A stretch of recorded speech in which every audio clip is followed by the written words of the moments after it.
Yorùbá ni mí o Yorùbá. Àṣà mi mọ̀rẹ́ o Yorùbá. Èdè mi mọ̀rẹ́ kẹ́ bá mi gbé lárugẹ. Ẹ wo òyìnbó fún mi ní pálí pupa mo mọ ibi tí mo ti wá. Èmi fẹ́ràn Yorùbá tiwa mo fẹ́ràn àṣà wa. Kékeré mo ti mọ̀ pé wà ń bẹ lára èdè wa. Àwọ̀ funfun táwọn yẹn dáàbòrà ló fẹ́ fi ṣègbè wa. Àwọn bàbá ló fatábà tó sùn lọ tóyìnbó wọlé tọ́kẹ́rù. Bóyìnbó fún mi ní pálí pupa mo mọ ibi tí mo ti wá. Èmi fẹ́ràn Yorùbá tiwa mo fẹ́ràn èdè wa. Ẹ wò kékeré mo ti mọ̀ pé wà ń bẹ lára àṣà wa. Àwọ̀ funfun táwọn yẹn dáàbòrà ló fẹ́ fi ṣègbè wa. But àwọn bàbá ló fatábà tó sùn lọ. Bẹ́ẹ̀ lòyìnbó ṣe wọlé tọ́kẹ́rù lọ. Wọ́n kẹ́rù lọ wọ́n kó wa lẹ́rù lọ. Àṣà mi, l'identity mi, personality mi, it give me spiritual, intellectual and emotional. Ẹ dúró náà ẹ má yọ mí lẹ́yìn, mi ò lè kúkú ẹ̀yìn wo máa ṣe di bàbá mi tí mo gbọ́. Ṣóyìnbó gbọ́ Yorùbá. Ẹ kú alẹ́lẹ́, ẹ kú dédé òní. Tèmi kẹ́hìn àjà ló ní ẹ̀ mọ́ torí tèmi ká o. Ìbò fíọ́fíẹ́. Èjìrá bàdàbọ̀ àlọ́kàrà mi, ọba ẹ̀rí o. Sídìí bìrìbù rẹ̀ tó pọ̀ bí orí o. Àrà káńká lẹ́kàjá ẹ̀ẹ́lì. Jìbùrìbùrìbùrìrí arábàtà wọ́ mi. Àrà kàjá ẹ̀ lọ.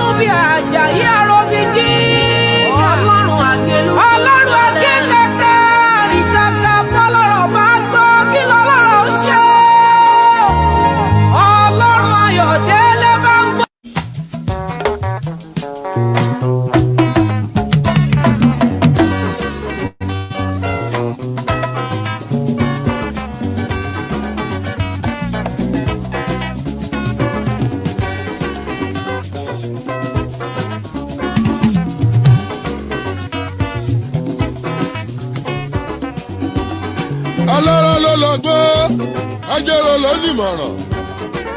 Ewé oníyèmùyè àwọn ló ní ètò gúgéré.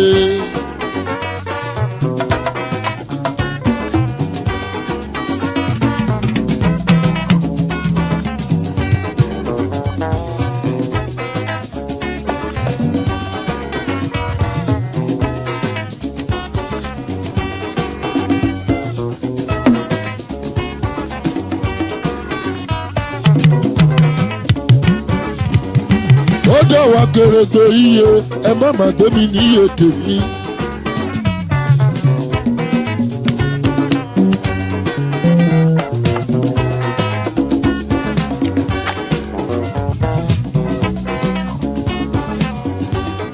Àgbẹjọ́ bá dáre ní kó dákun kó dá tèmi síre.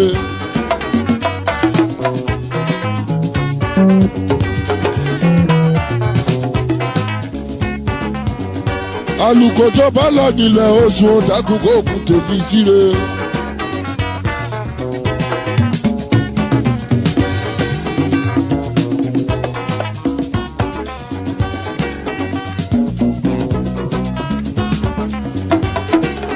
Lékelèké ọmọ yèyí ẹlẹ́fun ìbá fún mi lóòkan ó kan tèmi ń dé ìlú.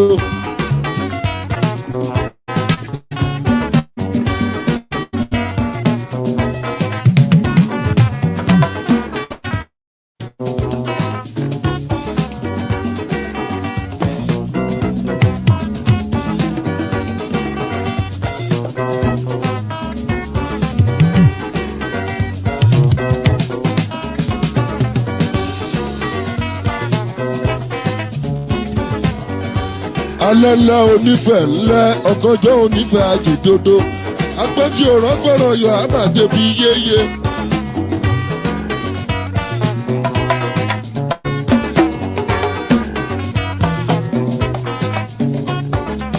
ìyá mi ẹlùgbàgbà kẹgbẹrẹ tèmi wá gbogbo ara ní tẹkùtẹkù kì í jowó.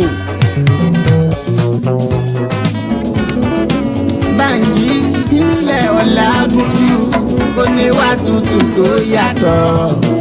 Ìgbà ọdún kan ni o, mo kí ọ pé ẹni rere. Àmì àṣẹ ni ó máa ṣe torí ẹni yẹyẹlé. Rírọ̀ ní rádàbà lọ́rùn ìwọ onímọ̀ nírà o. Pẹ̀sẹ̀ ní rọ́kókò lágbálá. Bánjí Ọlágúnjú ìbádùn là ń bá nílé olóyìn o. Ní mo sáré ọmọ o.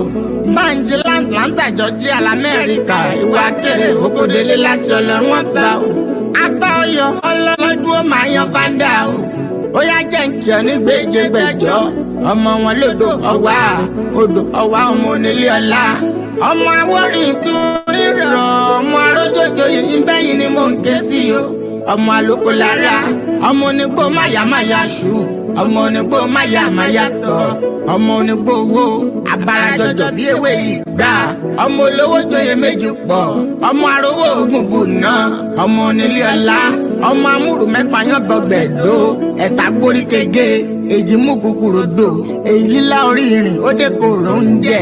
Ọmọ asòkú bíi lágbẹ̀dẹ. Ọmọ abìdí owó gbé ìlàjà ni wọ́n ń kéyìn nílé bàbá tó bí ọlọ́mọ. Bánjí Ọlágúnjú ìràwọ̀ rẹ tó ń tọ́ kò ní ìwọ ọkùn o. Ìwọ ò ní sí wáyà Bánjí mo ní ìwọ ò ní ra máyé.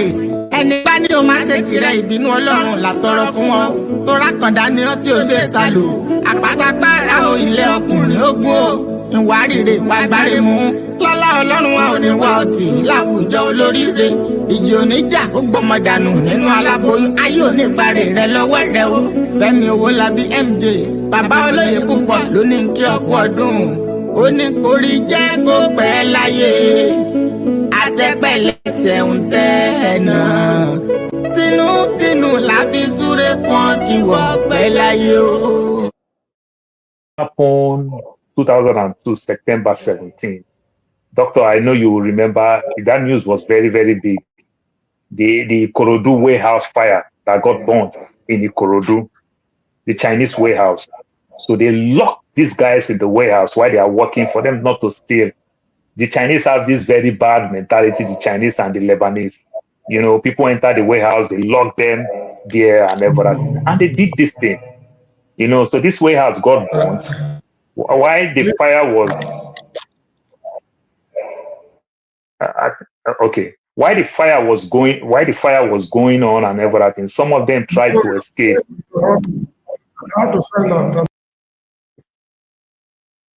Okay. So why the fire was, some of them tried to escape from this warehouse. Do you know they started shooting these guys for nobody to tell their own side of the story? The gunshots in the wall and everything. They started shooting at these guys. You understand? For people not to tell. Over 120 people died. You can look at it, the Ikorodu fire that happened 2002 in Ikorodu, the Chinese factory. The lawyer that represents these people is Afe Babalola. He was not the company's lawyer, but later they bring him up. Then he was the personal private lawyer to then President Olusegun Obasanjo. I just lost respect for him.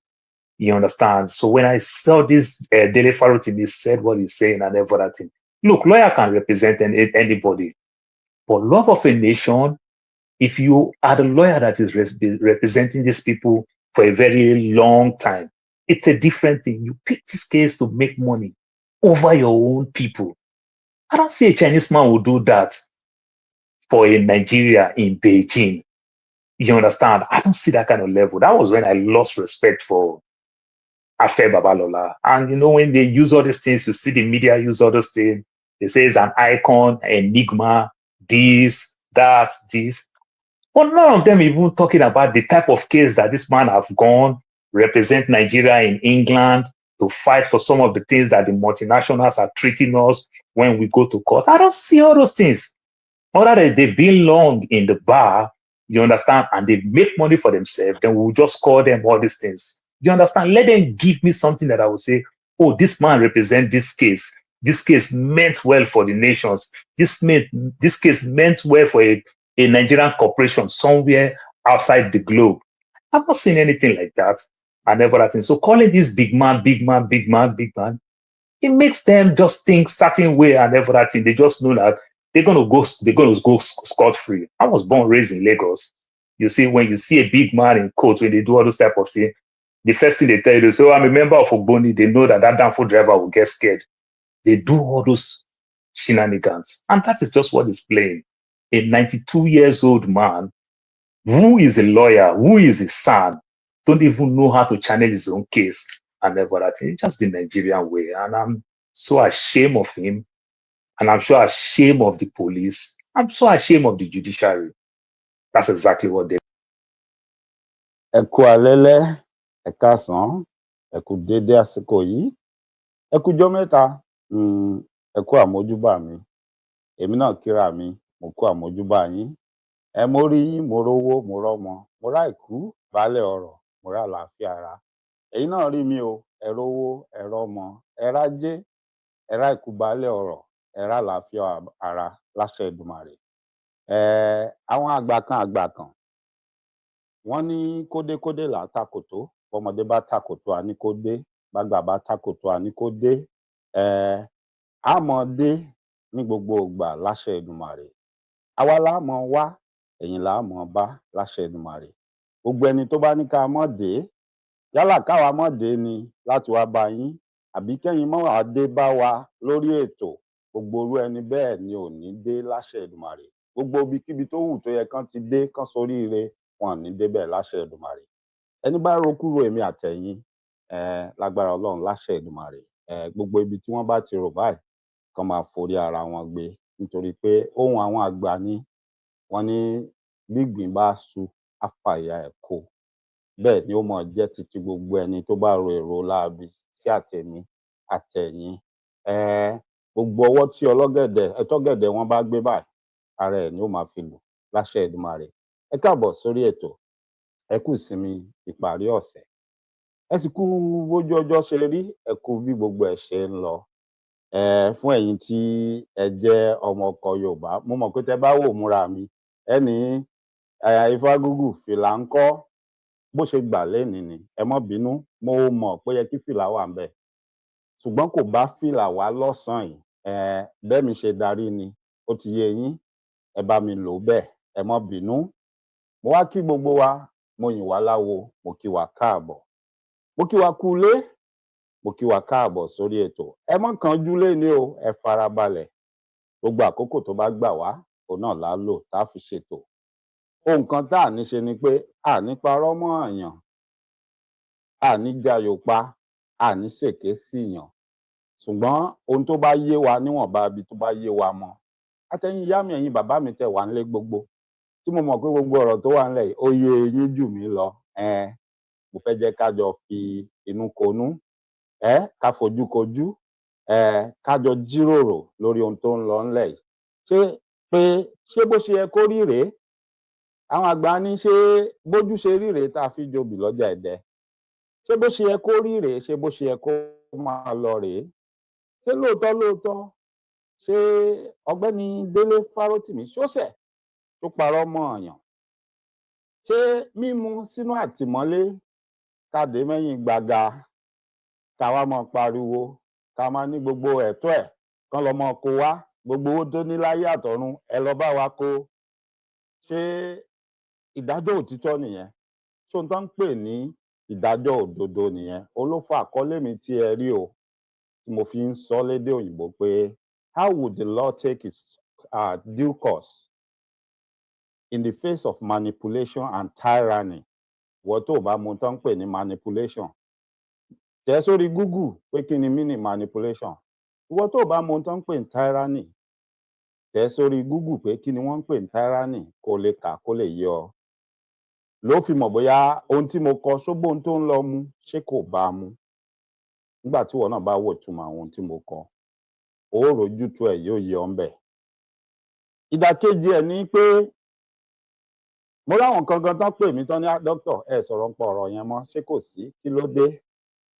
Ṣé bó ṣe ń lọ yẹn ṣé ó dàbí pé alàgbà yẹn jẹ̀bi ni? Rárá o, ọ̀gbẹ́ni Délé Fárótìmí ò jẹ̀bi. Mo ráwọn tó pè mí, mo rẹ́ni tó tẹ àtẹ̀ránṣẹ́ pé wọ́n mà lóyún wọ́n ti ní kán lọ yọ orúkọ ẹ̀ kúrò nínú àwọn agbẹjọ́rò nínú ibi tí wọ́n forúkọ wọn sí nínú ti Nàìjíríà. Wọ́n mà ti ní kán má kàwé rẹ̀ mọ́. Wọ́n mà ti lọ ilé ẹjọ́ mà ti sọgbá, ilé ẹjọ́ ti sọ àwo. Ìdáhùn sí gbogbo ìbéèrè yín lágbára Ọlọ́run láṣẹ Èdùmàrè. Níwọ̀nba ibi tí ọpọlọ orí mi gbé mọ́ pẹ̀lú gbẹ́rẹ́ ọlọ́kọ̀ tí wọ́n sín sí mi lórí, màá ṣàlàyé níbi tó bá yé mi mọ́, níbi tí n bá lè ṣe mọ́. Mo mọ̀ pé àwọn bàbá mi àgbàlagbà àtàwọn ìyá mi tí wọ́n tún mọ̀ jù mí lọ náà, wọ́n wà lábẹ́ ètò. Nígbà tá a bá dá abala bẹ̀, tí n bá ṣí ojú òpó lẹ̀, àwọn ibi tí ò yé mi dé tó tún yé àwọn jù bẹ́ẹ̀ lọ, wọ́n bá mi pè wọlé, wọ́n bá wa sọ̀rọ̀ ńpa ẹ̀, wọ́n bá wa yànnàná ẹ̀ lágbára Ọlọ́run láṣẹ Èdùmàrè. Ǹjẹ́ bá a ṣe ń bẹ̀rẹ̀ ètò tòní, ǹjẹ́ mo kí onílé, mo kálejò, mo kọ́mọdé, mo kí àgbà. Ǹjẹ́ mo kí baálé ilé lọ́ọ̀dẹ̀, mo kí ìyálé ilé o. Mo kóyún inú, mo káṣẹ ìdí. Bí mo ṣe ń kí gbogbo lọ́balọ́ba ni mò ń kí lóyè lóyè. Bẹ́ẹ̀ ni mò ń kí gbogbo ẹ̀yin baálẹ̀ baálẹ̀. Gbogbo ẹ̀yin aláṣẹ gbogbo. Ẹ̀yin kábíyèsí wa, mo ní kádé pẹ́ lórí, kí bàtà pẹ́ lẹ́sẹ̀, káṣẹ pẹ́ lẹ́nu, kánrin kése. Mo ní ìrùkẹ̀rẹ̀ ọba adókinni láṣẹ Èdùmàrè. Ẹ̀sìn ọba jẹ kó pẹ́. Fún gbogbo ẹ̀yin tẹ́ ń ṣe dáadáa, tẹ́ ń rìn dáadáa, tẹ́ ń gbìyànjú, tẹ́ ń rìnrìn àjò bí ilẹ̀ Yorùbá bí ó ṣe gòkè àgbà, bí ó ṣe dàgbà sókè, tí ò ní bàjẹ́, tí ò ní dàrú. Tẹ́ ẹ̀ torí kí lẹ́ jẹ, kí lẹ́ mu, kí lẹ fẹ́ rà kalẹ̀ sílé ayé fún àwọn àrọ́mọdọ́mọ yín, kẹ́ wá máa wojú ọ̀run yànyàn bíi pé Elédùmarè ò sí mọ́, kẹ́ wá máa balẹ̀ Yorùbá jẹ́. Ẹ̀yin ni mò ń ṣàdúrà fún, ẹ̀yin ni mò ń súre fún. Fún ẹ̀yin tẹ́ ẹ nígbàgbọ́ pé ìdàkejì ló yẹ kó bá lọ, mò ń súre fún yín, mò ń gbàládùá fún yín pé epo, ata, iyọ̀, omi, àtafẹ́fẹ́ ilẹ̀ Yorùbá, ilẹ̀ Yorùbá tẹ́ ń tẹ̀, orí àpèrè tẹ́ jókòó lé tán fi ń pè yín ní ọba.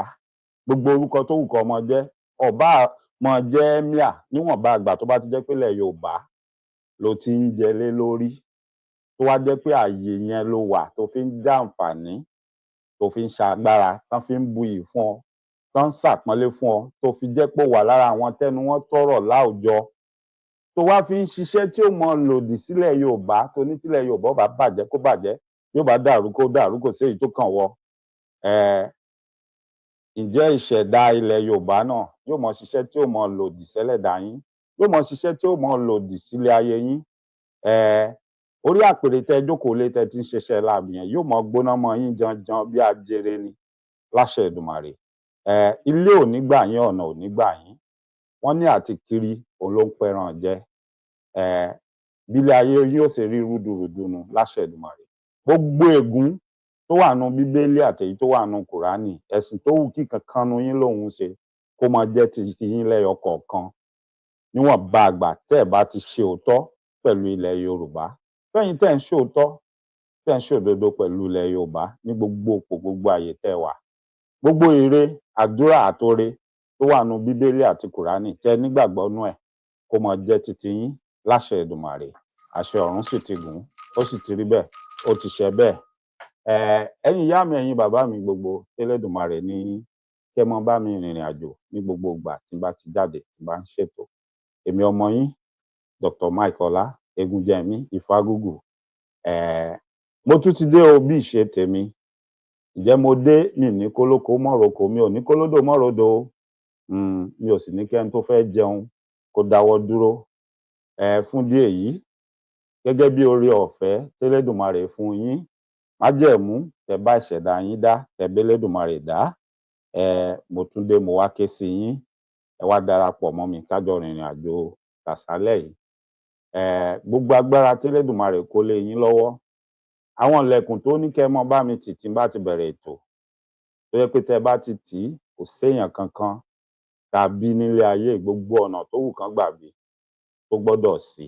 Èyí tó bá sorí kunkun tó bá ṣí, Elédùmarè fún yín láṣẹ, ó kágbára lé yín lọ́wọ́ láti fi bárú wọn wí. Mo wá bẹ̀ yín láṣálẹ̀ yìí, ẹ wá bá mi ṣe bẹ́ẹ̀. Èkejì tó ní kẹ́ mọ́ ṣí fún mi kí n mọ́ fi ṣàṣẹ, kí n máa fi ṣe àṣẹ lórí afẹ́fẹ́ àkókò tó ẹ bá mi ṣí kalẹ̀ o gbogbo ẹnikẹ́ni tàbí tó ń gbélé ayé yìí tó ń mímí afẹ́fẹ́ sínú tó ń rìn lórí ilẹ̀ tẹ́lẹ̀dùmarè dá tó bá lóun fẹ́ tì í gbogbo agbára tí Elédùmarè jogún fún yín ẹ bá ń fi bárò ẹni bẹ́ẹ̀ wí mo wá ń ṣe ládùúà fún yín Elédùmarè adílé àti ọ̀nà yín mú ọjà abiyamọ gbọ̀rọ̀gbọ̀rọ̀ tẹ́ fi ń pọn gbogbo àwa tẹ́ dààmú ọmọ tọ́ àtàwọn ọmọ tí yín kò ní já láṣẹ Èdùmàrè ẹ ti dàgbà ẹ ní dàgbà àyà ẹ ní dàgbà òfò ẹ ní dàgbà àṣẹ o àgbà yín ò ní ráre láṣẹ Èdùmàrè ǹjẹ́ gbogbo èso tó tara ẹnì kọ̀ọ̀kan yín jáde gbogbo ibi tí wọ́n bá ń dé wọ́n mọ̀ bá ojú rere Elédùmarè pàdé ó sì mọ̀ bá tọmọ ẹ̀dá èèyàn pàdé aburú ò ní ṣẹlẹ̀ sí wọn gbogbo lẹ́bi tí àwọn èso tó tara yín jáde bá dé Elédùmarè á fààyè gbà wọ́n á gbalẹ̀ fún wọn bẹ́ẹ̀ láṣẹ Èdùmàrè ó ti rí bẹ́ẹ̀ o ó ti ṣe bẹ́ẹ̀ kò yí padà ẹ káàbọ̀ sórí ètò fọ́nrán tí mo fi wọlé tẹ́ kọ́kọ́ ń gbọ́ yẹn màá fi sí padà àá gbọ́ màá wá yànnàná nǹkan ṣùgbọ́n ká tó tẹ̀síwájú mo kí yín káàbọ̀ bàbá mi adé ọmọrẹjì ẹ káàbọ̀ sórí ètò ẹ ṣé gan ni bàbá mi ọpẹ́ olúwa ni ẹ káàbọ̀ ẹ ṣeun bàbá mi Sẹ̀míù Làwà ẹ káàbọ̀ sórí ètò ìyáàfin Yèyétúndé TV ó tójọ́ mẹ́ta ẹ káàbọ̀ sórí ètò ẹ ṣeun gan ni ìyá mi ìyáàfin Comfort Adélẹ́yẹ mo kí yín káàbọ̀ sórí ètò ẹ ṣeun gan ni Elédùmarè adílé àti ọ̀nà ẹnìkọ̀ọ̀kan yín mú àríra pẹ́ o láṣẹ Èdùmàrè ìkankan nu wa ò ní fàìsàn ló gbà ohun tó ń múyàn téèyàn wà nù ilé tí ó mọ̀ gbọ́ ohun tó ń sọ ń ta tí ò ní lè dìde tí ò ní lè débẹ̀ kò ní ṣẹlẹ̀ sí yín kò ní ṣẹlẹ̀ sí mi láṣẹ Èdùmàrè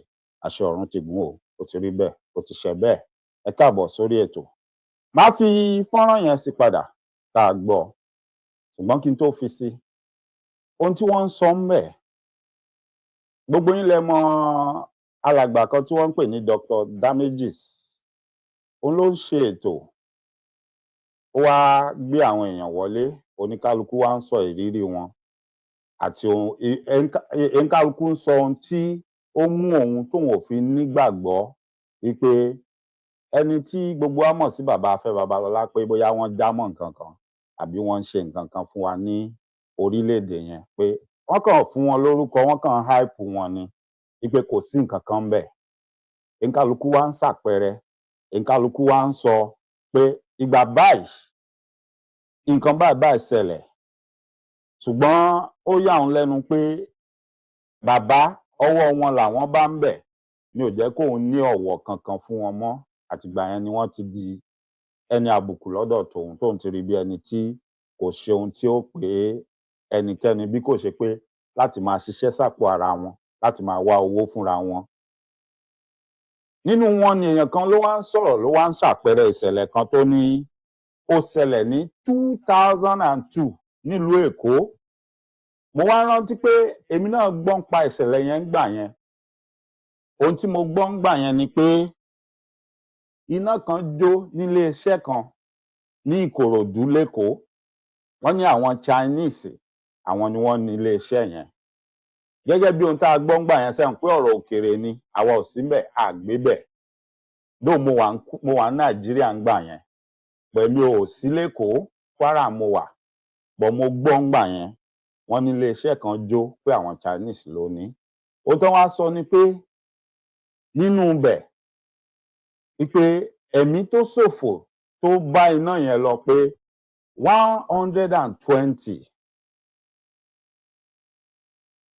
120 ọgọ́rùn-ún àti ogún ni èèyàn tó kú ńbẹ̀. Bó lèèyàn 120 ṣe kú? Kí ló ṣẹlẹ̀? Ṣé wọ́n mí afẹ́fẹ́ tí ò dá símú ni?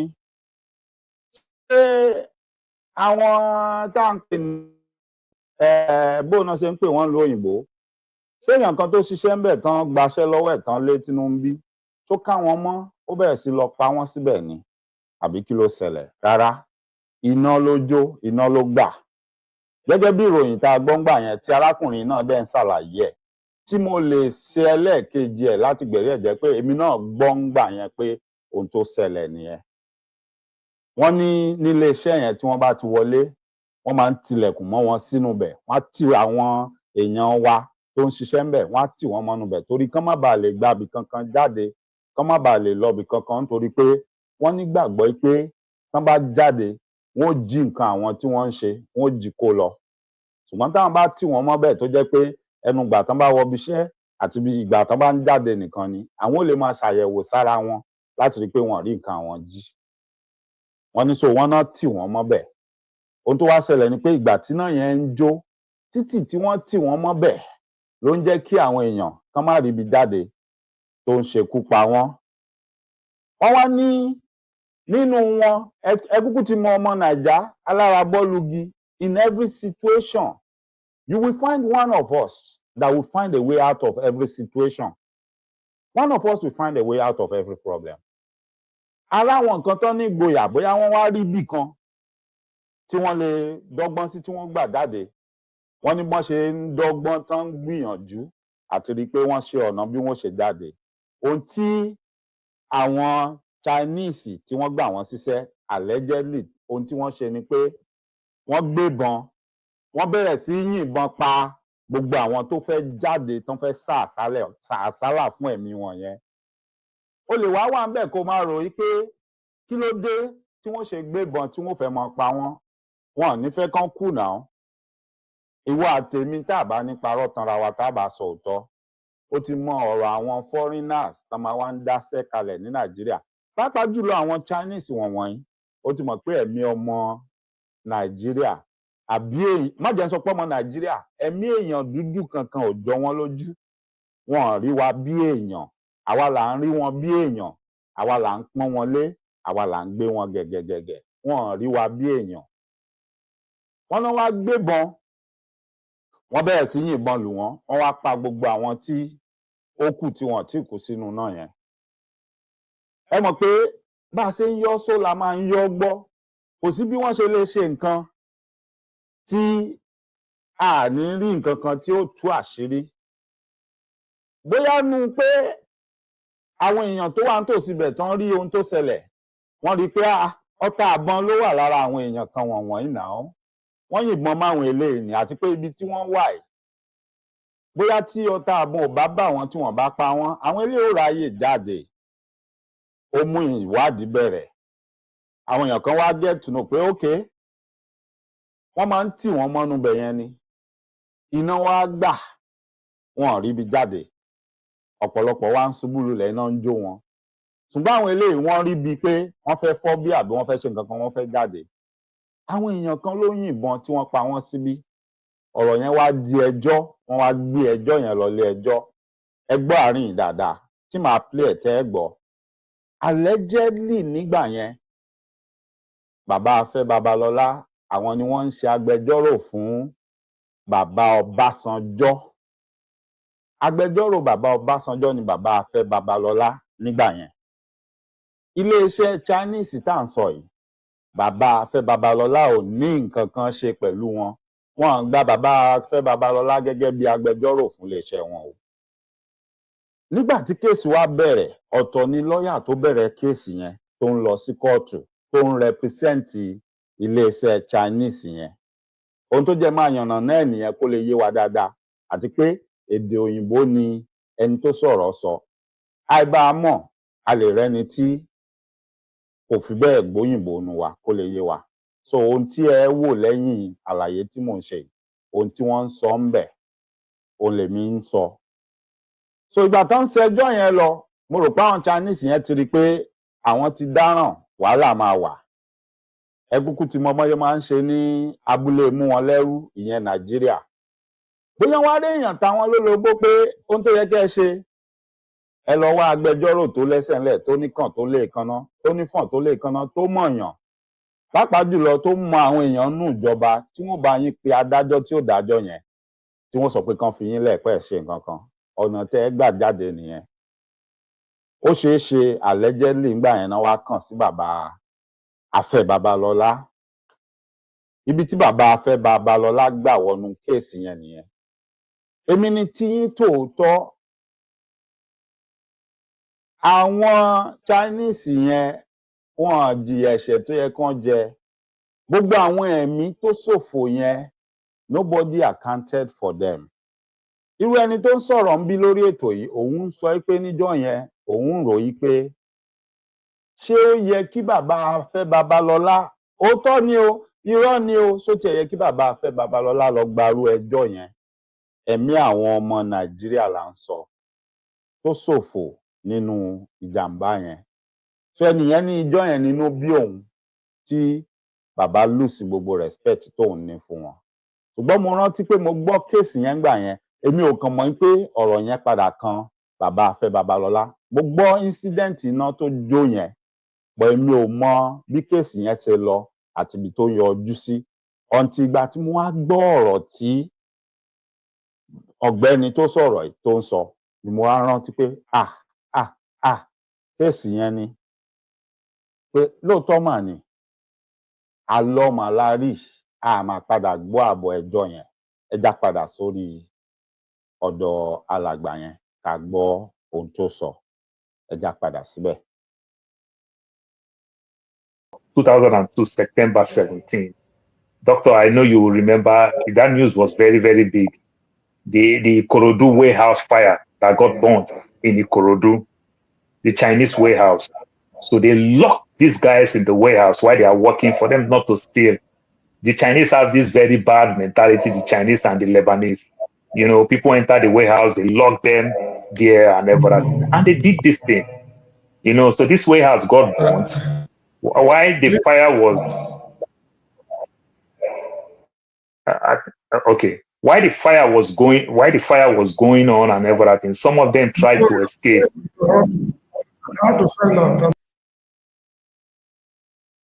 Okay.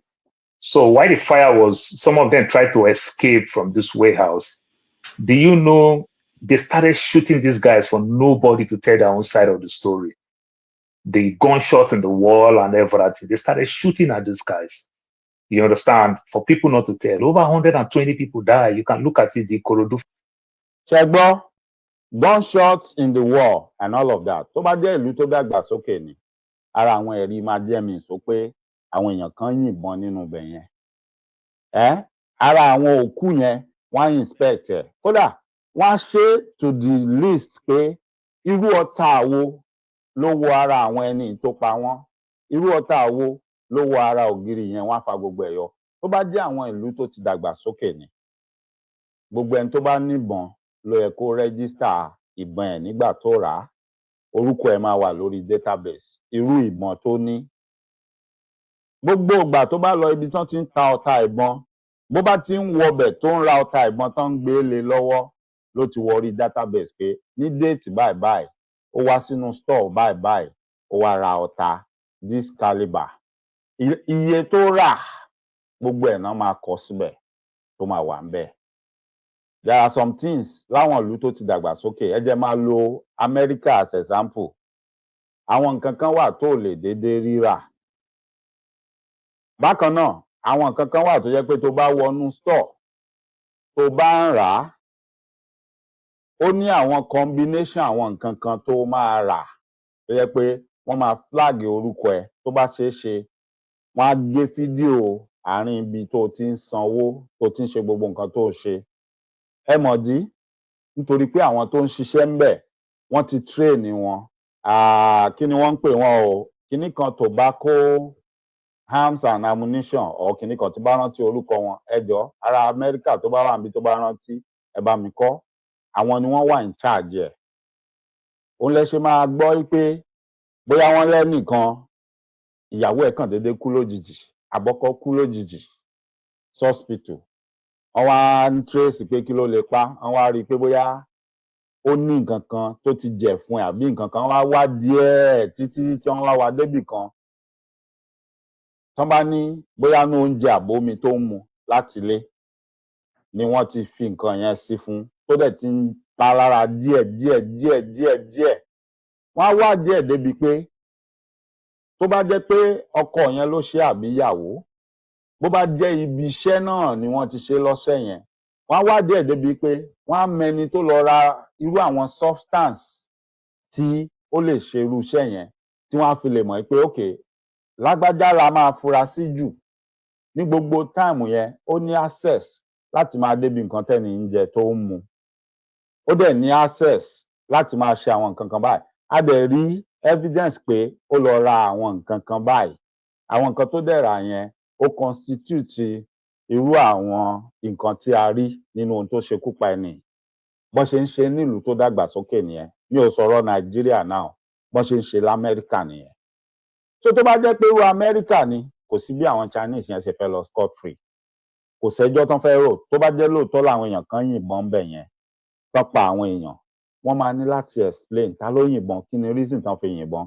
níbo làwọn yẹn ti wá moreover òfin ò fààyè gba anybody lamẹ́ríkà pé kó tìyàn mọ́nú iléeṣẹ́ kán má lè jáde that is why when you walk into every establishment every organization ẹ máa rí sign tí ó sọ fún yín pé exit exit come next week Tuesday now I have a fire drill at work mo máa ṣe fire drill fún wọn iná ò gbà o ìṣẹ̀lẹ̀ náà ò ṣẹlẹ̀ o I've already told them pé mi ò ní sọ táàmù yẹn mi dẹ̀ ní sọ ọjọ́ yẹn but tó bá di next week a máa ṣe fire drill o mo sọ fún wọn mo dẹ̀ sọ fún wọn pé ṣé gbogbo yín lè rántí ohun tó yẹ kẹ́ ẹ mọ̀ you need to know gbogbo ẹ ti wà planned ó ti wà layout ìjọ tán ti ń gbẹ tó ti ń bọ̀ nù iléeṣẹ́ yẹn náà ti ṣèdánilẹ́kọ̀ọ́ fún ẹ pé ókè o ìjọ tó bá ti gbọ́ tí àlámù iná tó ń dún gbọ̀nràn ó depend lórí ibi tó bá wà nù building yìí o if you are on the north side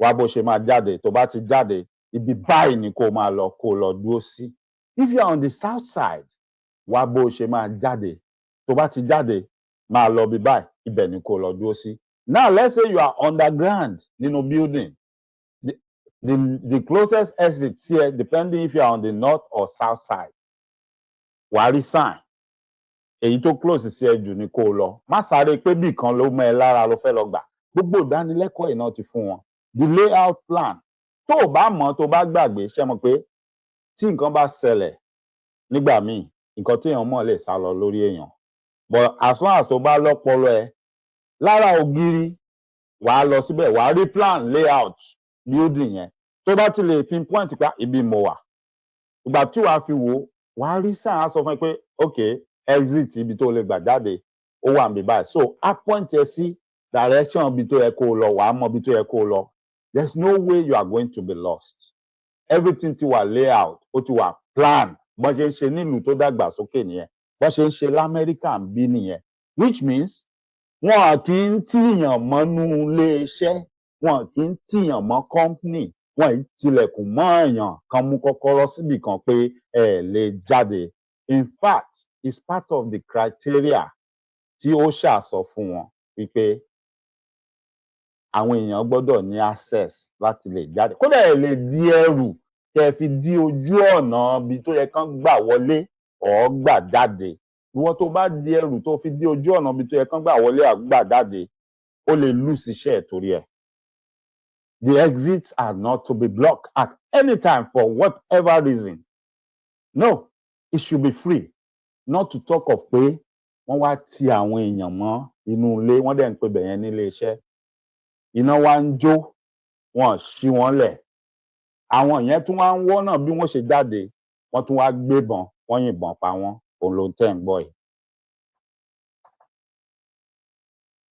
Fire that happened 2002 in Ikorodu, the Chinese factory. The lawyer that represents these people is Afe Babalola. He was not the company's lawyer, but later they bring him up. Then he was the personal private lawyer to then President Olusegun Obasanjo. I just lost respect for him. You understand? So when I saw this Dele Farotimi, he said what he's saying and everything. Look, lawyer can represent anybody. But love of a nation, if you are the lawyer that is representing these people for a very long time, it's a different thing. You pick this case to make money over your own people. I don't see a Chinese man will do that for a Nigeria in Beijing. You understand? I don't see that kind of level. That was when I lost respect for Afe Babalola. And you know, when they use all these things, you see the media use all those things. They say it's an icon, enigma, this, that, this. But none of them even talking about the type of case that this man have gone, represent Nigeria in England, to fight for some of the things that the multinationals are treating us when we go to court. I don't see all those things. Other than they've been long in the bar, you understand, and they make money for themselves, then we'll just call them all these things. You understand? Let them give me something that I will say, oh, this man represents this case. This case meant well for the nations. This case meant well for a Nigerian corporation somewhere outside the globe. I've not seen anything like that. I never had seen. So calling this big man, big man, big man, big man, it makes them just think certain way and everything. They just know that they're gonna go scot-free. I was born raised in Lagos. You see, when you see a big man in court, when they do all those type of things, the first thing they tell you is, oh, I'm a member of Ogboni. They know that downfall driver will get scared. They do all those shenanigans. And that is just what is playing. A 92 years old man who is a lawyer, who is a son, don't even know how to channel his own case and everything. It's just the Nigerian way. And I'm so ashamed of him.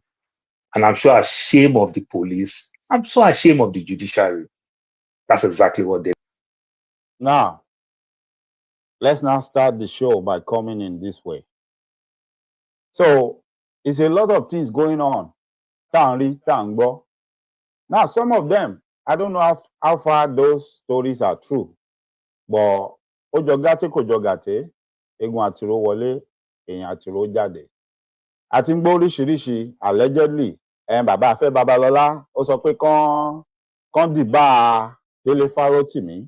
Èèyàn kan ó ti sú Délé Fárótìmí, ó ní kán má ta àwọn ìwé yẹn mọ́. Èèyàn kan ó ti sú Délé Fárótìmí, ó ní gbogbo owó tí wọ́n pa níbi ìwé yẹn, bàbá Afẹ́ Babalọ́lá ló ní kí wọ́n kó wá. You know, all sort of stories. Lónìí, mo tún ti rí bí kan tán ní bàbá Afẹ́ Babalọ́lá lòun fẹ́ gba 600 million naira lọ́wọ́ Délé Fárótìmí for defamation of character. Òun ló fa àwọn àkọlé tẹ́rí tí mò ń kọ lẹ́nu ọjọ́ mẹ́ta pé okay, where is the rule of law in all this? Where is justice in all this? If you are claiming pé this is defamation of character, you have not proven to us pé this man defame you. Coming out and saying, he should go and bring the evidence. No, he cannot go and bring any evidence because you've not really taken him to a law court on that. All what we are just seeing right now is subjugation, harassment, brandishing of power, that I can do this to you and I will do it. That's all we are saying. Everything playing out right now is not different from what played out during Talolong's issue. I'm sorry, we cannot go away from that Talolong issue.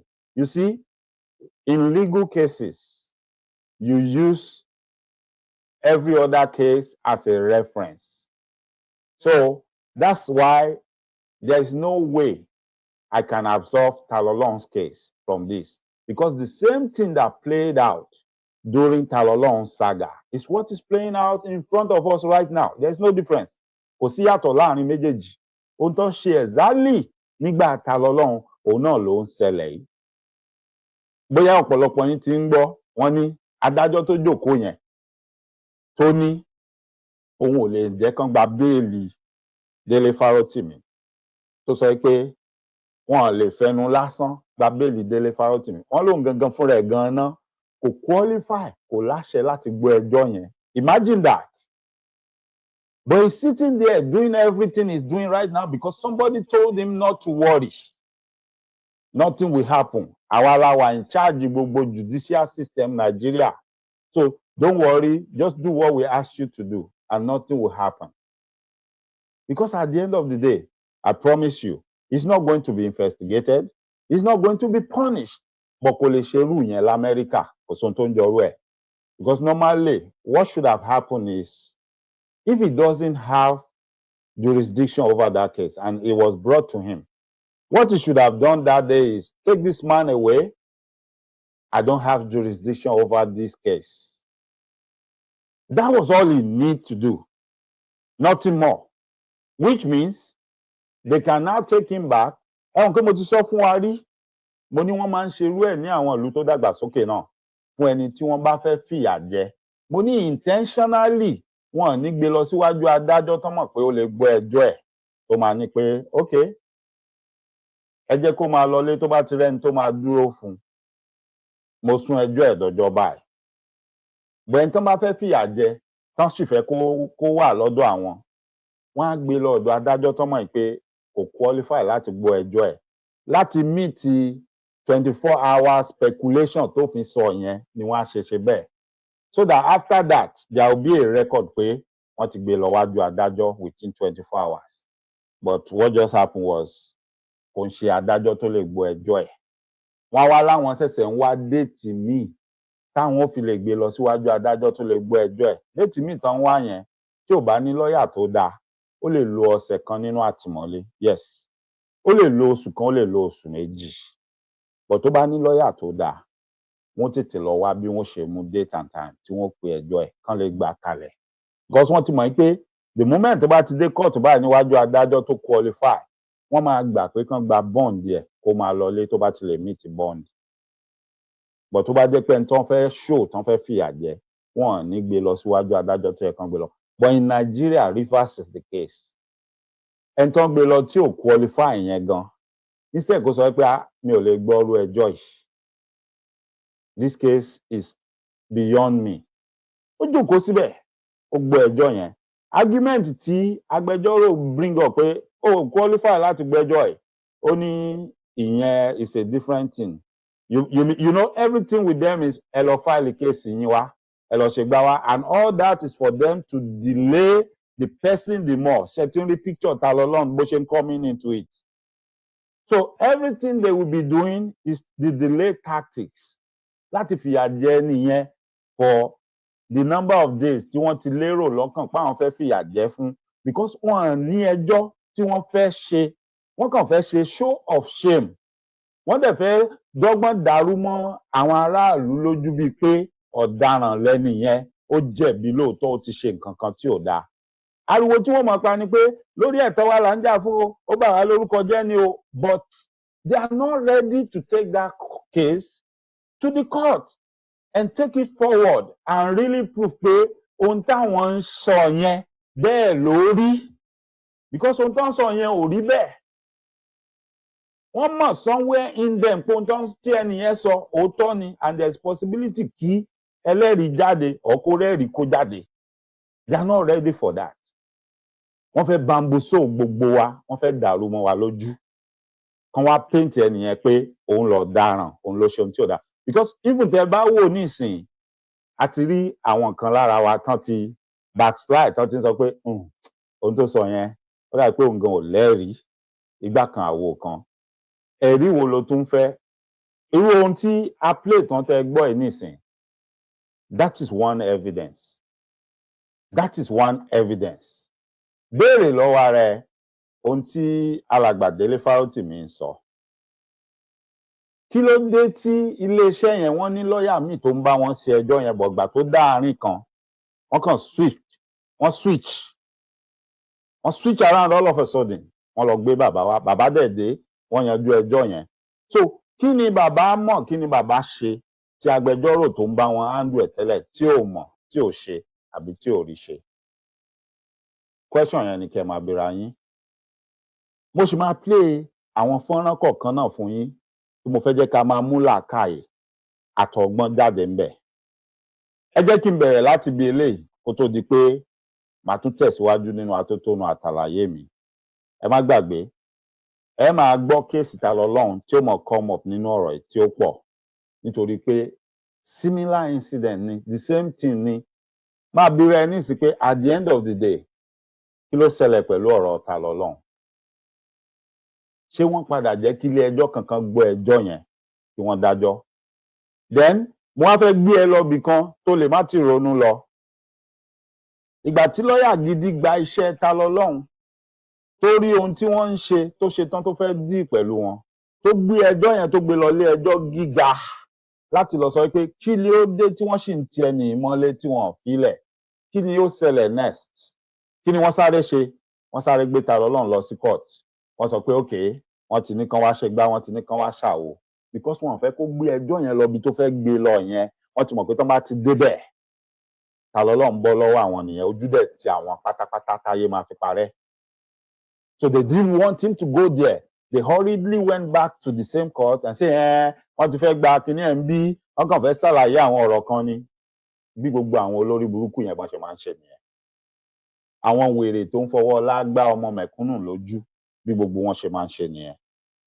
They don't have any case. It's just a show of shame, a show of power, a show of popularity pé a tó bẹ́ẹ̀ a jù bẹ́ẹ̀ lọ. Ṣùgbọ́n kó má jẹ́ pé ẹnu èmi kúrúùtù tí mi ò ṣe lọ́ọ̀yà yìí lẹ ti ń gbọ́ kí lèmi mọ̀ bí mo bá tiẹ̀ kà ń pa lọ àbí bí bá ń ṣe lọ́ọ̀yà n ò kà ní Nàìjíríà so kí ni mo mọ̀ ń pa òfin Nàìjíríà ẹ jẹ́ á máa gbọ́ lẹ́nu àwọn tó ń practice law tí wọ́n lọ sí law school ní Nàìjíríà ẹ jẹ́ ká gbà wọ́n láàyè kán máa ṣàlàyé àwọn nǹkan kan fún wa ẹ máa gbọ́ o. He is a human rights activist and also a legal practitioner. Good morning. Thank you for coming on today. Good morning for having me. A lot of focus on the judiciary, and many will say rightly so, because we need to ensure that at least every arm of government is, at least they have some sort of checks and balance to ensure that society works and democracy also works. Well, lately, there's been that conversation as to ensuring that the judiciary, at least forthright, you don't get to hear complaints and arguments, some of the things that they have raised there. So do you think that the concerns they have there, are they valid?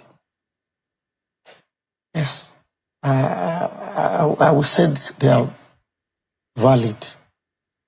Because when you look at the society generally, when I was small, when I was in the secondary school, what I know is that judiciary is the last hope of man. But today, as we are talking presently now, judiciary is the last hope of rich man. Now, why did you say so? In our society. Ṣé ọ̀rọ̀ tí alàgbà yìí tó ń sọ ṣóyé yín? Ṣé ọ̀rọ̀ tí alàgbà ń sọ ṣóyé yín? Ohun tí alàgbà ń sọ ni pé nígbà tóun kéré tóun ṣì ń lọ síléèwé ilé ẹjọ́ ó dúró gẹ́gẹ́ bí olùgbàlà gbogbo èèyàn tí wọ́n bá fẹ́ rẹ́ jẹ. Ó ní ṣùgbọ́n lénìí ohun tá à ń rí ni pé ilé ẹjọ́ ti di irinṣẹ́ àti olùgbàlà àwọn olówó, àwọn ọlọ́lá, àwọn alágbára, just like what is playing out in our presence that we are all seeing right now. Ẹni tó bá ti lówó, ẹni tó bá ti lágbára, even tó bá ṣe nǹkan yẹn tí mẹ̀kúnnù abẹ́ni tí ò lágbára tó bá pè lẹ́jọ́ tó bá gbé lọ lé ẹjọ́, the next thing tẹ́ máa rí ni pé tó bá ti rí pé òun fẹ́ lùsì kéèsì yẹn á wá lọ sanwó fún gbogbo àwọn wèrè tẹ́ ń pè ní SAN, ọ̀pọ̀lọpọ̀ wèrè tẹ́ ń pè ní SAN, senior mentally degraded people of Nigeria tẹ́ ń pè ní senior advocate of Nigeria. Á wá lọ sanwó fún wọn, á gbà wọ́n. Kò tún wá ní dédé lọ wò yìí tí ò mọ èèyàn, tí ò lórúkọ, tí ò léèyàn nù ìjọba o. Á wá yìí tó jẹ́ pé ó lè pull strings. Then tó bá ṣeé ṣe wọ́n á gbé ẹjọ́ yẹn wọ́n á gbé lọ sí ibi tí wọ́n mọ̀ pé àwọn lẹ́nu ń bẹ̀ tó máa fẹ́fọ̀ wọn. Wọ́n á wá lọ bẹ̀ wọ́n á manipulate everything, wọ́n á turn it around. Even kí ilé ẹjọ́ kékeré kó ti dájọ́, kí ilé ẹjọ́ méjì tó tẹ̀léra wọn bọ́ ṣe tẹ̀léra wọn yẹn kó ti dájọ́ pé alágbára yẹn àbólówó yẹn jẹ̀bi, wọ́n á gbé ẹjọ́ yẹn kí ilé ẹjọ́ gíga tó ga jù pátápátá kó ti ṣòfin pé òfin wà o ẹ lè ṣe nǹkan báyìí o. Àwọn olórí burúkú yìí wọ́n máa gbé ẹjọ́ yẹn wọ́n á gbé lọ ilé ẹjọ́ kékeré tí ò láṣẹ lórí ẹjọ́ yẹn. Wọ́n á manipulate àwọn nǹkan kan, wọ́n á dẹ̀ yí ìdájọ́ yẹn padà, wọ́n á ní kò rí bẹ́ẹ̀ mọ́, wọ́n á lẹ́nìyẹn ò jẹ̀bi mọ́.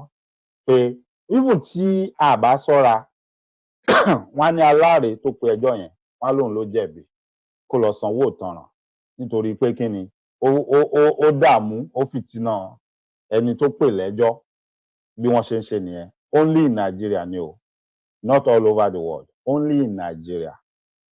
Now, kí a tó tẹ̀síwájú, Yeyetunde TV, mi understand nǹkan tẹ́ kọ yìí dáadáa, but tó bá jẹ́ bó ṣe yé mi sí, I beg to differ. Ìrònú tèmi ò lọ sọ́nà bẹ̀ yẹn. Ibi tí ìrònú mi lọ ni pé either they invite you or not, wọ́n ti mọ ohun tí wọ́n fẹ́ ṣe, wọ́n dẹ̀ ti decide ohun tí wọ́n fẹ́ ṣe. Àìmọye ọ̀pọ̀ èèyàn ni wọ́n invite tó lọ, tó mú lọ́yà dání, tí wọ́n á dẹ̀ sọ pé kò sí problem, kó máa bá tiẹ̀ lọ, kò sí any problem, pé lélẹ̀ tó ti yọjú tó ti sọ ohun tó fẹ́ sọ yìí, kò sí nǹkan kan mọ́. And they still end up láti padà lọ gbé ẹni yẹn nígbà tí àwọn alágbára bá sanwó fún wọn, tán bá sọ fún wọn pé wọn tí ì ṣe ohun táwọn ń fẹ́. So it really doesn't make any difference. Now, ọlọ́pàá ló ní pé ká parọ́, ká falsify records. Ẹni tí a pè, èèyàn tí tá àti ẹ̀ sọ pé à ń wá, nígbà tówó bá ti bà wá lọ́wọ́ tán, tán bá ti pè wá, tán ti promise wa lóríṣiríṣi nǹkan, they will falsify documents and say, a pè. Ẹ jẹ́ n fún yín lẹ́sàmpù kẹ́ lè mọ̀ pé ohun tá à ń sọ ohun tó dájú ni. Ìgbà kéèsì Adédoyin, bẹ́ẹ̀ bá gbàgbé, ṣé mọ̀ pé dònídọ̀la wọ́n sọ pé ọmọ Adédoyin sá lọ, wọ́n ní wọ́n ń wá, tí wọ́n sọ pé wọ́n rí dìsìn. Ẹ jọ̀ọ́ ẹja bira wa. Kí lọ́lọ́pàá ń wò tí wọ́n ti mú ọ̀gbẹ́ni yẹn títí dìgbà tó sá lọ? Then kó tó di pé ọ̀rọ̀ yẹn di suatayanyan, kó tó di pé wọ́n pariwo síta, ṣé ọlọ́pàá sọ fẹ́ anybody pé wọ́n ń wá bọ̀bọ̀ yẹn? Wọ́n sọ pé wọ́n ń wá now. Not until people start saying pé bó lẹ́sẹ̀ sọ pé ẹ̀ ń wá àyàn tá a rí announcement, a rí poster wanted ní anywhere. Ṣé báwọn èèyàn rí bọ̀bọ̀ yẹn ń Ghana? Ṣé báwọn tó rí ń Ghana sọ̀rọ̀ wọn náwọn rẹ̀ ní Ghana náà, kò sẹ́ni tó sọ pé wọ́n ń wá. So how will you not tell me you are looking for somebody you call a criminal in Nigeria? You have him on the wanted list. Ghana nílẹ̀ lẹ́ńbẹ̀ yẹn, ọmọ ìyá wa lẹ́gbẹ̀ẹ́ wa, wọn ò mọ̀ pé ń wẹ́ nìyẹn, ẹnìyẹn dẹ̀ rìn káàkiri inú Ghana. Not to talk of pé tó bá wá kọjá sókè òkun. Mo ń mú kéèsì kan bọ̀ láìpẹ́ tí gbogbo wa máa jọ rí. Mi ì fẹ́ ṣe tẹ́lẹ̀, but I will have to do it because of this. Ọmọ Nàìjíríà tí FBI ń wá. Ọmọ Nàìjíríà tó sá láti Amẹ́ríkà tí FBI ń wá. Wọ́n dẹ̀ FBI dẹ̀ ti ń jẹ́ ó yé wa pé inú Nàìjíríà ń bẹ̀ yẹn ló wà. Wípé àwọn mọ̀ pé inú Nàìjíríà ń bẹ̀ yẹn ló wà. Àwọn fámílì ẹ̀ wọ́n ń dáàbò bò, wọ́n fẹ́ jẹ́ káwọn rí mú. Kí ló ṣe? Kò jalè o, kò jí owó olówó o. Ọmọ ẹ̀, ọmọ bíbí inú ẹ̀ tó bí, òun náà sọ pé ó lù pa. Ó lu ọmọ yẹn, wọ́n lọ́mọ yẹn ti kú báyìí. That's why they are looking for him. Ọmọ bíbí inú ẹ̀ ni wọ́n sọ pé ó lù pa, ni wọ́n ń torí ẹ̀ wá. Ọmọ Nàìjíríà ni, ọmọ Yorùbá ni, kódà wọ́n dárúkọ ìlú tó wà. FBI know where he is. Wọ́n ti gbé fọ́tò ẹ̀ síta, gbogbo ẹ̀ ló ti wà ń ta. Everything about him is online. Everything about him is online. So anybody ò lè sọ pé a mọ̀ pé wọ́n ń wá. Wọ́n á sọ fẹ́ nìyẹn pé okay, sábẹ́ òkúta ni wọ́n ń gbé ni, ò sílé ayé ni. Yàtọ̀ sí pé wọ́n sọ nínú news. Gbogbo wa, most of us tá à ń gbé bí ta máa ń wo news, a rí i pé wọ́n ń wá ọ̀gbẹ́ni yẹn. Wọ́n tún gbé sí online. If I mention his name now and you go and Google it, ó máa gbé fọ́tò ẹ̀ jáde, ó máa gbé nǹkan tán ló ṣe, gbogbo ẹ̀ ló máa gbé jáde fún yín. Mi fẹ́ ṣe story yẹn tẹ́lẹ̀tẹ́lẹ̀ because mo kàn wò pé so many things going on. Ṣé lè la tún fẹ́ máa gbọ́? Àti pé ṣáwọn èèyàn ní máa rò wípé kí ló dé tó ń ṣe story yìí? Kò bá dẹ̀ máa sọ nǹkan kan pa ẹ̀. But you see, we cannot continue to be or live like that. Àwọn tó bá ń ṣe àṣemáṣe tán ń ṣaburú láàrin wa, tán ń bà wá lójú jẹ́, tán ń bà wá lórúkọ jẹ́, a lè máa bò wọ́n. A lè máa bò wọ́n. A máa tú wọn síta náà ni. So ìyá mi, ẹ̀yin lè máa rò pé ó wọ́ọ̀kì bẹ́ẹ̀ yẹn pé ó dẹrùn. Ẹ jẹ́ mú yín lọ bìkan. Kéèsì ta lọ́lọ́run. Ṣebí Ìbàdàn ni wọ́n ti kọ́kọ́ fẹ́ ṣiṣẹ́ ta lọ́lọ́run, ṣebí wọn ò rí ṣe ni. Ọlọ́pàá pe ta lọ́lọ́run náà, pé kọ́ ta lọ́lọ́run wá ní police station ní Ìbàdàn.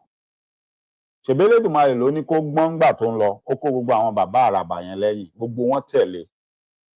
Ṣebí torí pé àwọn bàbá yẹn tẹ̀lé débẹ̀, fọ́nrán yẹn ṣì wà online, ẹ lè lọ Google ẹ̀ kẹ́ lọ wá. Ṣebí torí pé àwọn bàbá yẹn tẹ̀lé débẹ̀ pé àwọn fẹ́ mọ nǹkan tó fẹ́ ṣẹlẹ̀ ń bí, wọ́n lẹ ní kó wá, ó nìyí ó ti dé. Immediately wọn bí ní nǹkan kan, wọn ti ẹ̀ sọ̀rọ̀ 5 minutes, wọ́n ní kó wá máa lọ. Wọ́n wá ń sọ fáwọn bàbá yẹn pé ẹ̀ bá má ti tẹ̀lé wá, àwọn kàn fẹ́ rí ni. Ṣebí lẹ́yìn ìgbà yẹn làwọn tó fẹ́ gbé tán fẹ́ fìyà jẹ nígbà tán rí pé yẹn ò work náà lọ strategize bọ́n ṣe jí gbé tán gbé lọ sí Ìlọrin. Wọ́n mọ nǹkan tán ń ṣe. So tán bá ní ọlọ́pàá láwọn invite anybody tẹ́niyẹn ò dẹ̀ ṣe ọ̀daràn tí ìṣẹ̀lẹ́ṣẹ̀ tí ò wá yọjú, mi ò ní bú ẹnìyẹn, mi ò dẹ̀ ní bá ẹnìyẹn jà. All I will just say is tọ́lọ́pàá bá láwọn ń wá ẹ̀, tó bá ní lọ́ọ̀yà tó dáa tó gbóná, then tó bá belong to any organization or association tó dẹ̀ jẹ́ pé bóyá nítorí organization àbí association tó belong sí yẹn ló ṣe ṣe nǹkan tó wá dà ìpọ́n fẹ́ máa finá mọ́ ẹ̀ nítorí ẹ̀, pé gbogbo àwọn tó wà nínú association yẹn ìjọ tó bá ń lọ yẹn jẹ́ kán tẹ̀lé ẹ kí gbogbo yín jọ débẹ̀ kó sojú everybody ohun tó fẹ́ ṣẹlẹ̀ sí ẹ ń bẹ̀. Bọ̀ má dáwùwà àgọ̀ pé wọ́n ní kó wá kẹ́sẹ̀ lẹ́sẹ̀ ò kọ́wọ́ lẹ́yìn ò wá ń lọ. If you have a good lawyer, go with your lawyer. Ṣebí alàgbà Délé Fárótìmí, when he went to the Zone 2 in Lagos, he went with his lawyer and they told him he should go, there is nothing. Truth be told, Èkìtì, ọlọ́pàá Èkìtì tó wá sẹ́kọ̀ọ́ tó wá padà wá jí gbé lọ yìí, ṣebí under Zone 2 yẹn náà láwọn náà wà. They didn't go to Zone 2, they didn't say anything to anybody. They just went to take the man away. Which ẹnìyẹn náà ti sọ fún wa pé òun ti gbọ́ pé wọ́n ti ṣe àwọn ẹjọ́ kan lẹ́yìn òun tí òun ò dẹ̀ ríwèé kankan gbà, anybody ò dẹ̀ sọ nǹkan kan fóun pé nǹkan kan ń ṣẹlẹ̀. Sórí èèyàn máa ń dáràn lẹ́ẹ̀dẹ̀ èèyàn gbà téèyàn ò sí nílé ni. Kò possible now. So àwọn èèyàn tá à ń bá deal nìyẹn. There's no law in Nigeria. Ẹ farabalẹ̀ máa gbọ́ nǹkan tí arákùnrin yìí ń sọ. Ẹ dẹ̀ farabalẹ̀ kẹ́ gbọ́ àwọn subsequent videos tí mo máa mú wá. Àwọn nǹkan kan máa tún bọ̀ tó máa yé wa síwájú sí i bá a ṣe ń gbọ́ gbogbo àwọn fídíò yìí. Mi ì lè mú gbogbo ohun tá a ti rí àti gbogbo ohun tá a ti gbọ́ pátápátá wá. Ó máa ti gùn jù. A ní kúrò lórí, kódà a máa ṣètò 24 hours tí ò ní tán. Yes. Ẹlẹ́rìí ti yapa, oríṣiríṣi story ti yapa, as in tẹ́lómi gan fọwọ́ sọ̀yà pé àwọn rẹ́dì láti dúró nínú ilé ẹjọ́ lórí eléyìí táwọn ń sọ ń tàwọn. Wípé bó ṣe rí nìyẹn. Nínú wọn a rí lọ́ọ̀yà. Irú ẹni tó jókòó ìsìn tó ń sọ̀rọ̀ yìí, ó sọ̀rọ̀ dáàrin kan. Wọ́n wá ń bi pé okay, bẹ́ẹ̀ bá lọ ilé ẹjọ́ tí àwọn agbẹjọ́rò àgbà tán jẹ́ senior jìbìtì of Nigeria tẹ́ ń pè ń SAN tó bá ti ń lorú ọgbọ́n yẹn tó ń fọwọ́ lágbá yín lójú àbí tí wọ́n kàn ń da gbogbo òfin rú, kí ló dé tí ẹ máa kọ petition sí àjọ tó ń mójútó ètò ìdájọ́ lórí irú àwọn adájọ́ bẹ́ẹ̀? Ọ̀gbẹ́ni ní ta ló máa kọrú lẹ́tà yẹn? The moment tó bá ti kọ́, o ò lè di SAN mọ́ láíláí. Wọ́n máa make sure because wọ́n máa note orúkọ ẹ, wọ́n máa peg ẹ̀ síbì kan ni pé o ní petition àbí ibi tó yóò mọ fẹnu jẹ́ agbẹjọ́rò ni, kò síbi tó ń lọ, ibi tó máa jókòó sí nìyẹn. And that brings me to the point, question tí mo ń bi gbogbo wa. Ṣé ti wo gbogbo àwọn tán náà jáde látàbẹ̀ bàbá ìtàn lọ ń pe Délé Fárótìmí lẹ́jọ́ káàkiri different states? Ṣé ẹ tí rí pattern ẹjọ́ ta lọ́lọ́run nínú ẹ̀? Ṣé ìgbà tí wọ́n bá ọ̀rọ̀ ta lọ́lọ́run débì kan tí wọ́n rójútó ẹ̀ mọ́ tí wọ́n mọ nǹkan tí wọ́n ṣe, kí ni wọ́n sọ fún yín? Wọ́n ló tún ti ní kéèsì míì. Èèyàn kan tún ti gbé kéèsì kan wá. Èèyàn kan tún ti sọ pé òun jí pátá. Èèyàn kan tún ti sọ pé òun jí ṣòkòtò. Ṣébi tí wọ́n padà tún gbé lọ́kàn yẹn ni? Just to delay him. Nígbẹ̀yìn wáàsí àtàrọ wa kí ni ọ̀pọ̀lọpọ̀ wa ń pa fún ta lọ́lọ́run? Wọ́n ní wọ́n kàn mọ́ dààmú ẹ̀, wọ́n kàn mọ́ lọ ọmọ bọ̀. Tó bá lọ ní àkókò láti mọ ṣe bẹ́ẹ̀, òòró tó wó epo, òòró tó wó ọkọ̀, òòró tí gbogbo nǹkan tó ń lọ ń lù ú, ọmọ gba ojúgbó, ọmọ rìnrìn àjò, òòró tí accident bá ṣẹlẹ̀. Ṣé bá lọ wà táwọn èèyàn padà wá pa sí ọmọ yẹn àtàwọn èèyàn ẹ̀ lọ́kàn nìyẹn pé ẹ jẹ́ kán yanjú ẹ̀, kán parí ẹ̀. tán bá ní pé kí ìyá wá bẹ̀bẹ̀ kí ìyá lọ bẹ̀bẹ̀ tán bá ní kó sọ pé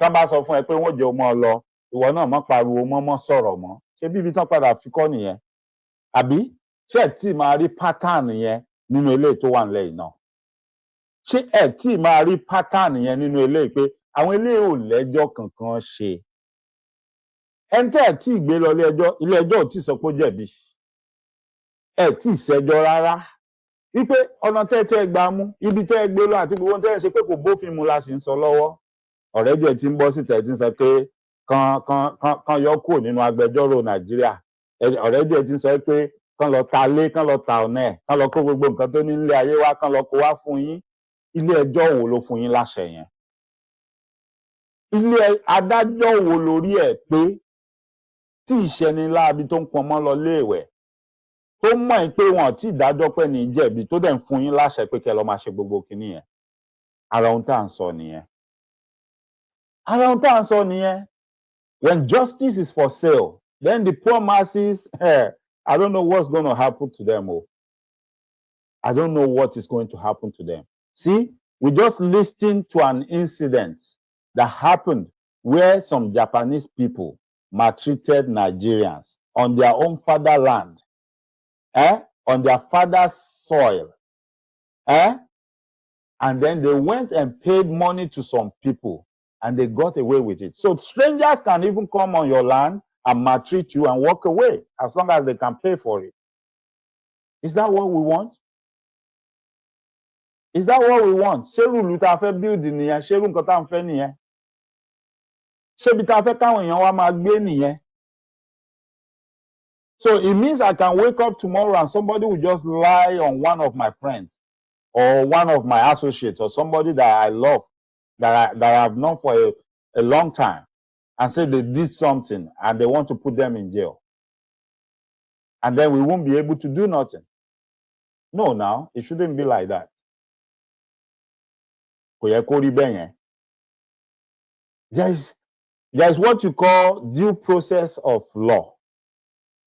Everything that is playing out in front of us right now, there is nothing that is due process of law. And tó bá jáde tó bá ní there is due process of law. Onírú ayé àtọ̀run lẹ́ni yẹn, ẹni láabi ni. There's nothing called the due process of law in everything that is playing right now. And everybody knows that. Gbogbo wa la mọ̀. Àfẹn tó bá fẹ́ ṣàbòsí tí ò fẹ́ sòótọ́ ló kù. Where's the due process in all this? A court came out and said they granted him 50 million naira bail. Even though Ashin complained, pé níbo 50 million, kí ló tó yẹn pọ̀ tó yẹn, ṣó pààyàn ni, ṣó jalè ni. Look at Yaya Bello tán ló kó àìmọye billions jẹ. Mo ṣì ń kà á lálẹ́ àná kí n tó sùn. Èló náà ní kó lọ mú wá kó wá fi gba bail ara ẹ̀. They are ready to bail him and let him go out. And this man will come out and be walking around. Mo dẹ̀ lè bá yín bẹ́ẹ̀ tiẹ̀ ó máa sanwó yẹn tí ò bá bóyá tó ló jẹ́ weekend tí ò bá ti san by Monday he is going to pay that money and I can promise you that's the end of that case. Ẹ ní gbọ́ nǹkan kan mọ́. So anybody can be a criminal, steal the money, people will die because of what he did, a lot of stuff will happen, people will live in poverty because he stole money, and then he can go to court and then pay some meager sum and then walk out and walk free. And that's the end of it. Why somebody else that is saying the truth, pointing out all the wrongdoings in the system, will be taken to court in handcuffs, put in jail, not to be bailed or anything. They will maltreat him. They will harass him. They will embarrass him, rubbish his name. If possible for them, take away everything he has. And if nobody says nothing, they will lock him up forever. Is that the kind of society we want? Is it not on this same issue làwọn ọmọ jáde nítorí EndSARS? EndSARS, okay. Ẹ ran àwọn aráàlú òyìnbó lọ́wọ́ torí àwọn tán náà ń jalè tí wọ́n ń gbá àwọn aráàlú òyìnbó lójú. Àárín wa ni wọ́n wà. Wọ́n lọ cyber cafe, wọ́n ń ṣe gbogbo ẹ̀. Ẹ máa wádìí wọn kẹ́ ẹ máa mú wọn. Ṣebí ẹnu nǹkan tán sọ fún wọn kán ṣe nìyẹn. How did they end up where a student will be going to school all because he has a backpack that contains a laptop, so that student has become a scammer? despite the fact that there's no evidence to that effect. And once they take them and whisk them away from the side of the road, that's the end of it. Nobody knows what happens. Is that how ṣé kìí ṣe bí Abba Kyari bó ṣe mú tó fi di pé ó ń mú àwọn ọmọ ọlọ́mọ tó ń tì wọ́n mọ́lé nìyẹn? Ṣé kìí ṣe bí Abba Kyari náà tó fi di pé àwọn èèyàn bí Ospop máa pè pé lágbájá ti gbá mi lójú o, ẹ bá mi mú kí ẹ bá ń fìyà jẹ? So Abba Kyari on his own, as a single person, a sole person, can go send his boys to go to somebody's house, arrest that person and lock him up in their own jail without taking him to any law court. And then Abba Kyari will decide how long that person will be in jail. Just one man, oh, all because they made him the head of that unit. So he can make his own rules, he can break the law if he wants. At the end of the day, what did we find out? The man himself is a criminal. Ẹ tí ń pàṣẹ tó ń fìyà jẹ aláìṣẹ̀, òun gangan criminal ọ̀daràn. Drug pusher. This is not about allegedly. No, he's a drug pusher. It was established that he's a drug pusher. He's a thief. He's a criminal. He's a fraudster. He's everything. Ẹ tán fi jẹ olórí odidi section kan. Tán ló ń gbófinró pé ó mú àwọn tó ń ṣèwà bàjẹ́. Ó nìyẹn. Where is he today? Did he get punished for it? Did he get this type of treatment Dele Farotimi is getting? Ẹ jẹ́ ká sọ tọrọ fúnra wa, ká má tanra wa jẹ. Until we are ready for that, these people will always have a field day over us. And they will not realize that we are not going to accept this. Mi ò direct ọ̀rọ̀ mi sí any single person. This is all of us now. Gbogbo wa ni mò ń direct ẹ̀ sí. In fact, we are too quiet. We are too quiet. We should be making more noise than what I'm hearing now. Ariwo yóò tó. The polity is too comfortable for these vagabonds that call themselves leaders. People need to make it hot for them. To the extent, kán má lè rìn láàrin ìlú mọ́. Maybe by then they will sit up. They will know we are not joking, we are not playing. We want a better country. Left to me, I've said it, and I will continue saying it. There is nothing like Nigeria. Nigeria cannot work. It's not going to work. It's not a curse. It's the truth. I know nobody wants to hear that, but that's the truth. Break it, separate it. Let everybody go their separate way. And then leave the likes of this Baba and the rest of them alone. And let's see if we can deal with them or not. Break Nigeria, and you will find out that all these so-called Baba, all these so-called sound, whatever they call themselves, you will find out they are nobody, they are nothing. We are going to deal with them. We will bring them on their knees, I promise you. But not until you break it up. Because their main power, their main source of power is that Nigeria. The corruption and every power they have is embedded in what you call in Nigeria. Break it up and see how easy it is to break their backbone. Break it up. Then you will see how easy it is to break their backbone. Bring them on their knees.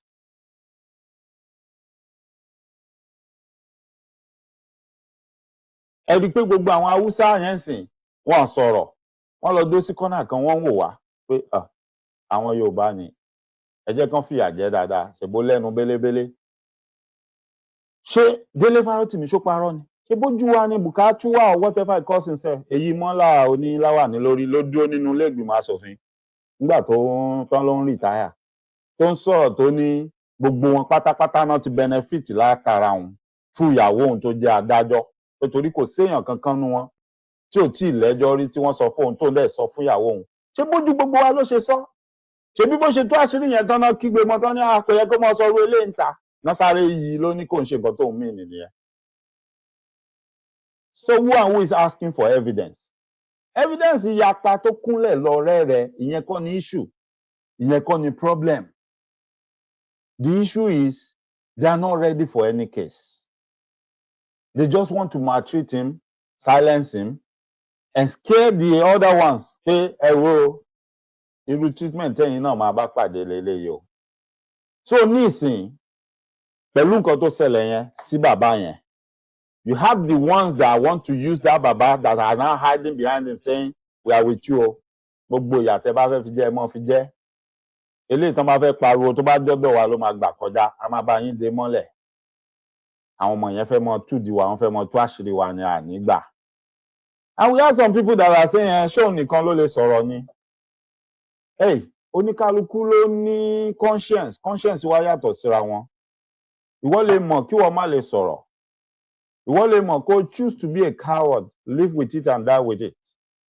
But some other people might choose to be different. They know, I don't want to live my life like that. Ẹ má discourage wọn. Ẹ má dẹ̀ ridicule wọn. This is what we are going through. This is what we are dealing with. A year or 2 years back, it was Talolong. Today is Dele Farotimi. Do you know who is next? Do you?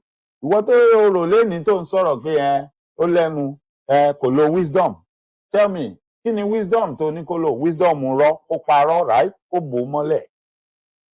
Is that it? Wisdom. Is that the definition of wisdom? Torí ẹ ti mú gbogbo nǹkan, ẹ ti ń yí mọ́ wa lọ́wọ́, ẹ ti ń dàrú mọ́ wa lọ́wọ́.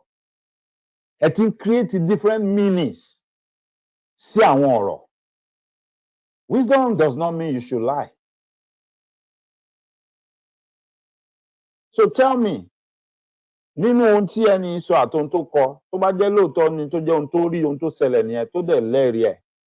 Why are you saying pé kò lo wisdom? Wisdom wo ló fẹ́ kó lò? Ọ̀nà wo ló fẹ́ kó gbà kọ́? Kí ló fẹ́ kó ṣe? So if we are now going to apportion lying to wisdom, so what are we going to teach our upcoming children? So we are trying to tell them where they should start lying, right? And that will be wisdom for them. No. Well, in fact, what we need to push the more right now is how we are going to get our upcoming children to be saying the truth no matter what. To be saying the truth. Kán dẹ̀ má gba àwọn dìndìnrín, àwọn coward, àwọn ọ̀lẹ alápámáṣiṣẹ́ láàyè láàrin wọn láti thrive. Ohun táwọn àgbà láàyè nìyẹn náà tó sún wa débi tá a dé yìí. Ohun táwọn àgbà láàyè nìyẹn náà. Ẹ jẹ́ ká tẹ̀síwájú. When you look at most of the cases going to court, when last have you heard that, okay, maybe there's a rich man and a poor man went to court and the poor man defeated the rich man? Because the system were not so okay. You're speaking, because this is your profession. Yes, this is my profession. You're speaking from what you know? I'm speaking from what I know. When you have a good case in court, the matter will be adjourned. Will be adjourned every day when you go to court. Sometimes I tell you that, oh, my Lord is not sitting and all this thing. I have cases like that. And they are adjourned like that? The adjournment upon adjournment. Are there no valid legal reasons or? There's no legal reason. Just adjournment. At the time, I have to confront my Lord that this matter has been adjourned like 7 times. Just for adoption, just for me to adopt my paper. And for my Lord to give judgment. The matter has been adjourned upon adjournment. So were other cases being heard? Why was yours being adjourned? Yes. Are they too busy? Yes, they are. The funny thing is that you discover that there are some cases that they will file in court. You'll be surprised. When did they file this case? And immediately the matter will be assigned. But some cases you file a matter. The matter will not be assigned for a month in court. Fundamental human rights are supposed not to take more than 2 months, 3 months. But it will just be there. But if it is cases that relate to the popular people in the society, that relates to, you see, immediately the matter will be assigned. Is that to suggest that the alleged defamation case against Mr. Farotimi might suffer the same fate or something? Okay, what are you? In fact, I'm so surprised. The matter, the Pharaoh to me was arraigned before a magistrate court. Ordinarily, he is supposed to be granted bail, even though without having a lawyer. Look at what is playing on. He's still in detention as we are talking now. What is happening? Did you all hear that? Same thing in the case of Talolong. Either with or without a lawyer, it's a civil matter. Even if you want to paint it black and call it a criminal matter, he didn't kill somebody. He didn't rape nobody. He was not an armed robber. Nothing like anything fatal in the issue of discussion. There's no reason that the person should not be granted bail. Now, look at the other court where it was stated that they granted Alàgbà Délé Fárótìmí bail in the sum of 50 million. And they said they should seize his passport. I always say this, that's the worst case scenario where if a lawyer now, got up and say, I don't want you to grant him bail because it's a flight risk. He's going to run away. Then the judge will use his discretion like, okay, from what I can see in front of me, this is not a criminal case. This person has no reason to run to anywhere because we have not really proven that he has committed any offense. And even if at the end of the day, we are able to prove he has committed any offense, this is not like a felony offense or anything of such, whereby he will run away because of that. So he's not yet a criminal. But one thing we all know is the moment a court grants you bail and you run away, you become a criminal because you've actually committed a crime against the judiciary system. So who in their right senses and in their right mind would do that? That is why, worst case scenario, they will now say, okay, collect his passport. So that way, he cannot travel out of the country. Meaning, they are going to ask him, do you have a passport? And he will be like, yes or no. Everything will be documented because now they are trying to constitute a case in case if he runs away. Then they will bring out everything he said. Like, do you have a passport? No, I don't. If at the end of the day you run away and we find out, hey, you got on a flight, you will have to explain yourself after being caught. Where did you get the passport from? And the date on the passport was issued, we determined that you gave a false statement when you were questioned if you have a passport or not. But if it so happened that you didn't have one as at that time, it was after you were released, you went and got a passport, then it means the system failed because such a person should have been flagged to whereby when he applies for a passport, the court system should be notified that, okay, this person that is on the list is applying for a passport. And then the court can now take action. Okay, ọlọ́pàá àti ìdìpọ̀ fẹ́ dọ́gbọ́n sá lọ, ẹ lọ mú ẹgbẹ́ wálé ẹjọ́ the next hearing. So that adájọ́ á lè bí pé mo gbọ́ pọ́n ló fẹ́ lọ gba passport. Ìbá ló gbọ́dọ̀ lọ bì kankan. You see, there are ways to this thing. Kò dìgbà tá a bá lọ ṣe law ní Nàìjíríà ká tó mọ how the law works or how things should be. Gbogbo wa la lọ́pọlọ, kò sẹ́ni tí ò lọ́pọlọ nínú wa. Gbogbo wa la lọ́pọlọ. Moreover, I'm a human rights activist myself. I go to the court, I listen to cases so I can learn. I read about laws so I can do what? Harm myself with what I need so that when I need to say something, I will know what is coming out of my mouth.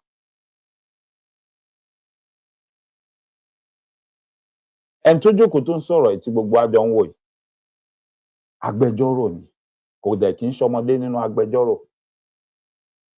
Then he's a human rights activist too ní Nàìjíríà, so he knows the system, he knows what I'm talking about, I mean what he's talking about. Táwa ò bá mọ ohun táwa ń sọ, àwọn eléyìí mọ ohun tí wọ́n ń sọ, but they are saying the same thing we are saying.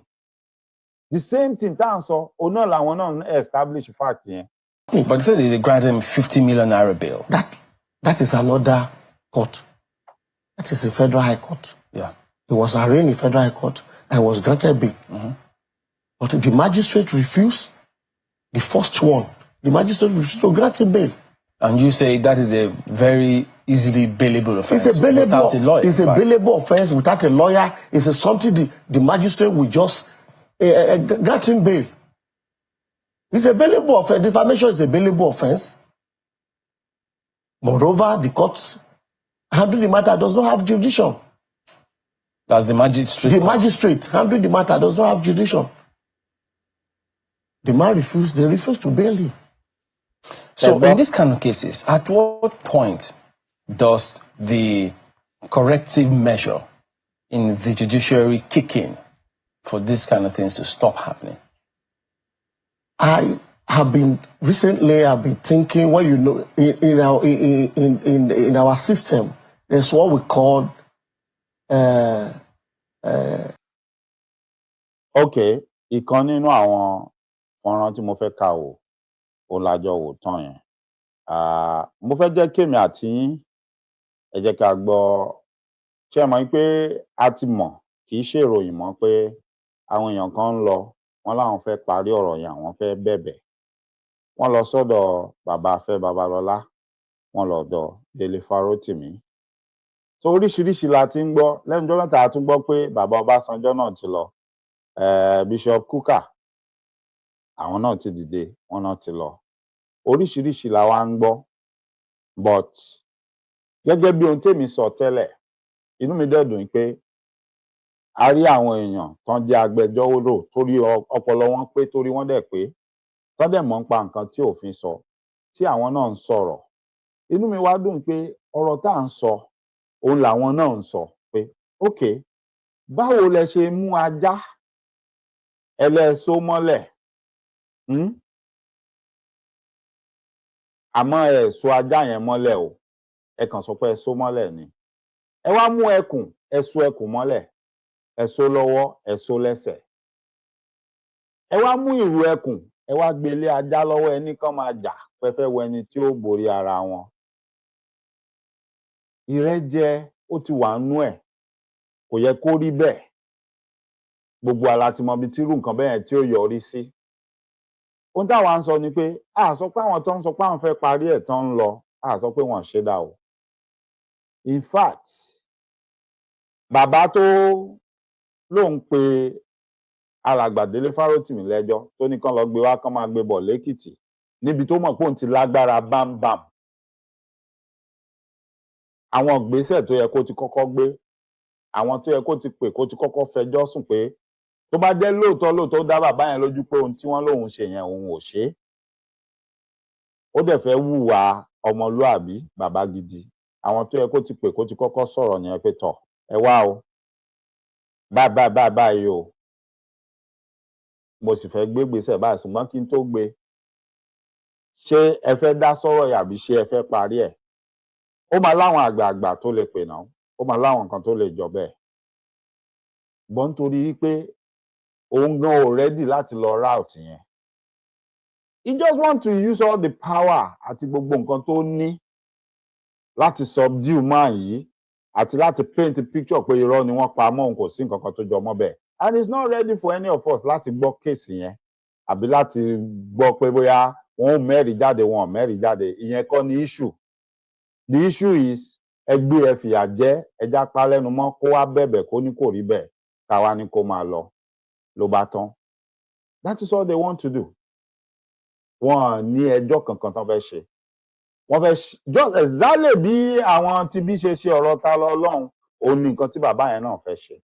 Ẹ rí i pé gbà tán mú ta lọ lọ́hùn tán ti tì mọ́lé tán ṣohun tán ṣe tán, ẹ rí i pé wọ́n bọ́ síta, wọ́n dà sórí social media, wọ́n ń fọ́nu, wọ́n ti gbé o, Ọlọ́run ti mú ìwọ tán bá bí dáa ìwọ náà tún lọ mọ́ sọ̀rọ̀ ìwọ náà tún ṣe kinní kan ọ̀rí wọn wàá gbé ọ up to date tá a fi ń sọ̀rọ̀ lọ́wọ́lọ́wọ́ yìí wọ́n ṣe ń fi kinní yẹn threaten àwọn èèyàn pé anybody ò gbọ́dọ̀ tó àṣírí àwọn.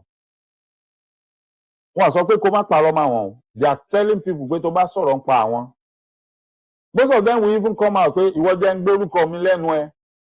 He's not saying don't lie against my name. He's saying don't even mention my name. If you mention my name, màá ní kí wọ́n á fi defamation gbé ẹ àti mọ̀bí tá à ń gbé ẹ lọ tí wọ́n bá wa tì ẹ́ mọ́lé. Ṣé rúùlù tẹ fẹ́ máa gbé nìyẹn? Ṣé rúùlù tẹ fẹ́ máa gbé nìyẹn? Ṣé irú ìlú yẹn lẹ fẹ́ máa gbé? Ọ̀dọ̀ àwọn yẹn lẹ fẹ́ jókòó sí, àwọn yẹn lẹ fẹ́ bá tó pọ̀. These are the things we are saying. Ibi tó gbàjọra wọn nìyẹn. Bọ́n ṣe gbé Tara Ọlọ́run tán báyìí, tán jí gbé. Propaganda yẹn náà bẹ̀rẹ̀ sí spread pé ó jẹ̀bi. Láì ṣe ẹjọ́, donídọ̀la èmi àti yín mọ̀ pé wọ́n ṣe ẹjọ́.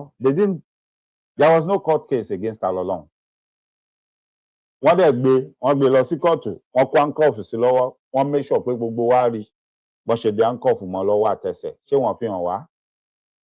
Wọ́n fi hàn wá náà. Mo dẹ̀ ṣì ń bi yín díẹ̀ nídọ̀la.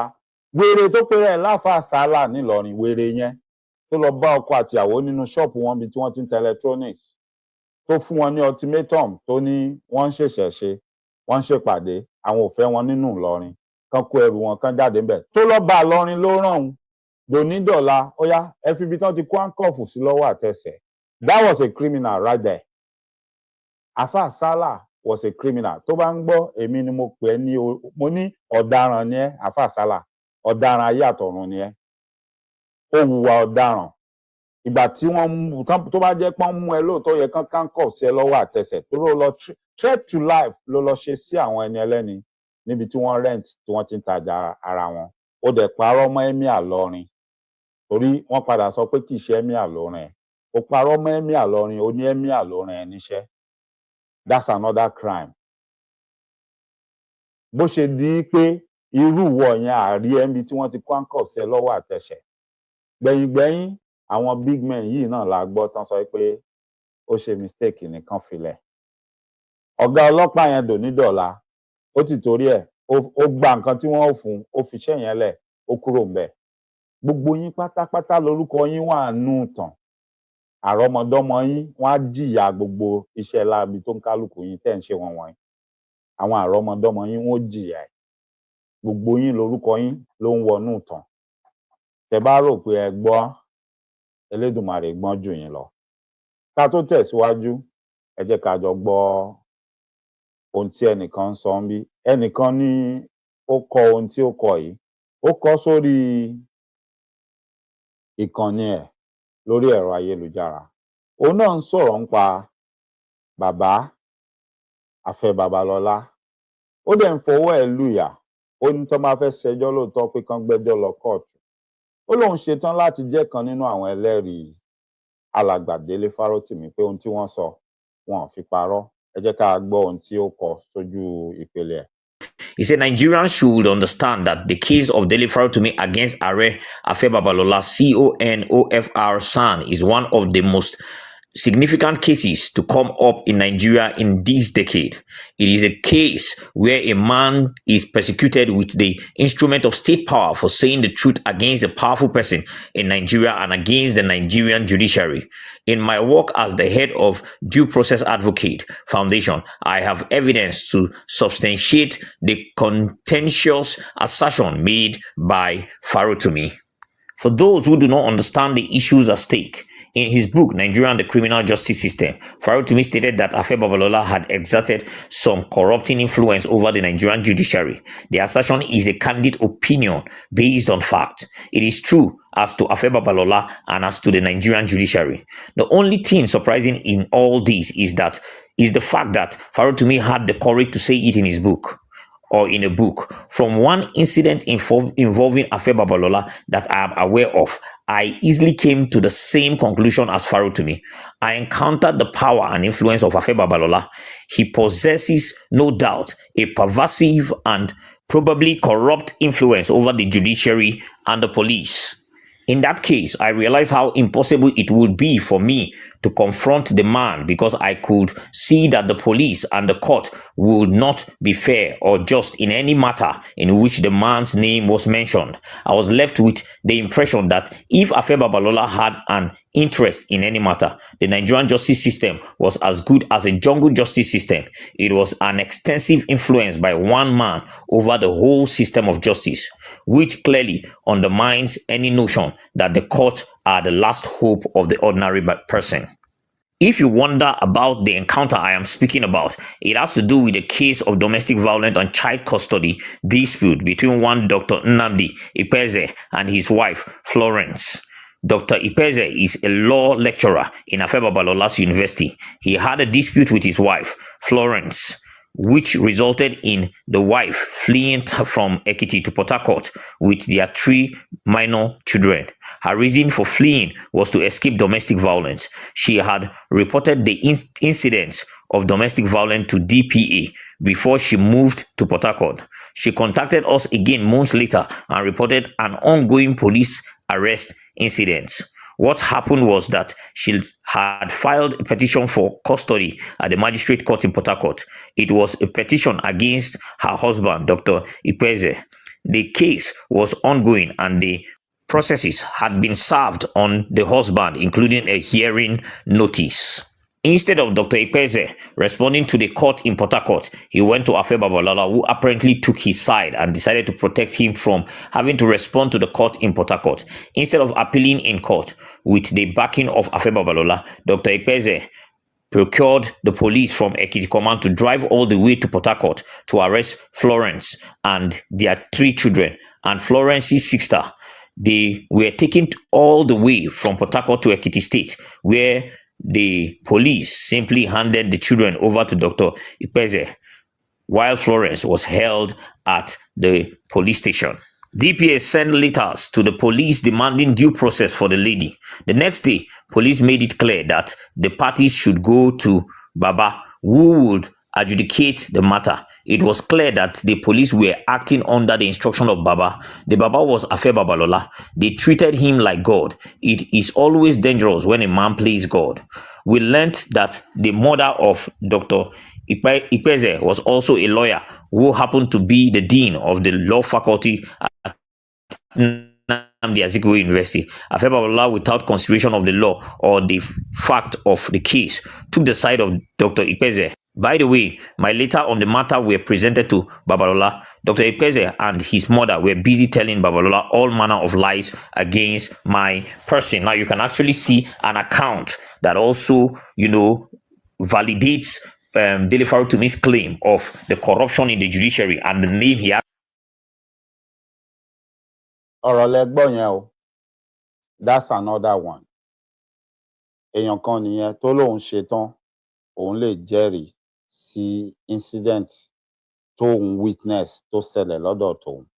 Bọ̀ nínú àyọkà tí alàgbà yẹn kà, nínú gbogbo ohun tí ẹ gbọ́, mo nígbàgbọ́ pé ẹ gbọ́ ibi tí wọ́n ti sọ pé wọ́n lọ gbé arábìnrin yẹn àti àwọn ọmọ yẹn. Ọlọ́pàá ló lọ gbé wọn o láti Port Harcourt, wọ́n gbé wọn wá sí Èkìtì State. Now, nígbẹ̀yìngbẹ́yín, wọ́n gbé ẹjọ́ yẹn lọ sílé ẹjọ́ o. Ọlọ́pàá wá kó àwọn ọmọ yẹn, wọ́n wá fà lé ọkọ lọ́wọ́ pé ọkọ ni kó máa kọ́ ọmọ lọ. Agbẹjọ́rò arábìnrin yẹn ló ń sọ̀rọ̀ yìí o. Ó ní ìgbà táwọn wá kọ̀wé táwọn wá ń béèrè, ó lọ́lọ́pàá ń jẹ́ ó yé àwọn yìí pé bàbá ti yanjú ọ̀rọ̀, wọ́n ní kán kó ọmọ fún ọkọ. This case, allegedly, according to this man, never got to the court of law. Bàbá ló dá àṣẹ pa lọ́wọ́ ara wọn pé that's what's going to happen. Remember now, it was stated that this woman already instituted a case in Port Harcourt. At the end of the day, whatever case she instituted in Port Harcourt was not mentioned. What happened to it? What did they do to it? Báwo náà ṣe nullify it? Where is the due process in the law in that? Where is the due process? Mi sọ pé obìnrin yẹn ló yẹ kó máa kọ́ ọmọ lọ. That is not the bone of contention. gẹ́gẹ́ bí mi ìdẹ ṣe ti jáde rí wá sọ fún anybody pé Fárótìmí jàre Fárótìmí jẹ̀bi. No, what we are saying right now is arrest and detention is totally illegal. And if the man in question has any case against him, he should sue him to the court of law and allow due process to take its course. Gbogbo ọgbọ́n ká máa dàrú, ká wá jáde, ká máa bambuso everybody, ká máa pariwo, wọ́n ti ní kán lọ sí sílé ẹ̀, wọ́n ti ní kán lọ kó gbogbo ìwé yẹn kúrò ńlẹ̀, a ti lọ ilé ẹjọ́ kan, a ti lọ kejì, a ti lọ kẹta, gbogbo ẹ̀ ò make sense. Àwọn dìndìnrín, only fools will believe in such. Power kan, gbogbo tẹ́ ẹ̀ sọ yẹn kò make sense. Because you've not really explained to us, has this man been taken to court and found guilty of any crime? So which court is sitting and giving judgment that you guys should go and do all these things or carry out all these things against him? Rather, the only thing you are doing right now is you are just confirming everything the man said about you. You are just reconfirming, yes, it is exactly as the man has told us. That's all we are saying. Wípé àní ẹ má mú, àní tó bá jẹ̀bi pé kó má jìyà ẹ̀ṣẹ̀.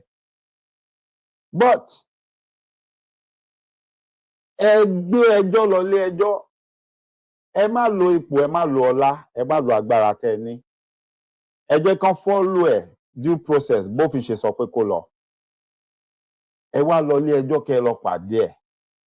Nígbẹ̀yìn gbà tí wọ́n bá ní kó mẹ́rìí jáde tí ò bá rẹ́rìí mú jáde, àbí tí wọ́n bá sọ pé gbogbo ohun tó sọ kò rí bẹ́ẹ̀ tán wá dájọ́ tán, which already náà a ti mọ̀ pé ẹ tún ní ọ̀nà, ẹ ní ọgbọ́n tẹ́ lè dá sí gbogbo yẹn. But one thing is certain, if he has evidence, gbogbo ayé máa rí evidence yẹn, gbogbo ara máa gbọ́. Ẹ bá wa dájọ́ ọgbọ́n sí dájọ́, kan dájọ́ ọ̀rọ̀, àwọn èèyàn mọ̀ pé tọ̀ kò jẹ̀bi, wọ́n kàn dájọ́ ọ̀rọ̀ ni. But nísìn àtẹjọ́ ọ̀rọ̀ o, àtẹjọ́ òótọ́ o, ẹ tiẹ̀ tí ì ṣe kankan ń bẹ̀. Ẹ dẹ̀ ti ń pronounce ẹni ẹlẹ́ni guilty. Ẹ dẹ̀ ti ń sọ pé ẹ fẹ́ gba gbogbo ogún, gbogbo iṣẹ́ tó fọjọ́ ayé ẹ̀ ṣe. Wọ́n lẹ́ni àbátà àkàrà fìrà àtùpà tó lóun ẹni àjítanáwò, ìwà tẹ́ ń wù lọ́wọ́lọ́wọ́ nìyẹn. The same tactics all over. Same thing that played out during Tyranny's incident is playing out in our presence right now. Case upon case. Ó yá, ìwọ náà tún lọ síbẹ̀ yẹn kó lọ pè lẹ́jọ́, ẹjá fòrò ẹ̀mí ẹ̀, ẹjá dààmú ẹ̀. Then you will now have the people that will come out pé he's not going to have time to be going for all these cases. It's better he should just go and beg and settle. Fẹ́yìn tí ẹ fẹ́ gbérú fìlà yẹn wọ̀, tẹ fẹ́ gbérú aṣọ yẹn wọ̀, ẹ jọ̀ọ́ nítorí Ọlọ́run, tẹ́ ẹ bá wá ìbínú Elédùmarè. Tí alàgbà Délé Fárótìmí ò bá sọ pé ó rẹ̀hùn, tí ò dẹ̀ sọ pé ráùtì tóun fẹ́ lọ nìyẹn, ẹ má jáde wá polongo orú ẹ̀ fún wa, tẹ́ ẹ bá wá ìbínú Elédùmarè. Ẹni tó sọ̀rọ̀ ní nǹkan tó ń sọ dáhùn lójú, òun dẹ̀ lẹ́rìí. Bígi bá rélugi tòkè la máa kọ́kọ́ yanjú. Ṣèbó lẹ́ni tó lóun pè lẹ́jọ́, ó dẹ̀ ní nǹkan tó lóun pè lẹ́jọ́ lé lórí. Wọ́n ṣe jẹ́ ká kọ́kọ́ yanjú yẹn náà before any other thing. Bọ̀ nítorí pé bí wọ́n ṣe structure yẹn, bí wọ́n ṣe design Nigeria legal system, òun lè rí tó ń play out níwájú gbogbo wa yìí. A common man can never get any justice in any Nigerian court. Ó mú mi rántí, yóò gbé mi lọ sórí ọ̀rọ̀ yìí láàrin ìgbà kan tí mo ráwọn wèrè kan tí wọ́n ń jáde. Àwọn wèrè tó ṣe pé social media tẹ́lẹ̀dùmarè fi kẹ́ mẹ̀kúnnù lọ́wọ́ tá a wà yìí pé wọ́n ráwọn èèyàn kan tí ó máa jà fún wọn bẹ́ẹ̀, tí ó máa sọ̀rọ̀ fún wọn. Tí àwọn wèrè kan wá rí bí ọgbọ́n bíi tí àwọn ò tún ti lọ máa fi ṣe ìjẹ, tí àwọn máa sọ ara àwọn di service for the highest bidder, láti máa bá wọn ṣe PR, image and reputation repackaging, image and reputation promotion. tó yẹ pé ẹnìyẹn ò bá jẹ́ ògbólógbòó ọlọ́ṣà, ẹnìyẹn ò bá pààyàn, àwọn lẹ́nu wọ́n sì lérò lẹ́yìn, wọ́n jáde wọ́n wá bá a ṣe kínni, wọ́n bá twist story yẹn, wọ́n create another narrative pé kìí ṣe nǹkan tó ṣẹlẹ̀ nìyẹn, nǹkan míì ló ṣẹlẹ̀. Fúnrú ẹ̀yin tẹ́ ń ṣe yẹn mi máa ń sọ fún yín, Elédùmarè ó fún wa ṣe níwọ̀nba àgbà táwa bá ń mí ànígbà fún yín bíbà, àjọ máa bára wa fà ń bíbà yẹn, because nǹkan tí Elédùmarè tún fi kẹ́ mẹ̀kúnnù tó fi kẹ́ àwọn ọmọ kò lè nìyàn, ànígbà yín láàyè kẹ́ wá rọ́bìṣẹ̀, kẹ́ wá bàjẹ́, kẹ́ tún sọ dibi tí ẹ ti máa jẹ̀jẹ̀kújẹ, tẹ́ ti máa ṣèṣekúṣe. Now, nígbà tí ọ̀rọ̀ ṣẹlẹ̀ tàìṣẹlẹ̀, inú mi dùn pé alàgbà Délé Fárótìmí kó tó di pé wọ́n padà mú wọn, wọ́n ti sọ wípé àwọn èèyàn kan ti wà on the social media tí wọ́n ti gbéṣẹ́ fún kán máa bá wọn ṣe PR, kán máa bá wọn polówó, wọ́n ṣe máa ṣe gbogbo nǹkan tán máa ṣe. But one thing tí mo ṣì ń dúró tí mi tí ì rí kankan nu yín kẹ́ ẹ ṣe ni pé ẹ mú bi tí Délé Fárótìmí ti dáràn kẹ́ ẹ sọ fún wa pé òun ni ó dáràn bí ọ̀ràn tó dá nì, kẹ́ wá fi hàn wá. Mi ò tí ì rí. Mi ò tí ì rí. The only ariwo tí mo gbọ́ tó pọ̀ jù tẹ́ ń pa ni pé ẹnu ẹ̀ ti mú jù, ó ti lè sọ̀rọ̀ jù sóun nìkan ni. Another thing tẹ́ ń sọ ni pé òun gan gbogbo nǹkan tó ń sọ ṣó lè ṣe ni.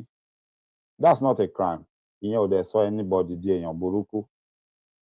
Mi ò tí ì rí yín kẹ́ ẹ mú anything jáde pé òkè ohun tó ṣe tí ò dáa gangan kẹ́ wá mú evidence tí mi tí ì rí yín kẹ́ ẹ mú jáde. Ṣé rí lórí social media yìí? Either they like it or not, wọ́n lè máa sọ fún wa pé kò sẹ́ni tó rí ti yín rò, ta ló ń gbọ́ wọn. But ohun tí mo fẹ́ kẹ́ máa fi ṣàpẹẹrẹ ni pé wọ́n ń gbọ́ yín, wọ́n dẹ̀ rí ti yín rò. Ohun tẹ́ dẹ̀ ń ṣe ó carry weight gidi gan. In fact, tẹ́ bá fẹ́ gbóòótọ́ ọ̀rọ̀, bí ò bá jẹ́ titi yín ni, Nàìjíríà máa ti burú jù bẹ́ẹ̀ yẹn lọ. Yes, wọn bá ti bá débi pé wọ́n á máa mú àwọn èèyàn, wọ́n á máa lé wọn lọ́wọ́ mú lórí títì báyìí, wọ́n á dẹ̀ lọ máa jù wọ́n sínú ẹ̀wọ̀n. Àbí wọ́n máa mú àwọn èèyàn lójú àwọn èèyàn báyìí lójú táyé, àwọn èèyàn ò dẹ̀ ní rí wọn mọ́, wọn ò dẹ̀ ní lè explain bí tí wọ́n wọlé sí. Bọ́ọ̀lá social media pé àfi kéèyàn kan mọ̀ ní fóònù lọ́wọ́ kó mọ̀ rí wọn, kó mọ̀ rìkọ́ọ̀dù ẹ̀, kó mọ̀ jù sẹ́nìkan ni, wọ́n á gbé wọn sáyé, ariwo wọn máa jáde síta, òun ló ń dá wọn lọ́wọ́ kò, òun ló ń dẹ́rù ba ọ̀pọ̀lọpọ̀ wọn. Òun náà ṣe ń wá gbogbo ọ̀nà tí wọ́n máa fi cage everybody pé àníṣe tó gbogbo social cyber crime nǹkan òfin rọ́tán náwọn ń ṣe. Wọ́n rófin ṣe fún Boko Haram wípé tó bá ti mú Boko Haram kán lọ mọ́ yanjú wọn. Yes, wọ́n rí ṣe, but wọ́n lè ṣe òfin pé kinní kan cyber crime, ẹni tó bá sọ̀rọ̀ tó bá tú àṣírí àwọn àbẹ́ni tó bá sọ̀rọ̀ against àwọn kán máa mú wọn, kán máa tì wọ́n mọ́lé. They can do that. Béèrè lọ́wọ́ ara ẹ̀. Wọ́n ní social media ò kì í ṣe ilé ẹjọ́, ariwo tán ń pa lórí social media yẹn wọ́n kàn ń pariwo lásán ni. That's a lie. That's a lie. Kò sí nǹkan tó ń sọ lórí social media táwọn ń gbọ́ àbí tó wúlò.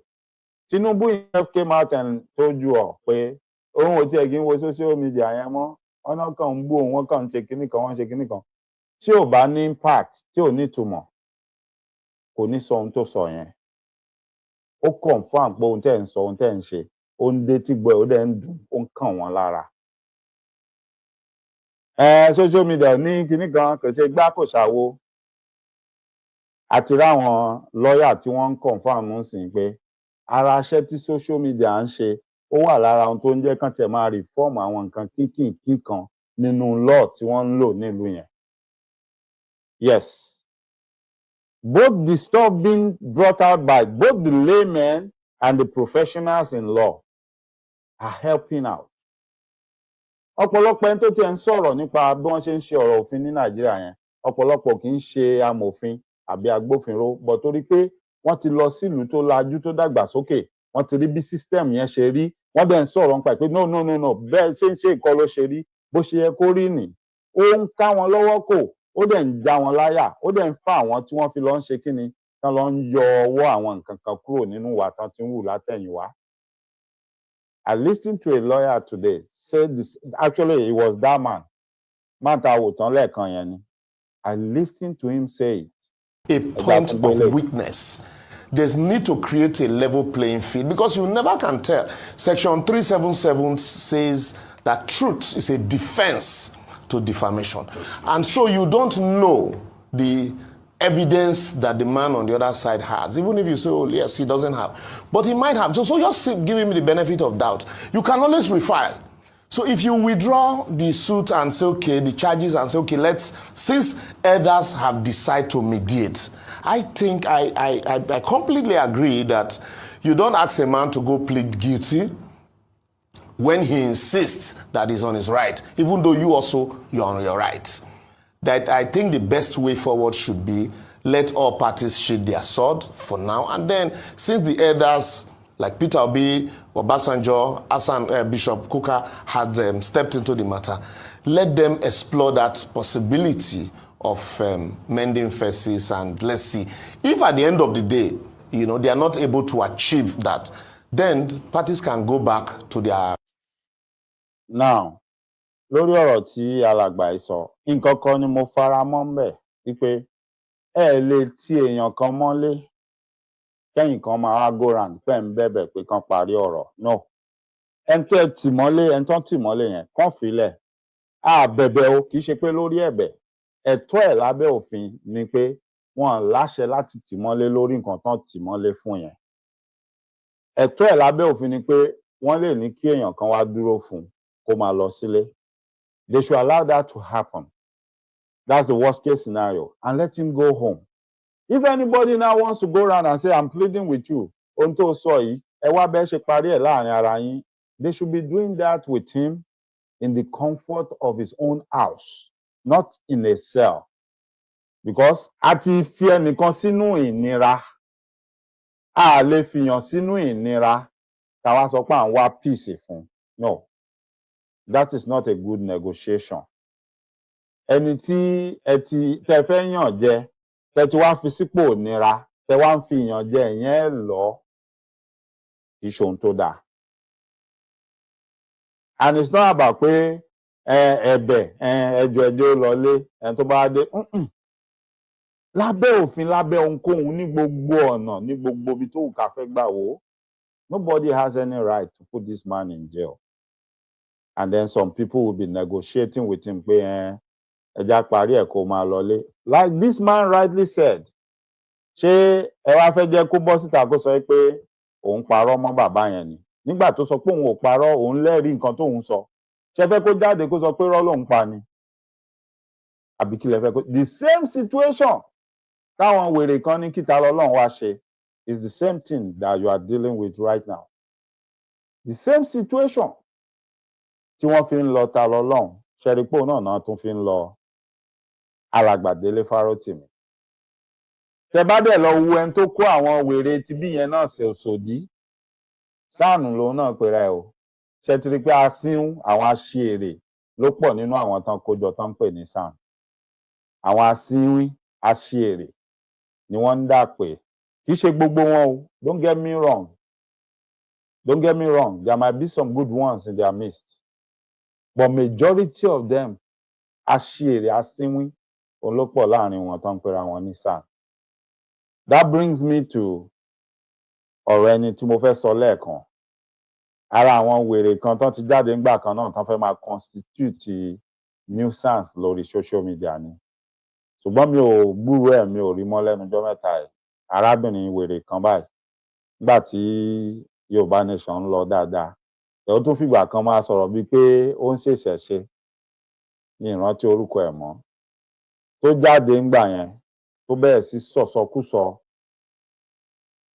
Ó dá àárín kan, ó pìkì Alhaji Dr. Oriyomi Hamzat. Ó bú wọn dáadáa, ó sọ oríṣiríṣi. Ó wá fẹ́ lo ọgbọ́n pé wọ́n ń ba Yorùbá lórúkọ jẹ́, wọ́n ń ṣe gbá, wọ́n ń ṣàwo, wọ́n ṣe lè máa gbé àwọn ìyàwó tó yan àlè wá, wọ́n ṣe lè máa gbé àwọn oní DNA wá, wọ́n ṣe lè wá máa tú àṣírí. So and I look at it that time pé no.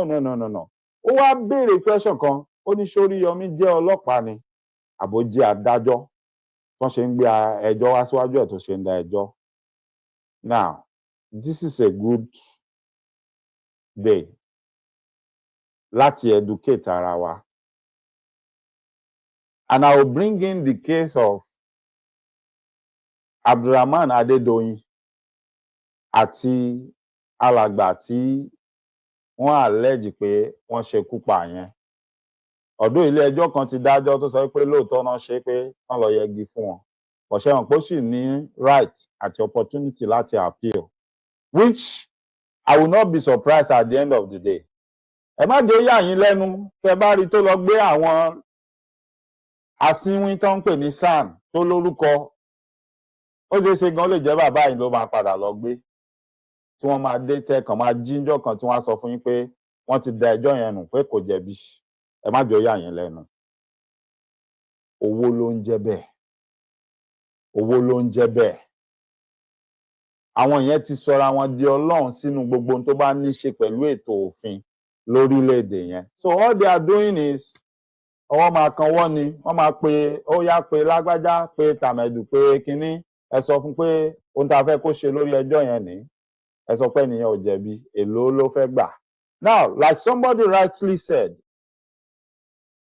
àárín lawyer to lawyer lówó ti máa kan ọwọ́, àárín lawyer to adájọ́ lówó ti máa kan ọwọ́. Third party gan kò need láti mọ ibi tí owó ń lọ. And ẹ jẹ́ n sọ fún yín bọ́n ṣe máa hide irú owó yẹn, bọ́n ṣe máa dàrú mọ́ yín lójú wípé kẹ́ ẹ má lè rí evidence gbé jáde. Ohun tó máa kọ sínú ìwé ni pé owó tó gbà yẹn, in case tẹ́ bá lọ trace account ẹ trace pé okay ó san iye owó yìí, ó san fún ẹni. Àwọn yìí dẹ̀ ni ẹni tájẹ ọ̀rọ̀ sún dá mọ́ lórí. Ìwọ ló wà láàrin. Okay, a mọ̀ pé owó tó gbà yìí ó pọ̀, owó kíni? A nígbà pé owó èlò fi ra ẹjọ́. Ohun tó máa sọ fún yín ni pé owó iṣẹ́ tòun lòun gbà. Ó dẹ̀ lè gbé àkọọ́lẹ̀ fún yín pé látilẹ̀ tóun ti gba iṣẹ́ yẹn lọ́wọ́ wọn lòun ti sọ wọn pé tóun bá máa ṣiṣẹ́ yìí o, iye tẹ́ máa san fóun tóun máa gbà ní o, wọ́n dẹ̀ gbà owó yẹn lẹ rí tán san fóun. But what I want you to know ni pé nínú owó yẹn ó ti calculate iye tó máa gbé fún adájọ́ tádájọ́ máa fi da ẹjọ́ nù. Ohun tóun fi lórúkọ tó fi lókìkí tán fi ń pè léèyàn dáadáa láwùjọ nìyẹn. Olùsíkèsì rí ọmọdé rẹ̀ mọwọ́ wẹ̀ ló ṣe ń bá àwọn àgbààgbà jẹun. Ó lẹ ṣe rí gbogbo àwọn idiot, gbogbo àwọn fools tẹrí tán jáde yẹn náà tán ṣe gbogbo ohun tán ṣe yẹn, because method tán fi kọ́ àwọn náà nìyẹn. Method yẹn náà dẹ̀ ń lò lọ. And that's part of the reason tó fi jẹ́ pé ẹ máa rí i pé gbogbo àwọn èèyàn rándanràndan, àwọn ẹni burúkú tó ń pọn mọ́ lọ léèwẹ̀ yìí àtàwọn ọmọ wọn, níwọ̀n bá àgbà tẹ́ bá sì continue pé Nàìjíríà yẹn máa exist, ẹ ní darapọ̀ kájọ sowọ́pọ̀ kan túká kó ń kálukú máa lọ lọ́tọ̀ọ̀tọ̀. Ẹ rí i pé àwọn ọmọ wọn náà ló tún máa padà wá, tán máa rotate ara wọn, tán máa láwọn ń so lórí lé yín lórí. Ẹ rí i pé status quo yẹn ò ní change, because look at it now. Ìgbà tí aláàmù blow táṣìírí tú tọ́rọ̀ ṣẹlẹ̀ ń sìn, bàbá yẹn ní òun pe ẹjọ́. Ṣé rí i pé gbogbo àwọn tó ń jáde tán ń pe ẹjọ́ káàkiri different states, ìgbà tẹ́ bá máa wádìí wọn lọ tẹ́ máa wo orúkọ wọn, wọ́n á líǹkì wọn, wọ́n á ní ọ̀dọ̀ bàbá yẹn náà ti jáde wá. Which means tẹ́ bá tún wá wò wọ́n, ẹ lọ wẹ̀yìn orúkọ wọn, kí ló wà ńbẹ̀? Senior Aṣièrè of Nigeria, right? Ẹ máa bá Senior Aṣièrè of Nigeria lára orúkọ wọn. Ẹ béèrè lọ́wọ́ ara yín, ṣáwọn nìkan ni? What about all these other lawyers that have been applying to become SAN that nobody even looked their way? They never got it. Tẹ́lẹ̀ lọ wo iṣẹ́ wọn, tẹ́wọ́ gbogbo tó ń ṣe, tẹ́ rí i pé wọ́n ti qualify, pé wọ́n ti dépò ẹ̀ tó yẹ kán lè ti fún àwọn náà ní SAN, wọn fún wọn. Ẹ wá lọ wo rẹ́kọ̀dù àwọn tí wọ́n ń kóra wọn jáde tán ń pera wọn ní SAN yìí, ẹ rí i pé wọn níṣẹ́ kankan tó níláárí tí wọ́n ṣe tó qualify wọn pé yẹ kán di SAN. And you will see where power ibi tí wọ́n tó ti jẹ́ pé àwọn certain people ló lo agbára fún wọn tí wọ́n fi qualify tí wọ́n fi get title yẹn title yẹn òun náà fi ń yọ gbogbo wa lẹ́nu yìí ṣé mọ̀ pé ẹni tó bá jẹ́ SAN tó bá gbà á lágbẹjọ́rò tó bá délé ẹjọ́ kò sí adájọ́ tó lè halẹ̀ mọ́ o in fact ọ̀pọ̀lọpọ̀ adájọ́ gan ó tún máa bá òfin ni ó tún máa tẹríba fún ọ̀rọ̀ mi ò yé yín now ẹ já padà sórí ọ̀rọ̀ alàgbà Oríyọmí so wèrè obìnrin wèrè yẹn wá ń béèrè nígbà yẹn ó ní ṣó jẹ́ ọlọ́pàá ni tó já dájọ́ ni tó ń gbé àwọn èèyàn wábẹ̀ tó ń dájọ́ tó ń ṣe nǹkan tó wù ú now as at that time mo sọ nǹkan kan mo ní ẹni tó ń sọ̀rọ̀ tó ń pariwo mo ní number one thing tó yẹ kó kọ́kọ́ mọ̀ ná pé kò mọ̀ mo ní ṣó ti lọ wádìí pé irú èèyàn wo ni Alhaji Dr. Oriyomi Hamzat kí ni wọ́n náà wọ́n ń ṣe he's a human rights activist he has a registered organization that says he's ready to fight for the poor and the downtrodden in our society. He has an organization registered to that effect. And he chose to do that. He has a radio station. And he has series of programs where he listens to people. He does not go out to solicit for people to come to the studio and talk to him. Out of their own free will, out of their own volition.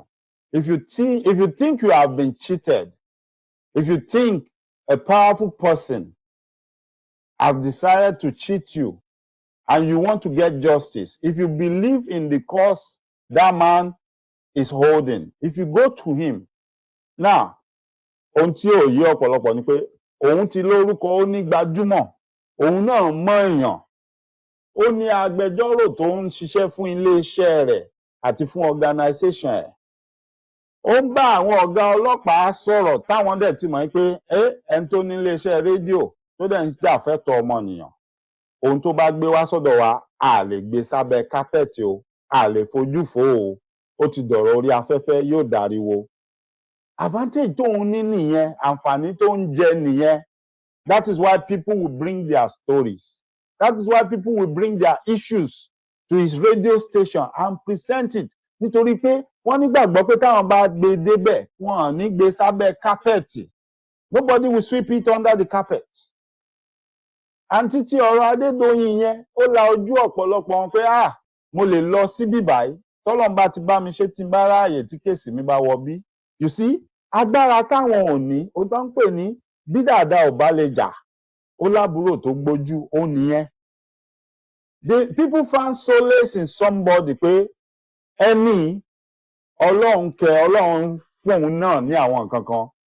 Òun ò wá hùwà tàwọn bámúbámú ni mo yó, mi ò mọ̀ bóyá bí ń pọmọ ẹnìkan kan. Òun hùwà pé okay, ẹni tí Ọlọ́run bá ní kó wá sí sàkání mi tí mo sì lágbára láti ràn lọ́wọ́ pẹ̀lú ohun tó wà ní sàkání mi, màá fi ràn lọ́wọ́. Ohun tí ò yé arábìnrin yẹn nìyẹn tó mú ohun tó ń béèrè irú question yẹn pé Oríyọmí wá jẹ́ police station. Ṣé Oríyọmí wá jẹ́ court? No, òun kọ́ ni police station, òun kọ́ ni court. But people believe he has what it takes to get them justice. That's why they go to him. And he is not forcing anybody. And mind you, I'm not saying he's a perfect human being. No. It is possible to make mistakes too. Ó possible. Kò sẹ́ni tí ò lè ṣàṣìṣe. Ẹni tó bá wà láyé tó bá lóun ò lè ṣàṣìṣe, ó ti kú wọn tí ì sin ni. Ó ti kú wọn tí ì sin ni. Kò sẹ́ni tí ò lè ṣàṣìṣe. That's not what we are saying. But to now challenge such people and say, kàkí ló ń fi rẹ̀ pé ìta ni, tó ń jẹ́ bí kóòtù ni. But all because bóyá wọ́n mọ̀ èèyàn kan rí, wọ́n gbẹ́jọ́ ẹ̀ lọ́bẹ̀, ẹjọ́ yẹn ò wá fẹ́ fọ́ ẹ̀. Àbáwọn kan wá gbéṣẹ́ fún ẹ wípé ẹ bá wa bà lórúkọ jẹ́. No. To those of you that think you can come on social media and do that, you need to know that there's no room for you here. It's not going to work. Yes, ẹ lè ti máa ṣe tẹ́lẹ̀ kó máa work, but we are getting to where we are going to face each other pé no, ẹ má tún wá bà bí ìjẹ́. Bẹ́ẹ̀ ṣe bà gbogbo nǹkan tí ó yẹ kí ọmọ mẹ̀kúnnù máa fi jà fẹ́tọ̀ọ́ wọn jẹ́, ẹ má tún wá bà orí social media jẹ́. This is the only place táwọn èèyàn ti ń seek solace now. If they cannot get solace in the church, people cannot find solace in the mosque anymore. People cannot find solace in their government. They can't find solace in the court of law. They can't find solace with their kings. They can't find solace anywhere. The only platform, the only place that people go to today, nowadays, to find solace is to go on the social media platform and find somebody that will speak truth to the people in power, present their case, and then go from there. At the end of the day, most of them are finding, most of them are getting judgment. Like it or not, take it or leave it. Most of them are getting judgment. You may not want to believe that, but trust me, they are. They are. And then some of you want to gather yourself now and come here and constitute nuisance and then mess it up for us by doing your stupid PR. Láti máa promote image àwọn ọ̀daràn, láti máa repackage ẹ̀ kẹ́ máa tún ṣe. Èèyàn burúkú kẹ́ máa sọ pé èèyàn dáadáa ni wọ́n. Kẹ́ máa wá bẹ́ẹ̀ ṣe máa wá story tẹ́ máa join mọ́ra wọn. Àwọn story tí ò ní proof, tí ò ní evidence. Àwọn àgbà Yorùbá máa ń sọ̀rọ̀ yẹn, wọ́n ní kòkò ò ní gba omi, kò gba ẹ̀yìn. Because this is the only place right now tá tún ti rí ààyè láti máa sọ̀rọ̀ àti láti máa ṣe ìfẹ̀hónúhàn àti láti máa challenge gbogbo alágbára ayé. Ìdí nìyẹn tó fi máa lágbára wípé a máa di ojú wa, a máa gbà yín láàyè kẹ́ tún wá bàjẹ́, kẹ́ sọ dìdàkudà mọ́ wa lọ́wọ́. Ohun tó wà ńlẹ̀, kò sẹ́ni tó sọ pé lágbájá ló jẹ̀bi, kò sẹ́ni tó sọ pé lágbájá ló jàre. Ohun tá à ń sọ ni pé gbogbo ohun tí wọ́n ń ṣe yìí, ìlànà tí wọ́n ń gbà, ìgbésẹ̀ tó ń gbé kò bá òfin mu. Ó parọ́ mọ́ yín, ókè, a ti gbọ́. Ẹ pè é lẹ́jọ́. Ẹ jẹ́ kán dá ọjọ́ tí wọ́n ṣe ẹjọ́, ó ní kálukú lọ múra, ẹ pàdé ní court. But stop all this ẹ fi síbẹ̀, ẹ má jẹun gba béèlì ẹ dìlé ẹ, ó yá ìwọ tún lọ pẹjọ́ kan bẹ̀ yẹn, ó yá ìwọ tún lọ pẹjọ́ kan bẹ̀ yẹn, ó yá then ó yá ẹ̀yin ẹ máa sọ fún pé kò lè bọ́nú ẹ̀ kó kúkú lọ settle kó lọ bẹ̀bẹ̀. Stop all that rubbish. Stop it. Kò sẹ́ni tí ò mọ ọgbọ́n ká fẹ́ rán sẹ́nu káwa tì. Orúkọ tí ò ní dáa tá yóò fi parẹ́, kò sí nǹkan tẹ́nibọ́dì lè ṣe láti tún ṣe. Orúkọ tí ó dẹ̀ dáa títí tí ayérayé, kò sẹ́ni tó lè bàjẹ́, kò sí nǹkan tẹ́nibọ́dì lè ṣe sí. Even nínú Bible story Jesus ta kà gan-an, nígbà tán náà gbé lọ síwájú Pontius Pilate, wọ́n sọ pé wọ́n kàn déédéé ní ó yá ẹ lọ jù sínú túbú. No, wọ́n ló ó sì bi wọ́n wípé kí lẹ lẹ́ni ṣe, ìdájọ́ kí lẹ fẹ́ ká ṣe fún, àbí ìgbà tó yá tó dáàrin kan ọ ló tún ṣe kí ni, ó kó olè jáde, ó dá ká ní ká fílẹ̀ nínú wọn, ó ń ṣàpẹẹrẹ ọ̀rọ̀ fún wọn ni, ó ń pòwe fún wọn ni. At the end of the day kí ló ṣe, ó wẹ ọwọ́ tiẹ̀ kó mẹ́ pé òun ò lọ́wọ́ nínú ohun because ó rí i pé injustice ayé àtọ̀run ni. Ìgbà gbogbo ohun tẹ́ ẹ̀ ń sọ òun ò rẹ́sẹ̀ nínú ohun tẹ́ ẹ̀ ń sọ, ṣùgbọ́n ẹ̀ ń sọ pé kóun lọ pa kóun kan má gbélébù, ó dà mo yọ̀ǹda ẹ̀ fún yín, nǹkan tó bá wù yín ẹ lọ ṣe. Ó sì ṣe kí ni, ó fọwọ́ tiẹ̀ pé mi ò lọ́wọ́ ń bẹ̀, Ẹlẹ́dùmarè orí mi ò, orí inú mi ò lọ́wọ́ ń bẹ̀. Ìbéèrè táwa tí ń béèrè dì sí ni pé ok, ohun tẹ́ ẹ ló ṣe tẹ́ fi fẹ́ sọ pé ó jẹ̀bi, tẹ́ fi fẹ́ sọ pé ẹ fẹ́ ta lé àtọ̀nà ẹ̀, tẹ́ fi fẹ́ sọ pé kán dì róòbù ẹ̀, kán dì bá ẹ̀, kó má lè kán tiẹ̀ má gborúkọ ẹ̀ mọ́nú lọ́ọ̀yà. Ṣé ti proof ẹ̀ ń lé ẹjọ́ pé ó jẹ̀bi pé parọ́ mọ́ yín? You've not done that. But the next thing tá à ń rí ni propaganda, ariwo, abuse of power, tyranny in the face of law. Ipe kán dìbà ẹ̀, kán yọ orúkọ ẹ̀ kúrò, kán gbẹ́sẹ̀ léwé yẹn, wọn ò gbọ́dọ̀ tà á mọ́. The next thing, gbogbo owó tán bá pa níbi ìwé yẹn, kán má kó fún. Gbogbo yẹn ò ní meaning, kò add up, kò make sense. What will make sense is go to the court of law. Although most of us think Morgan pé ó tún lè má rí justice in any court in Nigeria.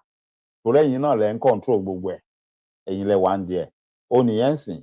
Ara orí àti àǹfààní tí ohun tálágbà yẹn ṣe tó mú wá fún wa ni pé ẹni tó jẹ́ olórí judicial commission sìn ó jáde ó sọ̀rọ̀ ó ní àwọn nídìí kí àwọn lọ́ọ̀yà yẹn tó bá ti rí irú situation tí Délé Fárótìmí ń sọ yẹn kán máa kọ petition wá kí commission lè máa look into it so that wọ́n á lè mọ bí wọ́n ṣe máa punish àwọn adájọ́ tó bá ń ṣerú nǹkan bẹ́ẹ̀ yẹn. But lọ́ọ̀yà tí wọ́n béèrè ìbéèrè yẹn lọ́wọ́ ẹ̀, the answer he gave was ó ní ta ló máa kọ petition yẹn. Ó ní ṣé irú òun lòun máa kọ petition yẹn because ìwọ tó bá máa kọ petition yẹn wàá forúkọ ẹ sí wàá dẹ̀ fi evidence sí. Ó ní ṣé nǹkan tó jẹ́ pé tó bá ti dọ́dọ̀ wọn wọ́n á wo orúkọ ẹ wọ́n á kàn rọra kọ orúkọ ẹ síbì kan ni pé wọ́n ń dúró dè ẹ́ ìjọ tó bá apply tó níwọ náà fẹ́ di senior aṣèrè of Nigeria wọ́n á kàn wo orúkọ ẹ bá pé ó ní petition ẹ gbọ́dọ̀ gbà o ẹ wọ́gilé application. Ó ní sọ ó ní ta ló máa wá ṣe. You see, these are the things we are saying. Wọ́n mọ ohun tó ń ṣe, ó yẹ ọmọ tó ń sunkún, ó yẹ ìyá ẹ̀ tó ń rẹ̀ dákẹ́. Wọ́n mọ ohun tó ń ṣe, they know what is going on, they know why they are doing it. Ẹja tún gbélé. That it's not the same in Ekiti, where the person who was allegedly defamed resides. So I don't know. How do you think that is? I know you've already given a perspective, but in this particular matter now, where I don't know whether you said that Ekiti does not also recognize criminal defamation, but you did mention a number of states, and what we hear from lawyers is that Ekiti defamation is still under, criminal law. It's a matter of criminality. Which jurisdiction should have taken precedence? Anyway, number one is whether the point is that Ekiti doesn't have it in their criminal laws, but I can't say with all certainty. But whether it has it or not, it becomes a law that is a nullity. If they have it, it's a law that is a nullity because it offends the provisions of the Nigerian Constitution. Because the Nigerian Constitution has adopted the Universal Declaration of Human Rights, has also adopted the African Charter on Human and People's Rights. So if there is any law that is inconsistent, any law of the state, of any state for that matter, that is inconsistent with the Constitution of the Federal Republic of Nigeria, or that is inconsistent with the Act of the National Assembly, to the extent of that inconsistency, that law is null and void. So there is no more argument whether Ekiti has it or not. The argument now is even if Ekiti has it, that law is null and void. And that is why if they had allowed the process to go up, if somebody brings it from Ekiti, if somebody brings up that law from Ekiti, it will be an opportunity for the higher courts to nullify that such law, especially when the lawyer in question cites the provisions of the African Charter on Human and People's Rights. We have the enforcement of fundamental human rights provisions, which in itself incorporates the African Charter on Human and People's Rights, also incorporates the Universal Declaration of Human Rights. So what are we talking about again? It's just to go there and quash that law, assuming it's there. Or in any state where it is, just go and quash the law. Okay, but I want to ask you, because you said we've adopted all of this Universal Declaration, African Charter on Human Rights, which are, laudable things that we have, and we've also, incorporated it into our laws. But we know that, when some of these things are adopted and, incorporated into Nigerian law, we subscribe to these, declarations. We know that we still have the challenge of, I'm looking for the word now, but for lack of a better word, localization. So for instance, you still have states having to adopt and do their own versions of those laws. Clearly, Lagos State has done its own, and there is no question whatsoever about that. Take, for instance, this sexual and gender-based violence, which is something that has been on for a while, which was adopted through the VAP Act. We still had a situation whereby a number of states refused to domesticate that particular act until a campaign was embarked upon, and we saw a number of states begin to adopt what it is that Nigeria federally had adopted. So don't we have to also seek or reach a place where states domesticate this adoption of universal Declaration of Human Rights, as we have all now subscribed to federally? Yeah, yes, this is where many of us are missing the likes of Honorable Justice Kayode Esho, Justice of the Supreme Court as he was, Honorable Justice Okuta, and many others of that line. I am sure that if these issues get up to the Supreme Court and we have the such minds, they will declare the laws of those states null and void as it regards these areas. Because do you really need some of these laws to be promulgated? Do you really need positive law to enact these ones? No. You have the Constitution. You have the things that supports you. So what do you need if you talk about gender violence? What else do you want? If there is no such provision in the local enactment or in the state enactment, you go into the federal enactment. And then remember that criminal matters and the likes are also within the concurrent list. Now, in Nigeria, what do we operate? We operate. Yeah, gbogbo yín lẹ́gbọ́n tí alàgbà yẹn sọ wípé òfin yẹn ò exist ní Èkìtì state. Wọ́n lè ti ní nígbà kan tó criminalize defamation of character. But like every other state, wọ́n ti do away with it. Wọ́n ti cancel it, wọ́n ti nullify it. But for argument's sake, for argument purpose, ẹ jẹ́ ká gbà pé ó wà, ẹ jẹ́ ká gbà pé ó ṣì exist. In as much tí Nigeria agree pé a adopt òfin gbogbo àgbáyé àti ti African Charter of Fundamental Human Rights, tá a dẹ̀ tọwọ́ bọ̀wé àdéhùn pé a gbà pẹ̀lú gbogbo ohun tó ń sọ níbẹ̀. Ohun tí wọ́n ṣe fún Délé Fárótìmí yẹn kò bá òfin mu. Don't matter which state, it don't matter. Òfin tí Nàìjíríà ti gbà pẹ̀lú àwùjọ àgbáyé nípa ẹ̀tọ́ ọmọnìyàn.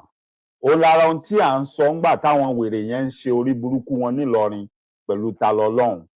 Ó ti nullify any òfin in any state from anywhere láti make sure pé anybody ò ní dá ọwọ́ wú láti fọwọ́ pa ẹ̀tọ́ ọmọnìyàn ẹnikẹ́ni lójú.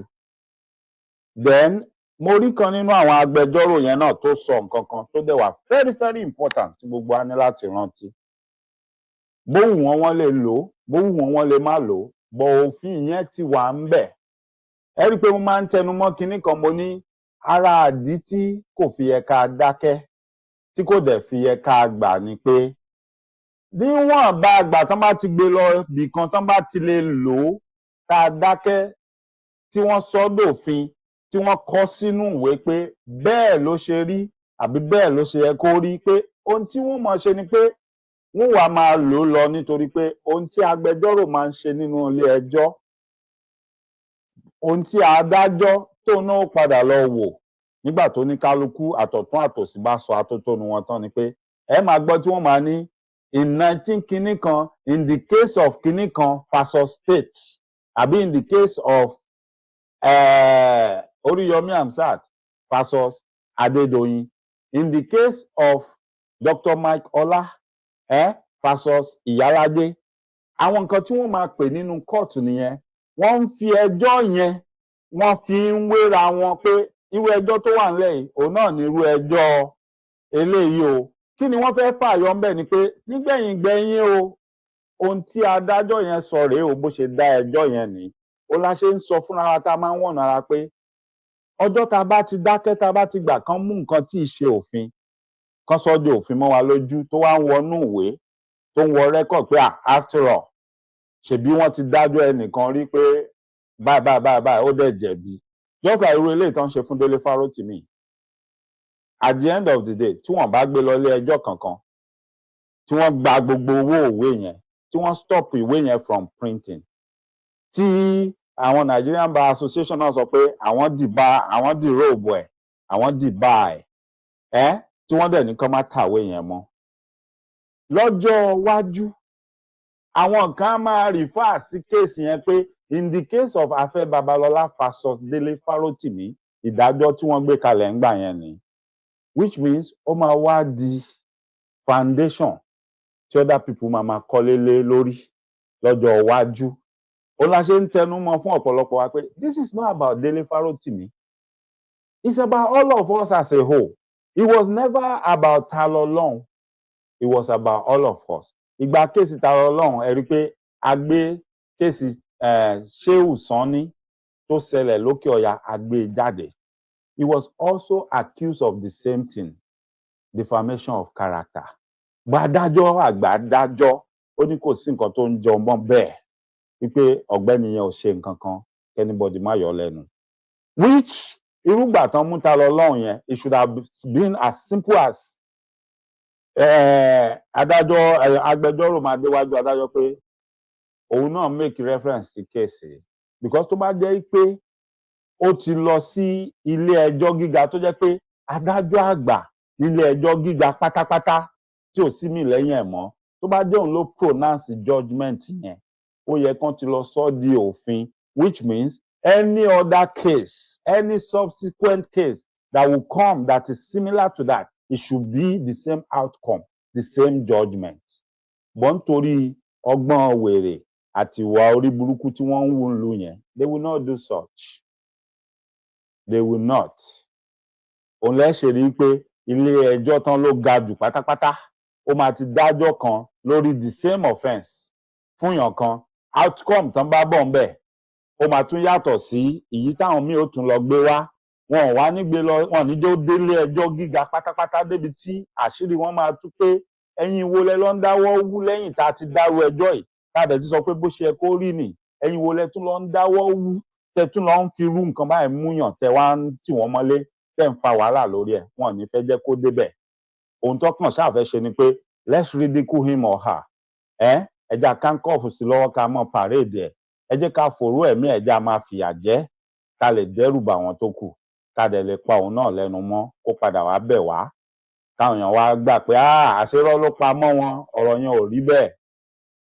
Ẹ má bínú ẹ̀yin èèyàn, mo fẹ́ sáré kí màmí ìyáàfin Yẹmí Folúkẹ́, ẹ káalẹ́ mà, ẹ káàbọ̀ mà, ẹ ṣé, ẹ kú àdúrótì, ẹ ṣé mo rọ́wọ́ yín o. Èmi gan ti ní mo máa pè yín létà lénìí, ìyálájé jíṣẹ́ yín fún mi, ẹ ṣé gan ni. Elédùmarè á bá mi fi púpọ̀ rọ́pò fún yín. Bẹ́ẹ̀ ṣe ń ro dáadáa sí wa, tẹ́ ń ṣe dáadáa sí wa, àwọn ọmọ yín náà wọ́n máa bá láàánú pàdé o, alágbára Ọlọ́run láṣẹ Èdùmàrè. Odó ń pa yín láyọ̀ kò ní pa yín lẹ́kún màmí. Elédùmarè á bá mi dílé àti ọ̀nà yín mú, ẹ ṣé gan ni. A máa rí yín bá o. Bẹ́ẹ̀ ṣe dàgbà, ẹ ní dàgbà yà, ẹ ní dàgbà òsì, ẹ sì ní dàgbà àṣẹ, ẹ ní fìnira lògbà o, agbára Ọlọ́run láṣẹ Èdùmàrè. À ń rí yín inú wa ń dùn, à ní rí yín láre ìsùnkún láṣẹ Èdùmàrè. Ẹ ṣé o mà, thank you so much. Gẹ́gẹ́ bí ohun tí mò ń bá bọ̀, so lórí ọ̀rọ̀ alàgbà Dele Farotimi, it's a lot to be said. Bẹ́ẹ̀ ni, a lè sọ tán. And like I said, fún gbogbo ẹni tó ròyìn pé Dr. Mike ṣé ẹ fẹ́ sọ̀rọ̀? No, kí ló máa mú mi tí mi ní sọ̀rọ̀ nípa ẹ̀ mọ́? That's my brother from another mother. My brother tí mi ò rí sójú rí, my brother tí mi ò bá sọ̀rọ̀ rí. Yeah, that's my brother from another mother. I love him bí kí ló dé? Bẹ́ẹ̀ ni, nítorí pé mo kọ́ ẹ̀kọ́ tó pọ̀ lára alàgbà yẹn. Mo gbọ́ àwọn ọ̀rọ̀ ìṣítí tó pọ̀ látẹnu alàgbà yẹn. It's not somebody. Now, mi sọ pé tálàgbà yẹn Dele Farotimi tán bá jẹ̀bi pé mi ní sọ pọ́n jẹ̀bi. Ọlọ́run má jẹ́ n rohun tí màá fi sá sẹ́yìn ẹ̀ka kan. Kò tí ì yé wa, Ọlọ́run ní jẹ́, kò sí nínú ìrìn àjò mi. Mi tiẹ̀ tó bẹ́ẹ̀ mi gbọ́dọ̀ ṣe. Mi gbọ́dọ̀ ṣe. Ìkìlọ̀ ni mo ti mọ̀ pé mi ò gbọ́dọ̀ ṣe. Ó bá rú mi lójú kàkà bẹ́ẹ̀ mi ní dá sọ̀rọ̀ yẹn ni. Torí mi ò gbọ́dọ̀ ṣàbòsí, mi ò dẹ̀ gbọ́dọ̀ sá sẹ́yìn ẹ̀ka kan. Èèwọ̀ mi ni. So, àmọ́ lórí eléyìí tó wà ńlẹ̀ yìí, so far so good pẹ̀lú gbogbo ohun tá a rí àti gbogbo ohun tó ń lọ. èmi ò tíì rí ibi tí alàgbà yẹn ti parọ́, because they've not even allowed him to go to court and prove what he wrote or whatever he said. They are only victimizing him right now. Yes, it's just a show of shame, show of power, trying to manipulate the system, change the story, and become a tyranny in the face of the law. Daring all of us, pé kí lẹ fẹ́ ṣe, kí lẹ máa ṣe. We are in charge, we are in control. Bó ṣe máa lọ ní, kò dẹ̀ sí nǹkan tẹ́nibọ́dì inú yín fẹ́ ṣe sí. And like I said before, ọ̀kábọ̀mọ tí ẹlẹ́ ògbóró, àwọn ìgbìmọ̀ ọ̀tẹ̀, àwọn ọmọ tán bí kalẹ̀ tí ó continue iṣẹ́ tán ṣe, tán ti fi iṣẹ́ burúkú yẹn lé lọ́wọ́, àwọn náà lẹ rí that all of them are coming out of the woodworks, filing different cases everywhere. Because that's their way of life. That's what they know how to do best. That's the way they have been brought up. That's the way they were trained by the same person. The apple does not fall far from the tree, abi? So you are seeing it now. You are seeing it.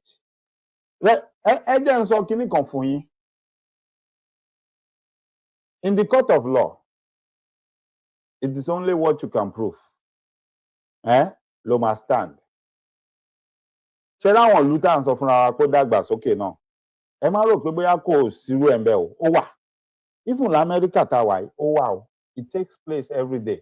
Even lábẹ́ mú ọ̀pọ̀lọpọ̀ wa lójú wa báyìí. But tó bá farabalẹ̀, tá a bá fún ẹ lóye yẹn, àtọgbọ́n yẹn, kò ní yé ẹ. It took me a very long time to actually understand pé it's not about being innocent or being guilty. It's about how much are you willing and how far are you willing to go to keep your good reputation and your good name. Let's take for instance, wọ́n bá mú ẹ fún ẹ̀sùn pé à ń wa ọkọ̀ lójú pópó, traffic offence. Ó wá lọ ilé ẹjọ́, wọ́n wá sọ pé ó dáa, ó jẹ̀bi, ó rẹ́jọ́ yẹn rò, wọ́n ṣáà ló jẹ̀bi. Now, tó máa mú ẹ fún traffic offence, then kọ́kọ́ ṣòfófó kan fún ẹ. Tọ́lọ́run bá fún ẹ láǹfààní yẹn tó bá ní owó láti gba agbẹjọ́rò, jẹ́ kágbẹjọ́rò lọ gbẹnu ẹ sọ̀rọ̀ ńbẹ̀.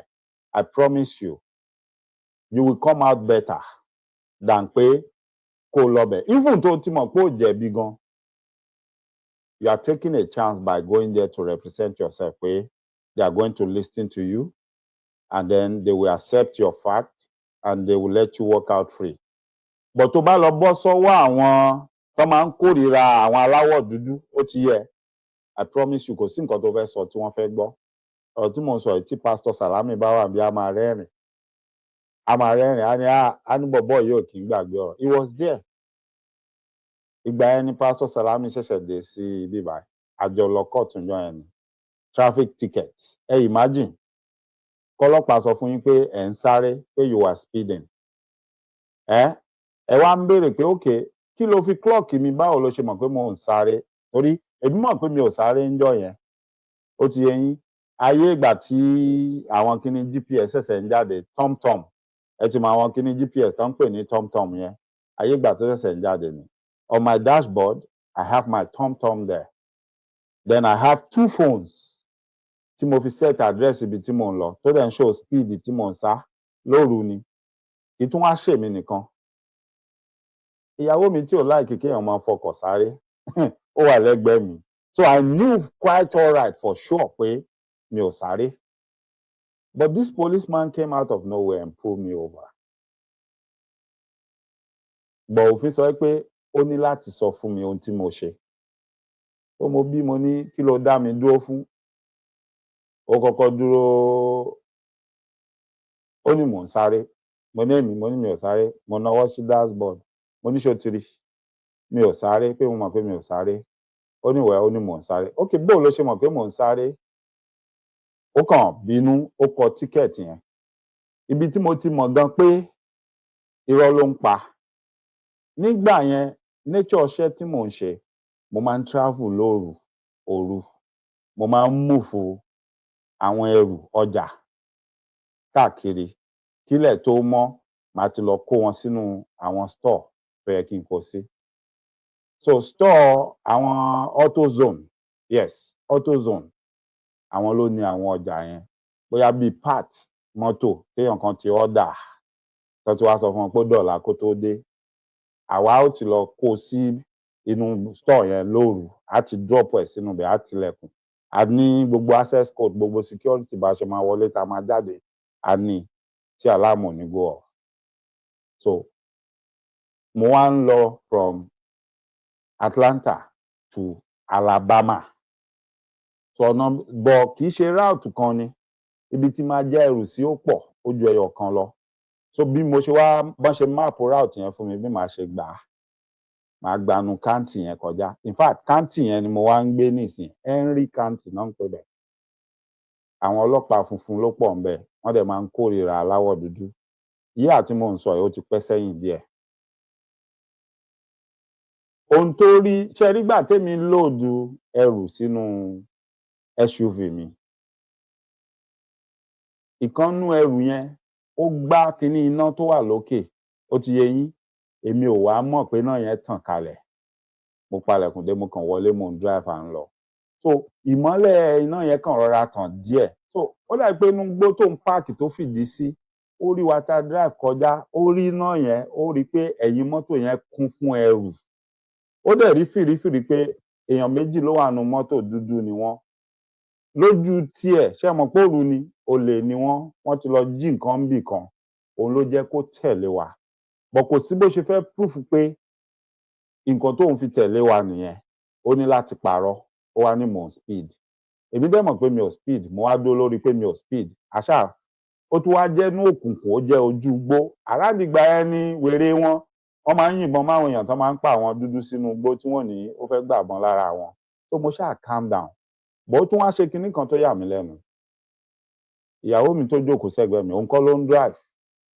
ó lóun fẹ́ rí driver license ẹ̀ mo wá ní for what èmi mò ń wa mọ́tò èmi ló ń bá sọ̀rọ̀ ó ní ìdí láti máa béèrè ID àbí driver license ìyàwó mi kí lẹ́sẹ̀ tó ṣẹ̀ ó ní no ó lófin sọ pé òun ní right láti béèrè ẹ̀ ẹ̀wọ̀n pé mo ti sọ fún yín ojú gbó la wà ojú ọlọ́mọ tó lóru kò sẹ́ni tó rí wa ń bẹ̀ tó mo dàárò wò mo ní kó fún ó gbà ó mú lọ ṣé ẹ mọ nǹkan tó lọ ṣe ó lọ pull orúkọ ìyàwó mi lórí system ó fẹ́ wò bóyá kankan nu wa jẹ́ ọ̀daràn he just need a reason to arrest one of us but unfortunately nígbà tá a ṣe ọ̀daràn kò rí nǹkan kan but ó fún mi ní tíkẹ́ẹ̀tì yẹn pé mo gbọ́dọ̀ wá court ọjọ́ tí mo wá ń lọ kóòtù ni mò ń sọ pé Pastor Salami tẹ̀lé mi lẹ́nu ọjọ́ mẹ́ta tèmi àti Pastor Salami sọ̀rọ̀ ó sì bring ọ̀rọ̀ yẹn up ó ló yà ń lẹ́nu tóun rí mi tí mo dúró láàrin àwọn funfun yẹn nínú court níwájú adájọ́ yẹn tí mò ń rojọ́ belebele ṣé wọn pé mi ò rẹ́yìn mi ò rí nǹkan táwọn tó wà ní court lẹ́yìn ṣe ó ní gbogbo àwọn tó ń jókòó ni wọ́n ń mirí tó ń sọ pé yes pé báwo ni ọlọ́pàá yẹn ló ṣe ní òun rí mi tí mò ń speed because ìwọ tó wà lẹ́yìn mi tó clock mi pẹ̀lú laser gun pé mò ń speed ẹ wá ń play fídíò mọ́tò ọlọ́pàá yẹn bí tó kàn ti ń sáré lọ kò sí anywhere tó show tag number mi àbí tó sọ pé yìí mi ló wà until the end tí mo mọ̀ pé wọ́n lọ gé end ibi tó ṣẹ̀ṣẹ̀ wá ibi tó ti wá bẹ́ mi wọ́n wá gé wọ́n join ẹ̀ mọ́ fídíò bì kan tóun ti ń wa mọ́tò tó ń speed wọ́n lé mi ló ń lé wọ́n ní so speedometer ẹ máa gbọ́ speedometer tinú mọ́tò tiẹ̀ ó wá ń wo speed tóun ń sá ló fi mọ̀ pé èmi ń sáré ju speed limit lọ you see that mi ò gbọ́ rí I had that for the first time in my life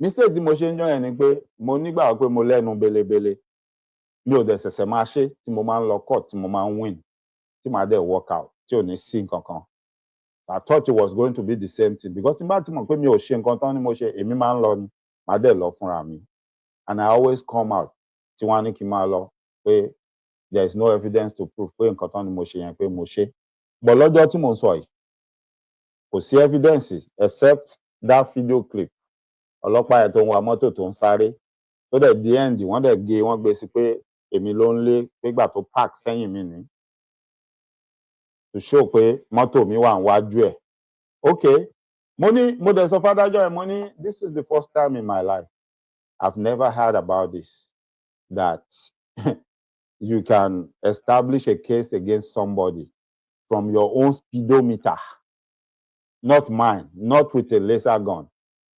Tẹ́ bá gbọ́ gbogbo technical terms tí wọ́n lọ bring up fún mi, tẹ́ bá gbọ́ gbogbo ohun tí wọ́n ń sọ, ẹ imagine, ẹ jẹ́ ń bi ọ̀pọ̀lọpọ̀ yín tẹ́ ń wa mọ́tò yín. Ìjọ́ wo lẹ lọ gbé mọ́tò yín lọ tẹ́ nìkan calibrate speedometer tó wà nínú mọ́tò yín? These were the questions they were asking me. When was the last time you calibrated the speedometer in your vehicle? Ẹ imagine. Ẹ imagine. Ṣé èèyàn tún máa ń gbé mọ́tò lọ pé kán calibrate speedometer tó wà nínú mọ́tò for what? Ó wá kọjú sọ́lọ́pàá yẹn, ó ní what about you? What about your vehicle? Ìyẹn ní we do it every 3 months. Yes, ọlọ́pàá lòun. Maybe wọ́n ń ṣe bóyá wọ́n ṣe ìyẹn ọkàn mi. Àwọn lè máa ṣe. I'm an individual. I own my vehicle. There's nothing wrong with my speedometer. It's working fine. I don't need to calibrate it. Me, Igbori, that was the first time láyé mi. And that ever since then, that was the last time tí mo gbọ́ pé èèyàn ní láti lọ máa calibrate speedometer no mọ́tò. Mi ò gbọ́ rí. That was the first and last time up till now. But those are the stuff they were bringing up to make sure pé they are going to find me guilty of an offence I didn't commit. Pé mo speed tí mo dẹ̀ mọ̀ pé mi ò speed. At the end of the day, adájọ́ yẹn tó wá bínú pé èmi waste time àwọn by coming to court. I should have just paid this ticket off. Ó wá double owó tó yẹ kí n san. Ó tún wá ní kán fi point sórí driver license mi. First time ever in my life that I got a point on my driver license. Henry County. Lọ́dọ̀ àwọn ọlọ́pàá tí ò fẹ́ràn dúdú àtàdájọ́ tí ò fẹ́ràn dúdú. Bọ̀ gbogbo ẹnu ni mo lè fi sọ fún yín. Ká ní pé níjọ́ yẹn tí mo lọ sí court, mo gbé agbẹjọ́rò dání. I will walk out of that courtroom not guilty, nothing, no fine. Lẹ́yìn owó tí n bá san fún agbẹjọ́rò mi. But guess what? Agbẹjọ́rò yẹn máa jẹ́ agbẹjọ́rò tó ti wà use mọ́ wọn níbẹ̀ yẹn, tó ti mọ system wọn. Ó lè jẹ́ right from the onset tó bá ti ń bá mi sọ̀rọ̀ láni owó iṣẹ́ tòun tó ń fẹ́ gbà. Ó lè sọ fún mi pé $1,000. Ó lè sọ fún mi pé $500. Ó lè sọ fún mi pé $400.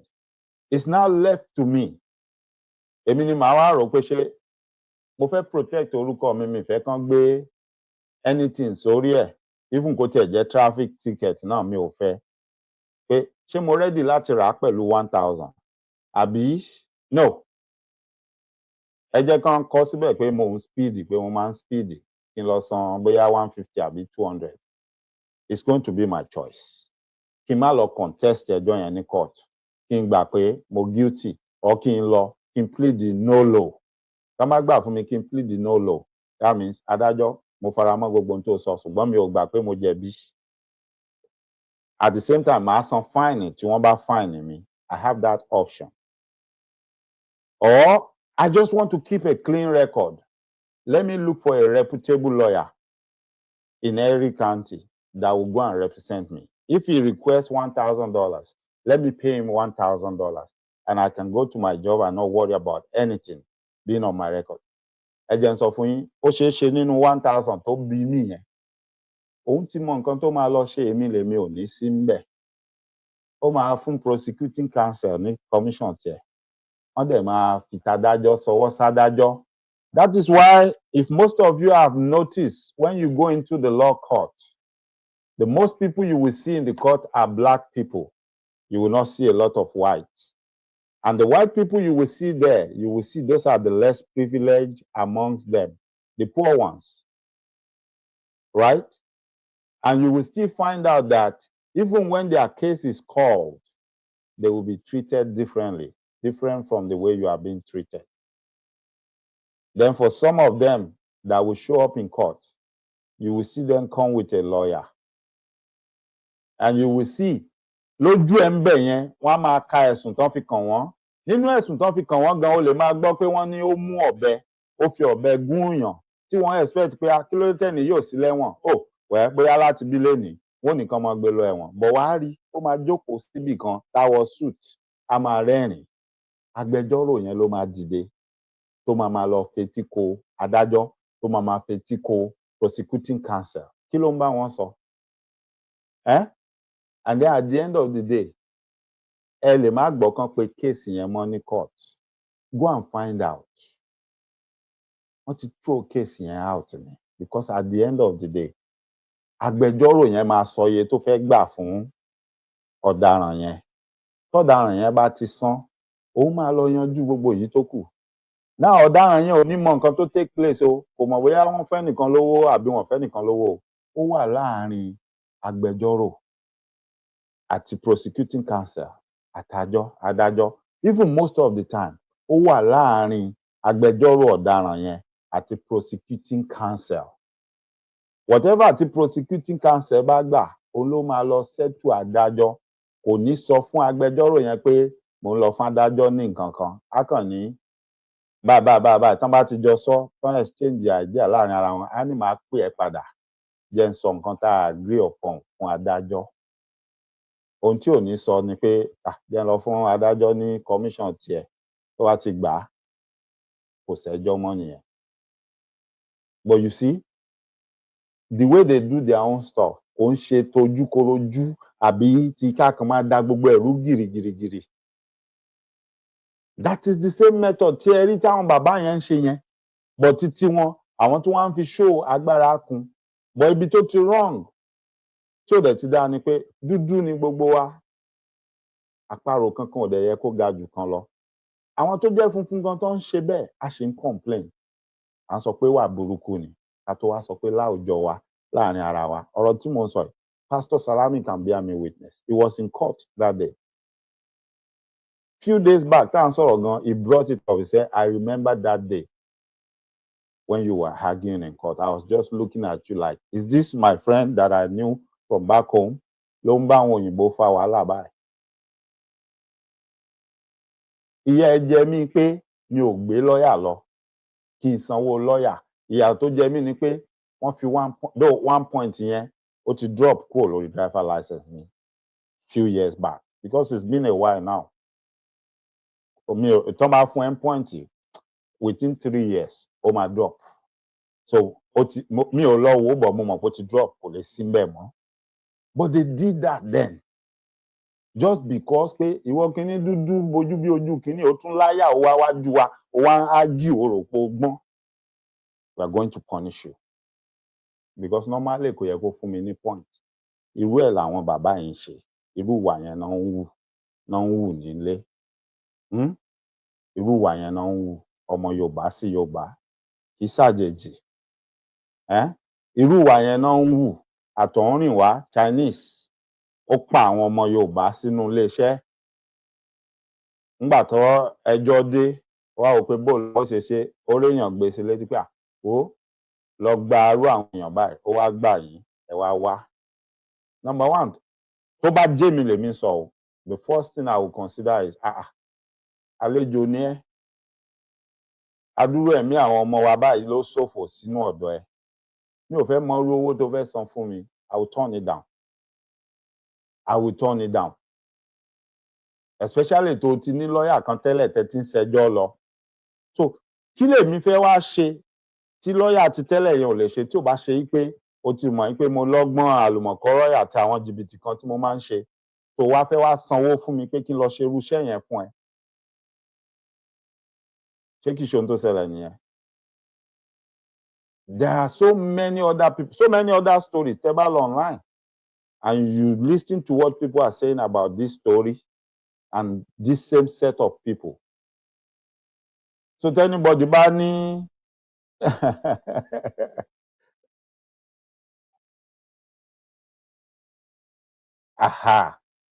so yeah bàbá mi inú gbó kìjikìji lóru kò tún wá jẹ́ mi nìkan bóyá tó bá jẹ́ mi Ọlọ́run kàn tiẹ̀ mọ̀ sọ pé bí rìn mi àṣírí ń jọ yẹn nìyẹn tó bá jẹ́ mi nìkan mo tún lè lo agídí mo lè máa bá fa pé mi nígbà pé no even mo lè sọ̀kan lójú lálẹ́ yẹn pé toró ti rí mi ń dúdú iná tàn ó rẹ́rù nu mọ́tò rò pó lè ní mi èmi lè sọ bẹ́ẹ̀ fún bọ́ nǹkan kan tọ́lọ́run tó fi ṣe kinní fún áńgẹ́lì mi ni pé obìnrin wà ń bẹ̀ ìyàwó mi wà ń bẹ̀ so bí mi ò bá ro tara mi mò ń ro títí ẹ̀ pé inú ojú igbó la wà pẹ̀lú gbogbo ohun tó sì ń ṣẹlẹ̀ lọ́wọ́lọ́wọ́ yìí bẹ́lẹ̀ bá yá mútu wá síbí báyìí kò sẹ́ni tí ó bá rojọ́ o tó bá ní mò ń lọ́bọ̀n mọ́ òun lọ́wọ́ ohun tó bá sọ náà ni ló bá tán especially tá a tún wá jẹ́ foreigner tá a tún ṣe dúdú ìlú wọn àgàgà àwọn bá tẹ̀ tún wá gbọ́ pé Nàìjíríà ni orúkọ rándanràndan orúkọ tó ti bàjẹ́ tipẹ́ wọ́n á ní kò jọ àwọn lójú so mo fẹ́ mo kọ̀ lálẹ́ ọjọ́ yẹn mo gbọ́dọ̀ hùwà ìbùkún ni fún ọmọ ọ̀dọ̀ náà tó fọgbọ́n ṣe náà irúbẹ̀ yẹn téèyàn kan bá ní kéèyàn lo wisdom yes mo lè lo wisdom ro situation yẹn kò kì í ṣe wisdom pé ká máa parọ́ àbí ká má lè sòótọ́ mo lè lo wisdom láti save ara mi kúrò ní situation yẹn because that was a very dangerous situation but after that I still went out to say my truth even though wọn fẹ́ gbọ́ wọn dẹ̀ gbà but still ṣèbémi yẹn náà nílé ni èmi yẹn náà nílé ni kò sí nǹkan kan tó ṣe mí ìyàtọ̀ tó wà níbi ọ̀rọ̀ tiwọn nìyẹn tó bá jẹ́ láàrin tiwa ni tó jẹ́ àárín àwọn olórí burúkú tó ń ṣe rándanràndan yìí ni wọ́n lè ti ní kán lọ máa lé ẹnìyẹn kiri kán lọ gbẹ̀mí ẹ̀ wọ́n lè ti ní kán lọ máa lé kiri kán lọ gbẹ̀mí ẹ̀ àbí kán láwọn fẹ́ sọ sẹ́wọ̀n tí ò ní jáde mọ́. These are the things we are challenging. These are the things we are saying these things are not right. We should not allow it to stand in our society. We should all condemn it. Ẹ gbàgbé pé bàbá jẹ́ àgbàlagbà wọ́n jẹ́ bàbá wa. Mi ní sọ pé wọn kì í ṣe bàbá wa because I'm not here to bastardize anybody or to rubbish anybody or drag anybody in the mud. All we are saying is let the due process take its course. Don't manipulate anything. If at the end of the day the man is lying, let everybody see it. Ẹ jẹ́ kí gbogbo wa rí ẹ jẹ́ ó sojú gbogbo wa. Bó ilé tẹ́ ń ṣe lọ́wọ́lọ́wọ́ show of shame ni. Ìrẹ́jẹ náà ń pè é. Ìyànyànjẹ ni. Ìyànyànjẹ ìrẹ́jẹ ni. Everybody dẹ̀ ló bímọ. Everybody ló lábúrò. Everybody ni o expect pé kán ṣe irú ẹ̀ fún anybody tó jáde wá láti inú family òun. That is why we cannot keep quiet and say ògúngún kan wá ẹja káwọ́ gbéra ká máa wò wọ́n. Always remember at the end of the day once they do it to one of us and they get away with it, it starts to become part of the law of the land. Then the more they will continue to use it against each and every one of us. Unless we nip it in the bud, we stop it. We have to, and we should. You don't have to know Dele Farotimi. You don't have to have had a conversation with him before. You don't have to like him. You need to see this beyond him. Put yourself in the situation, God forbid, but you don't know. Kalolong never thought what happened to him was going to happen to him. Right? Few years back, Dele Farotimi probably never thought he would be going through this.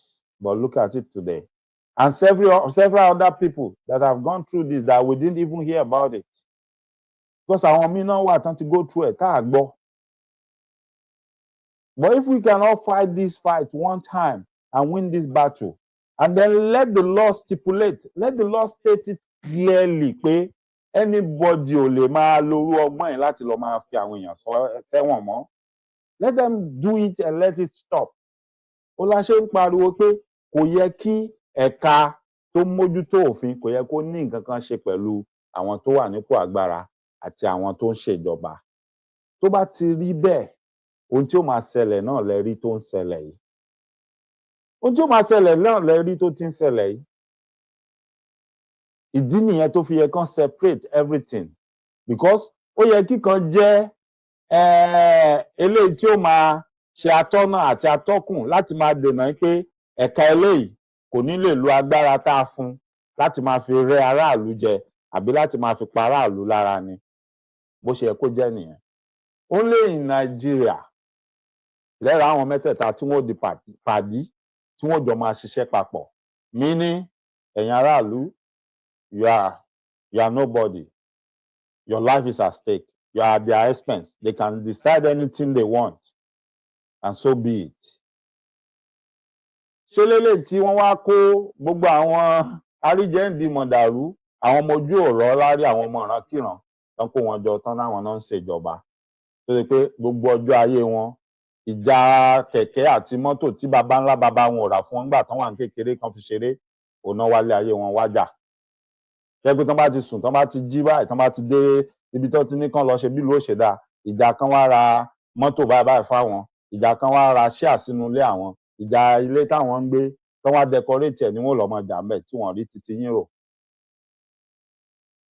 Ẹ̀ka tó tún wá yẹ kó wà kó máa dáàbò bo aráàlú láti rí i pé ẹnìkan kan ò ṣe agbára lò, wọ́n ti da gbogbo ẹ̀rú, wọ́n ti dàrú mọ́ra wọn, wọ́n ti sọ́ dìdàkudà. Òun lẹ rí tí Wike mu tó bọ́ síta tó lọ ń kọ́lé fún àwọn adájọ́, tó ń bi léèrè pé ṣẹ́tọ́ ẹ̀ ṣeṣẹ́ ti ẹni láti máa kọ́lé fádájọ́, tó ní tó àwọn ò bá kọ ta ló fẹ́ kọ.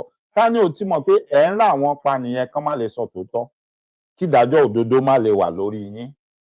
So nínú àwọn adájọ́ tí wèrè yẹn kọ́lé fún lórúkọ ìjọba APC tó wà ń ta, ẹ jọ̀ọ́ tó bá dọjọ́ iwájú tó bá ní kankan nu wọn ṣe nǹkan kan pọ́n fẹ́ dájọ́ fún tán wá gbẹ́jọ́ lọ wájú wọn, èwo nu wọn ni wọn ní pè lórí fóònù pé bá a ṣe fẹ́ kó ṣe ni tí ò ní ṣe bẹ́ẹ̀, tí ò ní rántí pé àwọn mọ̀nà kọ́lé tóun ń gbé fóun wọ́n mọ̀ bò ó nílé.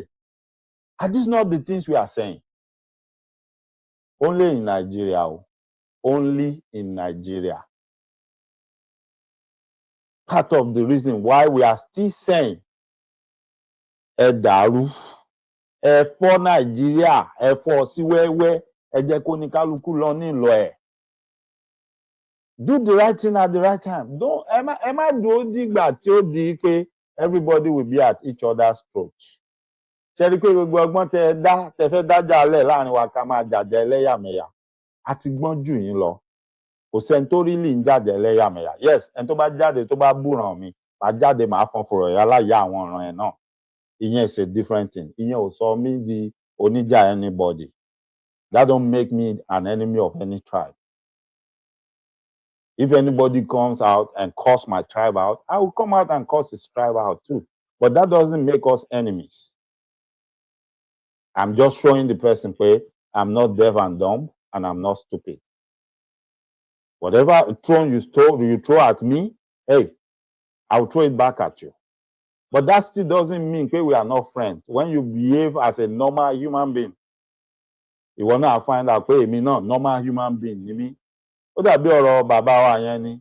Ó ní o lówó, o mọ̀yàn, o wá tún ní wèrè, o láro mọ́. Wọ́n sọ pé Ọlọ́run ò rọ́mọ rẹ o, Ọlọ́run ò rọ́mọ rẹ o, ó níyà ni ó jẹ pa. Ìyà ni ó jó nítọ̀hún pa. Which is part of what we are still telling gbogbo àwọn tán sì ń kówó wọn àtorí wọn tán ń sá lọ sí chọ́ọ̀chì, tán ń sá lọ mọ́sálásí. Ẹ béèrè lọ́wọ́ ara yín, ṣó make sense? Ṣó make sense? Are you finding solace in those places? Ọ̀pọ̀lọpọ̀ gan lẹ́yìn tán bá lọ gbogbo ibi tá à ń sọ yìí tán bá forí kó tán, orí social media ni wọ́n ń bọ̀ tí wọ́n ti wá pa ọ̀pá ẹ̀yin ará orí social media gbà wá o tó ṣẹlẹ̀ sí wa rèé o. They will start looking for retalk with Aunty Aduni. They will start looking for Rotimi Daniels. They will start looking for other people that does those type of shows. People ẹgbà wá o ẹ̀wọ̀n tó ṣẹlẹ̀ sí wa o. They will start running to Oriyomi Hamzat.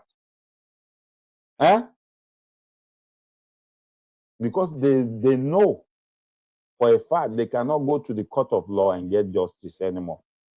They know. The only few people that are getting justice now, even in the law court, most of them is because their case was already on social media. They know that everybody is interested and people are on the lookout to see what's going to happen. So if you see any iota of justice, it's going to be because they know that everybody is aware of that case. And people are interested, people are following it. Hello, Okanwo. Let me round up on this note.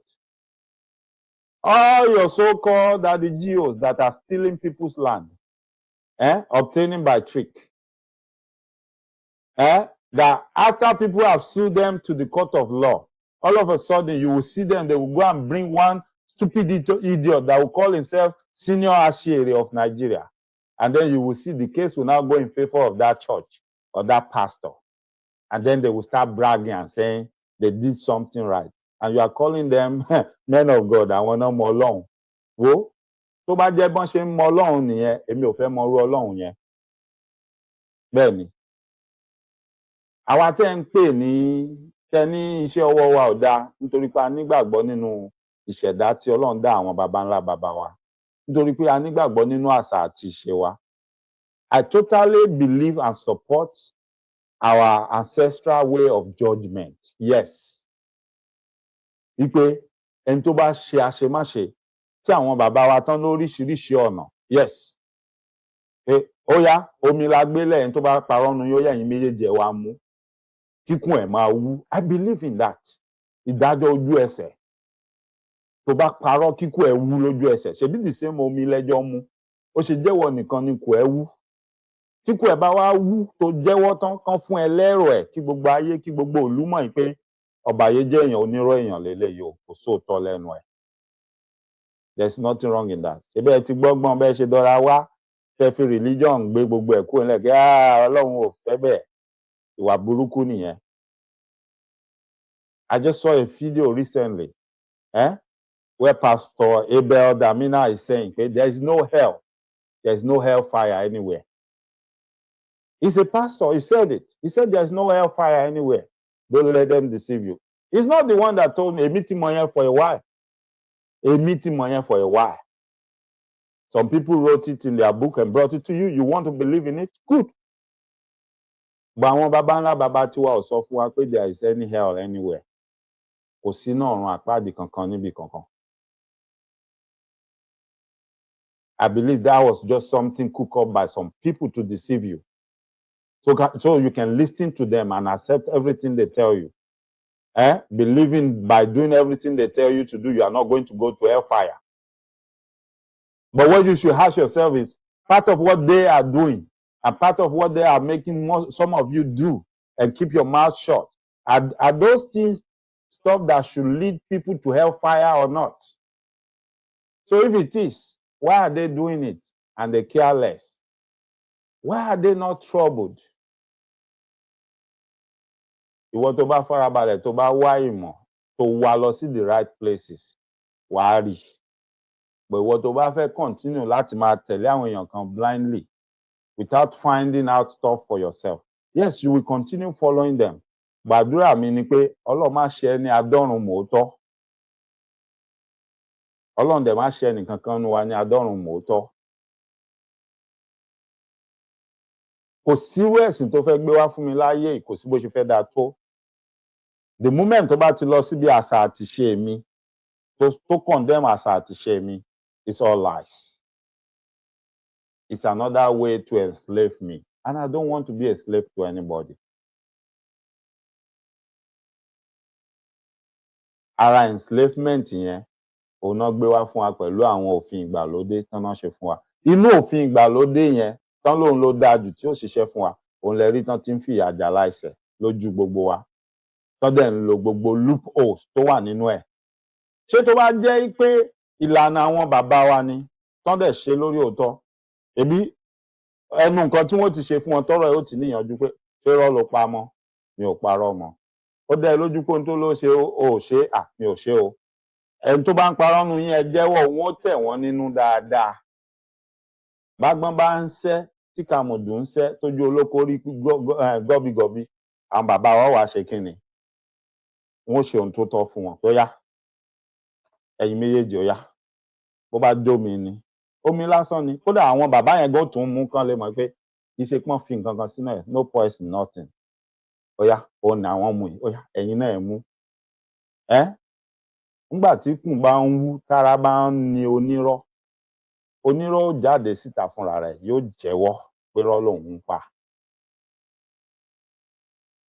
A ní nílò láti wá sórí ẹ̀rọ ayélujára mọ́ wá gbó mọ́ra wa máa pariwo lọ till infinity tí ò ní lópin tó nírọ́ dẹ̀ mọ́ rẹ̀ pé rọ́ lòun pa ṣùgbọ́n òun ti mọ bóun ṣe mọ kàdú everybody tó ń mọ da gbogbo ẹ̀rú lọ. That's why when you call most of them pé ó yá ẹ wá búra pẹ̀lẹ́lẹ̀ wọ́n ní ẹ̀sìn àwọn ò ní jẹ́ káwọn ṣe ẹ̀sìn àwọn ò gbà wọn láàyè káwọn ṣe irọ́ ni gbogbo ẹ̀ irọ́ ni gbogbo ẹ̀. Ẹ imagine àtijọ́ tán ti ń ṣàdá ó yá ọmọ tá a wá sọ lórúkọ lénìí ó yá wá fowó sínú àwo owó kọ́mọ mọ́ gọ̀ owó kọ́mọ soríire ṣé gbogbo àwọn ọmọ tẹ́ wọ́n sanwó kọ́mọ mọ́ gọ̀ kọ́mọ soríire fún àwọn là ń wò yìí o àwọn náà dààmú gbóná di wèrè káàkiri ìgboro yìí o àwọn ni ò mọ nǹkan tó tọ́ mọ́ yìí o gbogbo owó òbí tó bá sanwó owó bẹ́ẹ̀ ẹ lọ bá gbogbo àwọn wèrè tó gbowó yẹn lọ́wọ́ yín ẹni kan refund owó yín ẹ gba owó yín padà ẹ lọ bá wọn pé àdúrà àwọn ò gbà kan refund owó yín ẹ gba owó yín padà àwọn bàbá wa ò ṣe gbogbo yẹn o wọn gba owó kọ́mọ má gọ̀ lọ́wọ́ yín o wọ́n dẹ̀ ṣàdúà àdúà wọn dẹ̀ ṣẹ lórí gbogbo àwọn ọmọ yín tán gbàdúà fún àdúà wọn ṣẹ lórí gbogbo àwọn ọmọ tán gbàdúà fún àwọn ọmọ tán fi epo iyọ̀ àádùn orógbó obì oyin tán fi ṣàdúà fún wọ́n mà ṣoríire àbí sọ́pọ̀lọpọ̀ nínú wọn kọ́ ló bí ọ̀pọ̀lọpọ̀ rú àwa báyìí àbí ọ̀pọ̀lọpọ̀ àwa tẹ́lẹ̀dùmarè náà ní ká délé ayé ká sì bá rú àṣà yẹn lẹ̀ tán ṣàdúà fún wa àpẹẹrẹ ẹ má ṣe ń hàn nú ayé wa kì má ṣe bíbélì náà fi sọ ọ̀pọ̀lọpọ̀ wa lórúkọ àbí a máa yọ ọmọ burúkú so show me the proof show me the evidence pé àṣà àti ìṣe ilẹ̀ wa òun ni ò dáa ló ń ba ilẹ̀ wa jẹ́ show it to me àbí rándanrandan tẹ́ lọ gbé wá from nowhere lẹ fi ń balẹ̀ wa jẹ́ inú òfin tó wà ńlẹ̀ yìí tí wọ́n fi ti ọmọ ọlọ́mọ mọ́lé tán fi ń ṣe rándanrandan tó ń ṣe yìí inú gbo náà ti yọ ṣèbí inú àwọn ẹ̀sìn yẹn náà ti mú gbogbo ẹ̀ tán ti combine ẹjọ́ ṣé mo parọ́ ni so show me how is this better than what our ancestors are doing ìyànjẹ ní ọ̀pọ̀lọpọ̀ àwọn bàbá wa àtàwọn òrìṣà ilẹ̀ Yorùbá ò fẹ́ bàbá mi Kẹ́hìndé Salman ẹ káàbọ̀ ẹ ṣé níjọ́ wo tí ìyálájé ń ṣètò mo fẹ́ rán yín létí pé ẹ ń sọ àwọn nǹkan kan ẹ ń pè èṣù mo mọ̀ pé ẹ̀mí ni ẹ̀ tún ṣe ìdáwẹ ṣùgbọ́n gẹ́gẹ́ bí ohun tán ti ṣe fún wa ohun tó ti wà ní orí gbogbo wa lọ́jọ́ tó ti pẹ́ kó tó di pé a ṣẹ̀ṣẹ̀ wá rí dáadáa pé kò rí bẹ́ẹ̀ èṣù kọ́ sátánì ni torí sátán ni wọ́n kọ sínú ìwé wọn tí wọ́n gbé wá àṣàìtàn ni wọ́n kọ sínú ìwé wọn tán gbé wá wọn kọ èṣù síbẹ̀ ẹ̀rí máa jẹ́ mi ìṣó tó dájú dẹ̀ ti wà tá a ti fìdí ẹ̀ múlẹ̀ pé èṣù èèyàn ni tó gbé láàrin wa nílẹ̀ Yorùbá kan tó bí àwa kan tó bí àwọn bàbá wa nínú ìtàn èṣù tán dẹ̀ kọ fún wa irú èèyàn tó jẹ́ wọ́n ṣàlàyé ẹ̀ fún wa wọ́n ní èṣù ó ṣe kí ni ó kọ ìwọ̀sí ó kọ ìrẹ́jẹ tó bá dẹ̀ mú èṣù lọ́rẹ̀ẹ́ bó o bá níṣòro èèyàn tó gbọ́n ni tó bá lọ bá tó bá béèrè fámọ̀ràn yóò ràn ọ́ lọ́wọ́ yóò fún ọ lámọ̀ràn yóò sọ fún ọ bó ṣe lè ṣe nǹkan nínú ọgbọ́n tẹ́lẹ̀dùmarè jogún fún èṣù gẹ́gẹ́ bí ohun tí à ń kà tá a dẹ̀ ń gbọ́ nínú àwọn ìtàn kan ìlú tí wọ́n ń pè ní Ọ̀tà obìnrin lásán ni wọ́n kóra wọn jọ tí wọ́n dá ìlú Ọ̀tà kalẹ̀ wọ́n sì ní gẹ́gẹ́ bí ohun tó ń sọ fún wa tèmi sì ń ṣèwádìí ògbọ̀ ohun tá a ṣe mọ̀ sófà wọ́n sì nígbà tí wọ́n dá ìlú Ọ̀tà lẹ̀ àwọn obìnrin lásán náà kóra wọn lọ síbẹ̀ wọ́n ní ìlúbìnrin ni wọ́n ń pè é náà kóra wọn jọ síbẹ̀ náà wà ń bẹ̀. now nínú ọgbọ́n tí èṣù gbọ́n tẹ́lẹ̀dùmarè jogún fún òun ló rí wọn nígbà tí wọ́n ní wọ́n ń lọ òun ló wá bí wọ́n pé ẹ̀yin ìyá níbo lẹ̀ ń lọ wọ́n á sọ pé àwọn ń lọ dá ìlúbìnrin kalẹ̀ ó dáa ẹ lọ dá ìlúbìnrin kalẹ̀ àwọn ò sì ní gbọ́kùnrin kankan láàyè láti wá bẹ̀. Èmi tí mo wá jọ́rẹ̀ yín tí mo jọ́mọ yín tí mo bá fẹ́ wá kọ́ tẹ̀wọ̀n ọkùnrin lòun. Ṣé ìwọ? We will make an exception for you. Bó bá fẹ́ wá ọ lè mọ wá ń tiẹ̀. Nínú ọgbọ́n tẹ́lẹ̀dùmarè tún jogún fún. Ó tún wá béèrè ó ní ó dáa bẹ́ẹ̀mi gangan ò bá fẹ́ wá bí mo fẹ́ rán ọmọ wá ń kọ́. You see the knowledge, you see the wisdom right there. Náà wá sọ pé ó dáa bó bá fẹ́ rán ọmọ wá báyìí. Ṣẹ̀wọ̀n pé òun náà sọ fún. Gẹ́gẹ́ bí ohun tí gbogbo wa tí ọ̀pọ̀lọpọ̀ wa tá mọ̀ nípa Ọ̀rúnmìlà àti Ifá. Ẹ mọ̀ gbogbo ẹni tó bá jẹ́ onífá ohun tó tọ́ tó yẹ ni pé kán tó ṣohunkóhun kán tó lọ ibikíbi wọn ò dífá wọn ò béèrè. Mo nígbàgbọ́ pé Ifá ti sọ fún Ọ̀rúnmìlà pé ibi tó ń lọ ìlọ síbẹ̀ báyìí ló ṣe rìn báyìí ló ṣe rìn báyìí ló ṣe rìn atọ́nà. Wọ́n ní ìgbà tọ́rúnmìlà ń lọ tó dọ́dọ̀ Èṣù ń bò ló ibi báyìí lòun lọ Èṣù ní ibi tó ń lọ báyìí lórí o ṣùgbọ́n gbé tiẹ̀ wá mo mọ bó ṣe ṣe. Ṣe rántí ọ̀rọ̀ ọjọ́ kìíní àná tẹ́sù béèrè lọ́wọ́ àwọn ìyá pé bí mo bá fẹ́ wá ń tèmi ń kọ́ wọ́n fún láṣẹ àbí wọ́n sọ ohun tí ó ṣe. Ọ̀dà bí n bá fẹ́ wá bí mo fẹ́ rán ọmọ wá ń kọ́ ọ̀rọ̀ ọjọ́ àná yẹn. Ó wá sọ fún Ọ̀rúnmìlà pé bó ṣe ṣe bó ṣe rìn rè ó ń lọ Ọ̀rúnmìlà ló fi lè lọ síbẹ̀. Gbogbo wa ara èso dáadáa tíṣẹ́ dáadáa tẹ́sù ṣe tó sọ̀kalẹ̀ ó ní ìlú Ọ̀tà tá a ṣe ń wò yẹn. Àwọn wèrè kan wá ń sọ fún yín pé èèyàn burúkú lè sùn wọ́n ní kẹ́ ẹ bìlífù sítórì ìrandànrandàn tó ń gbé kiri. Ṣé èèyàn burúkú ló wà nínú ẹni tó ṣokùnfà ara àwọn ìlú tó lórúkọ ńlẹ̀ Yorùbá tá a ṣe ń rí dìsìn? Ṣéèyàn burúkú nìyẹn? Ṣéèyàn burúkú ni? Bó bá ti ń pe Èṣù léèyàn burúkú, then you need to start calling Angel Michael and Angel Gabriel èèyàn burúkú. Torí òjíṣẹ́ làwọn náà. Iṣẹ́ tá a bá dẹ̀ rán wọn ni wọ́n ń jẹ́. Àbí?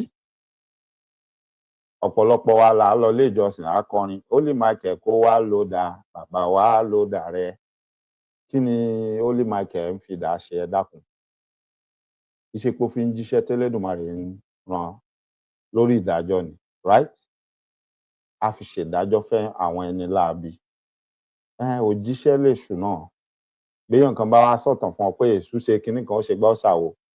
Ó lo agbára àtọgbọ́n tẹ́lẹ̀dùmarè fún láti máa fi ṣe ètò ìdájọ́ ni. Òun lohun tó ṣe. Kì í ṣèèyàn burúkú. So nílò àtúnwí asán àbí àti máa tanra wa. Ọmọ Yorùbá ni mí to the core tí màá fi kú ọmọ Yorùbá ni mí kò ṣeé yí padà.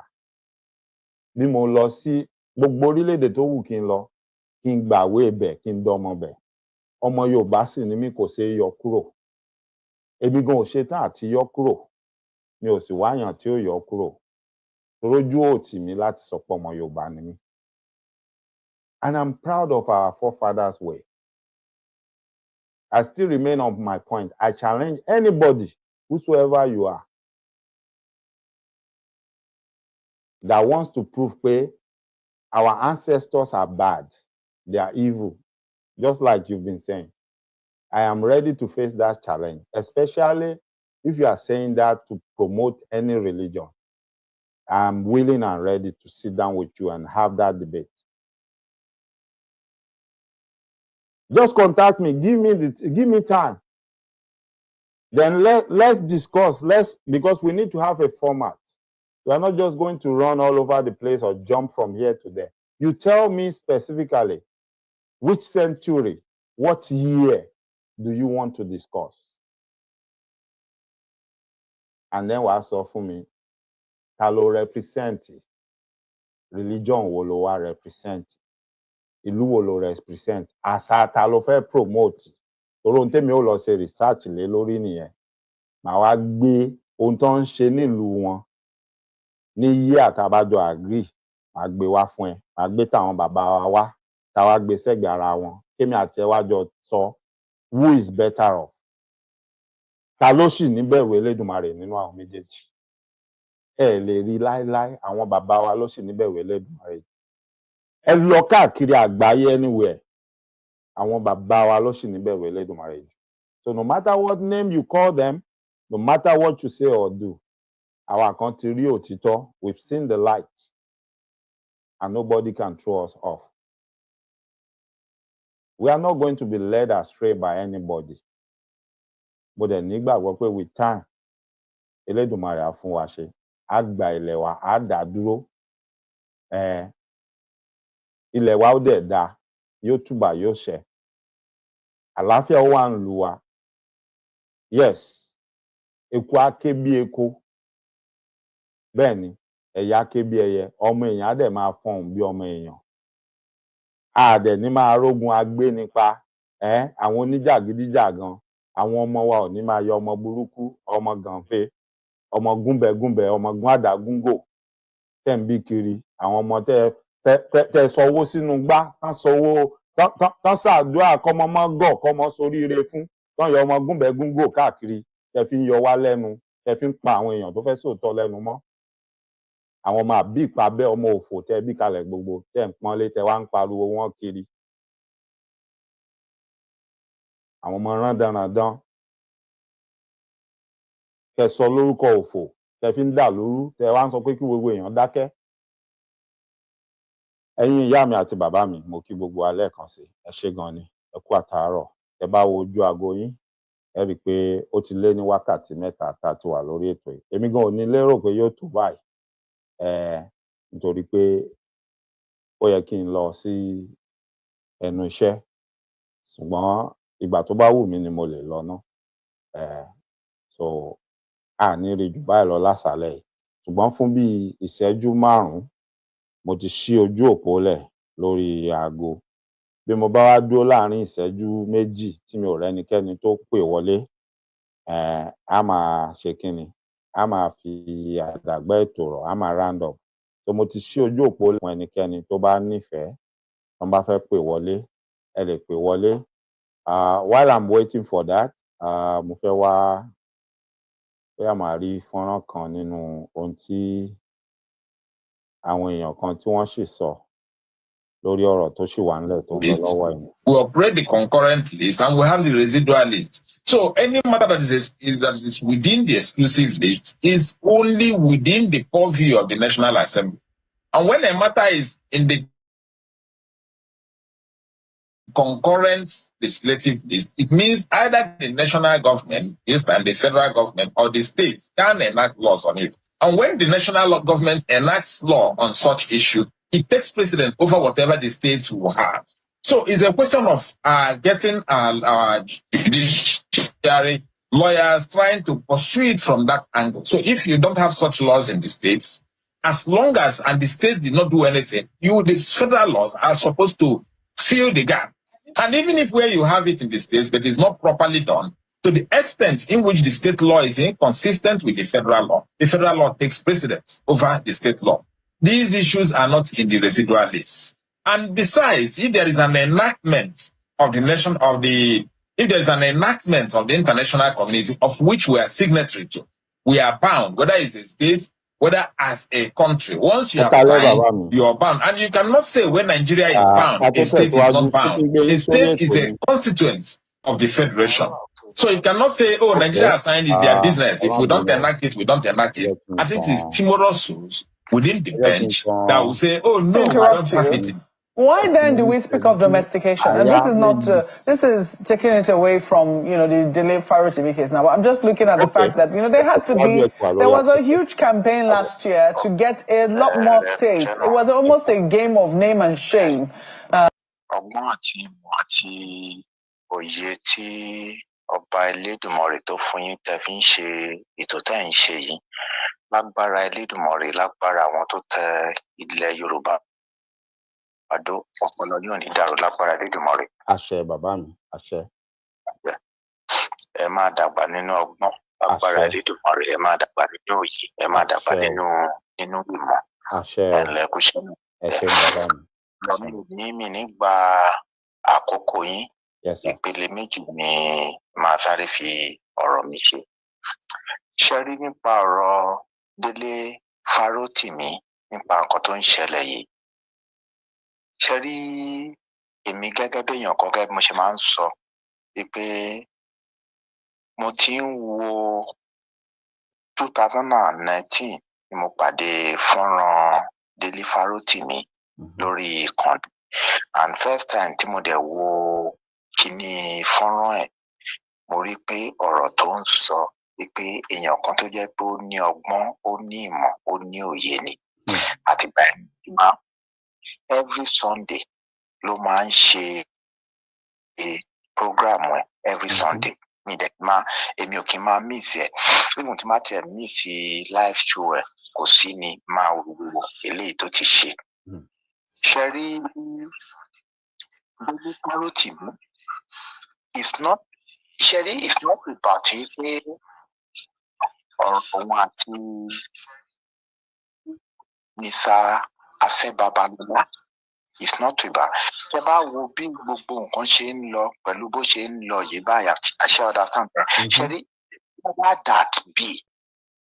power that be ó ti ọwọ́ wọn ti wà nú ẹ̀ ṣé ń gbọ́ mi Dọ́tọ́lá ọwọ́ wọn ti wà nú it's not here bí ìgbà tó máa sọ pé wọ́n kàn sọ ọ̀rọ̀ ti nípa ọ̀rọ̀ defamation pé ìyẹn ni wọ́n kàn ń sọ pé kí ni ìyẹn kọ́ ṣe understand bẹ́ẹ̀ ṣe rí Délé Fárótìmí is a lonely voice in the wilderness ní location 419 tó ti ń sọ for a couple of years now. ṣe rí tẹ́lẹ̀ gan àwọn Arise channel lóríṣiríṣi wọ́n máa ń gbé wá sórí ìkànnì even kan Ruben Abati nígbà míì ó máa ń gbé wá sórí ìkànnì Peter Rufai Oseni ó máa ń gbé wá tó dẹ̀ jẹ́ kó dẹ̀ máa ń sọ̀rọ̀ and ó dẹ̀ sọ gbogbo nǹkan tó wrong nípa location 419 geographical location tó ń pè ní Nàìjíríà yẹn ló ń sọ nípa ẹ̀. Délé Fárótìmí is a voice for the voiceless. ṣe rí èmi gẹ́gẹ́ bí èèyàn kan o ṣe rí gẹ́gẹ́ bẹ́ẹ̀ ṣe sọ wípé it's not about wípé bóyá ọ̀rọ̀ wípé bóyá ó jẹ̀bi kọ́ tàbí ó jà it's about wípé bọ́n ṣe lọ kidnap ẹ̀ bọ́n ṣe lọ gbé ní Èkó tó dẹ̀ gbé wá sí ìlú Adó Èkìtì ọwọ́ ara nǹkan tá à ń sọ nìyẹn ọwọ́ ọlá ọwọ́ pé àwa la wà ń bẹ̀ òun ni wọ́n ṣe fún Délé Fárótìmí nǹkan tí ò yé ọ̀pọ̀lọpọ̀ àwọn èèyàn tí wọn ò lọ́gbọ́n lórí tó jẹ́ pé ọ̀pọ̀lọpọ̀ àwọn tó ń sọ negative nípa Délé Fárótìmí mo rí pé a lot of them wọn ò ní mọ̀ wọn ò ní òye. Délé Fárótìmí ò fẹ́ kì í ṣe pé ó ń fẹ́ popularity kò fẹ́ popularity àwọn tó dẹ̀ ń jà fún àwọn tó ń jà fún òun làwọn mẹ̀kúnnù àwọn less privileged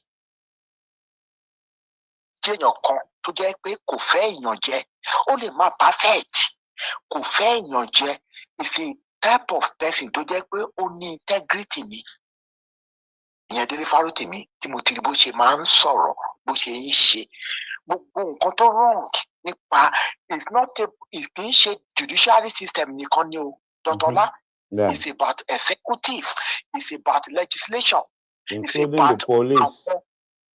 the police immigration custom gbogbo ẹ̀ ló sọ nípa ẹ̀ tó dẹ̀ jẹ́ pé òtítọ́ ló ń sọ kò dẹ̀ parọ́ rárá kò parọ́ gbogbo nǹkan tó dẹ̀ ń sọ ó ní ẹ̀rí lọ́wọ́ ṣẹ́rí Dọ́tọ́lá kó tó di ṣẹ́rí ìgbà tó tí ìwé tó ṣe the last ìwé tó ṣe yìí ìgbà tó publish ẹ̀ síta a week after Yẹmí Ṣeun Ọ̀kínbalóyè tó wà ní Channel ó interview ẹ̀ for over an hour ó ń sọ wípé òun ní evidence ó dẹ̀ ń sọ kinní kan nípa ọ̀rọ̀ wọn àti Mr. Afẹ́ Babalọ́lá nípa ọ̀rọ̀ kinní nípa ọ̀rọ̀ nǹkan tó ṣe ni pé ó wà lára tó ti corrupt judiciary system. Ó dẹ̀ ń sọ kinní kan all the time tó dẹ̀ ń tẹnumọ́. Ó ní ìwé òun tó ń publish. Ó ní òun rí pé Mr. Afẹ́ Babalọ́lá wípé ìwà láyé wípé that is the reason tó ń fi publish ẹ̀ síta. Ó dẹ̀ sọ pé ó take òun ní 11 years kó tó publish ẹ̀. Ó ní torí pé tó bá jẹ́ pé bàbá yẹn tó bá jẹ́ pé Afẹ́ Babalọ́lá ti lọ tó ń lọ publish ìwé yẹn síta, ó ní àwọn kan á máa sọ wípé why tó fi jẹ́ pé ìgbà tí ó wà láyé why tó fi jẹ́ pé òun publish ìwé yẹn síta.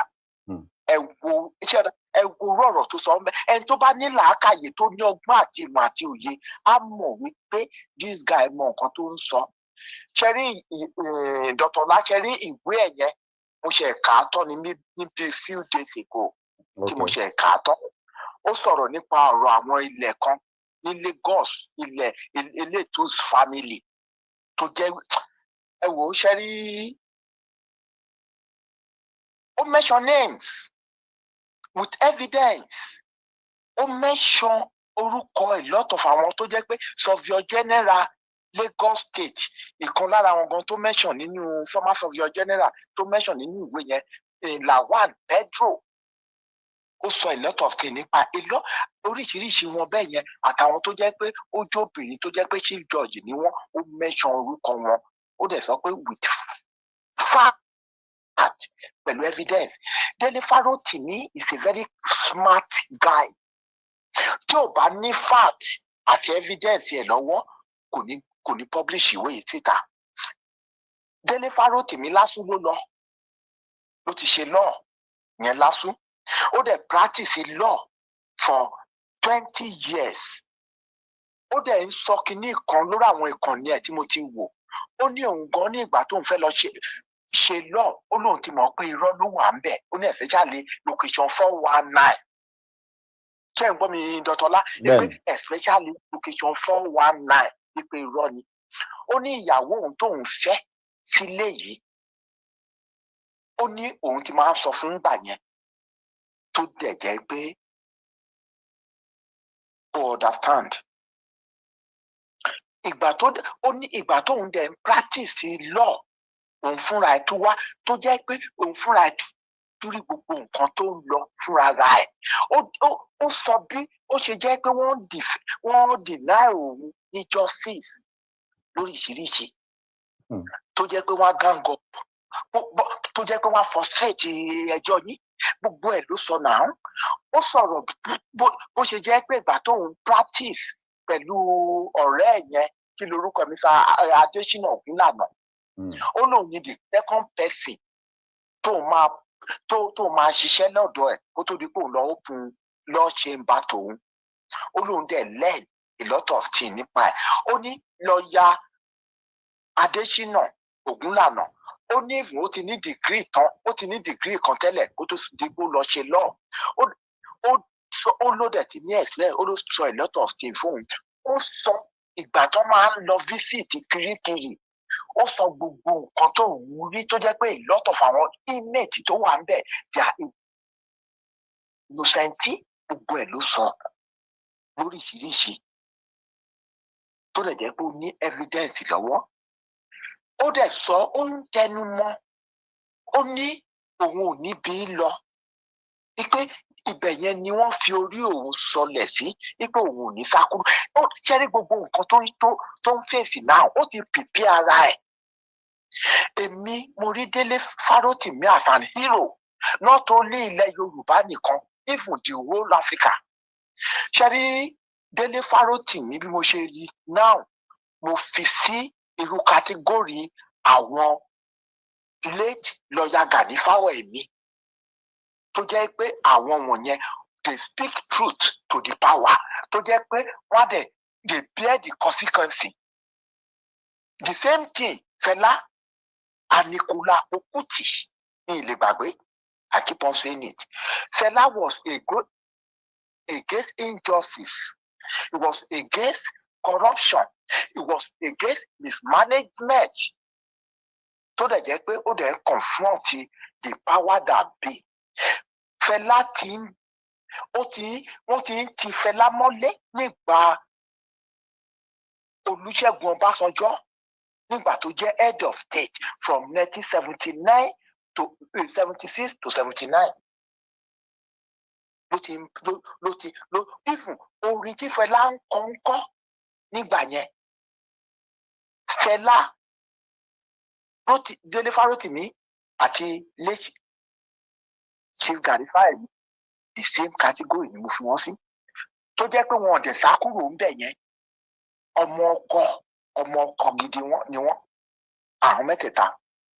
Tí they are not a coward. Àwọn tó jẹ́ pé wọ́n á sọ nǹkan wọ́n á dẹ̀ dúró pẹ̀lú ẹ̀. Délé Fárótìmí máa ń lọ sí abroad, ó máa ń travel abroad.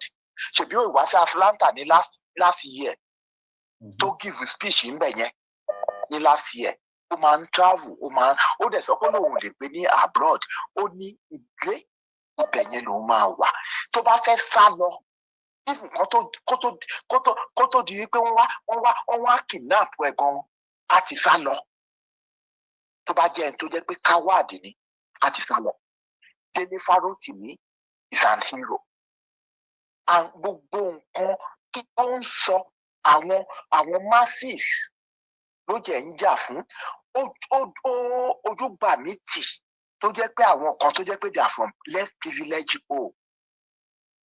Tó jẹ́ pé àwọn náà ilé ọmọkùnrin ènìyàn ni wọ́n ti wá tó jẹ́ pé they are not from privileged home tí wọ́n attack tó ń ṣe negative nípa kí lorúkọ ẹ̀ nípa Délé Fárótìmí. Ojúgbà mi tì fún wọn. Mo dẹ̀ wá surprise. Mo dẹ̀ wá surprise pé kó máa sọ irú nǹkan bẹ́ẹ̀ yẹn against ẹ̀. Tẹ̀bí gbogbo nǹkan tó kọ sínú ìwé ẹ̀, gbogbo nǹkan tó tẹ̀bí gbogbo ẹ̀ ló play out now. Gbogbo ẹ̀ ló ń play out. It's not only about Mr. Afẹ́ Babalọ́lá, it's about power that be. Àwọn ló wà behind ẹ̀. Àwọn ni. Even from the grandmaster of the Wuruwuru tó wà lókè ńbẹ̀ yẹn. Grandmaster of the Wuruwuru tó wà lókè ńbẹ̀ yẹn. Òun náà owó ẹ̀ máa wà ńbẹ̀. Owó ẹ̀ máa wà ńbẹ̀. It's not only about Mr. Afẹ́ Babalọ́lá. Gbogbo nǹkan tó ń sọ ó ti prepare ara ẹ̀. Òun náà ti mọ nǹkan tó ń bọ̀ ahead. 1999 constitution náà ó sọ nípa ẹ̀. Kì í ṣe ìlú sọ nípa ẹ̀ pé it's a fraudulent. Ó sọ wípé gan wípé kì í ṣe pé kán àmẹ́ẹ̀dì ẹnìkan. Ó ní kán ṣe ìmíì. Ó ní fresh one ni kán ṣe. Ó ní kán jù yẹn sọnù. This is a guy tó jẹ́ pé ó ń sọ̀rọ̀ tó jẹ́ pé ojú àwọn èèyàn ojú wọn á lè ṣí, especially the less privileged. Àwọn tó jẹ́ pé wọ́n fi ọwọ́ ọlá tó ń fi ń gbá wọn lójú. Nigeria, Yorùbá land, wọ́n ti feudalize Yorùbá land already. Feudalization ló ń ṣẹlẹ̀ ló wà nílùú Yorùbá náà. Àwọn ọmọ wọn bí ìgbà tó máa sọ pé wọ́n ti cage àwọn èèyàn, wọ́n ti enslave àwọn èèyàn, and this thing á continue àti á máa worse sí ni. Á máa worse sí ni. There are a lot of àwọn èèyàn tó jẹ́ pé wọn ò ní liver. Sọ pé liver bíi ti Délé Fárótìmí tó wà bẹ́ẹ̀ tí wọ́n lè jáde, tó jẹ́ pé àwọn lọ́ọ̀yà ẹgbẹ́ ẹ̀ tó ń jẹjọ́ lọ́ọ̀yà tó jẹ́ pé wọ́n pọ̀ rẹpẹtẹ, tó jẹ́ pé wọ́n mọ̀ pé this thing gbogbo nǹkan kìíní wọ̀nyí wrong. Àwọn náà gan wọn ò ní liver. Délé Fárótìmí tó bá jẹ́ èèyàn tó jẹ́ pé ó fẹ́ follow irú gbogbo nǹkan táwọn èèyàn ń ṣe ó máa follow ẹ̀. Bí ìfẹ́ tó fi Lagos State Magistrate tó fún ní ọ̀fà ẹ̀ ó reject ẹ̀ náà. Ó wà ní ìwé yẹn, ó tún fi ẹnu ara ẹ̀ ó tún fi sọ. Ó sọ, ó reject ẹ̀, ó lóun ò fẹ́.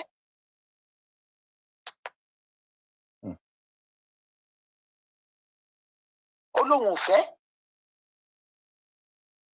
nǹkan tó ń sọ kì í ṣe pé ó parọ́ náà nǹkan tó rí fúnra ra ẹ̀ òun ló ń sọ.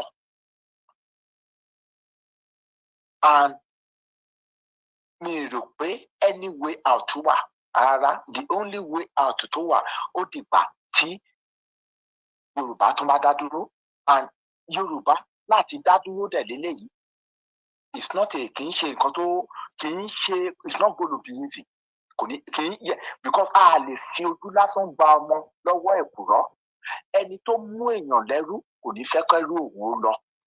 And àwọn a lot of àwọn stakeholder ilẹ̀ Yorùbá wọn fẹ́ kí Yorùbá wáyé, wọn fẹ́ kí Yorùbá nation wáyé. Especially the power that be, especially the influential people, especially the rich people. Wọ́n fẹ́, and àwọn tá à ń sọ wọ̀nyí báwọn ṣe ń lọ náà ikọ̀ gbogbo náà ló ti wọ́n ti ń gúrùmù àwọn ọmọ wọn sílẹ̀, wọ́n ti ń gúrùmù wọn sílẹ̀, wọ́n dẹ̀ ń rìsáàpù ara wọn ni, wọ́n ń rìsáàpù ni ní gbogbo ilẹ̀ Yorùbá. Ṣé rí Délé Fárótìmí tó bá jẹ́ ọmọ Fúlàní ló publish ìwé bẹ́lẹ̀ yìí mi rò kàn bí èèyàn kan dáa láti pé òun fẹ́ lọ gbé dọ́tọ̀ lágbogbo ẹni mo fi pọ́. ṣebí títí dọ̀la Yàbágì ọ̀rọ̀ tó sọ ṣé ẹ gbọ́ kí bàbá yẹn ṣe bí pé òun gbọ́ ni. ẹ ṣe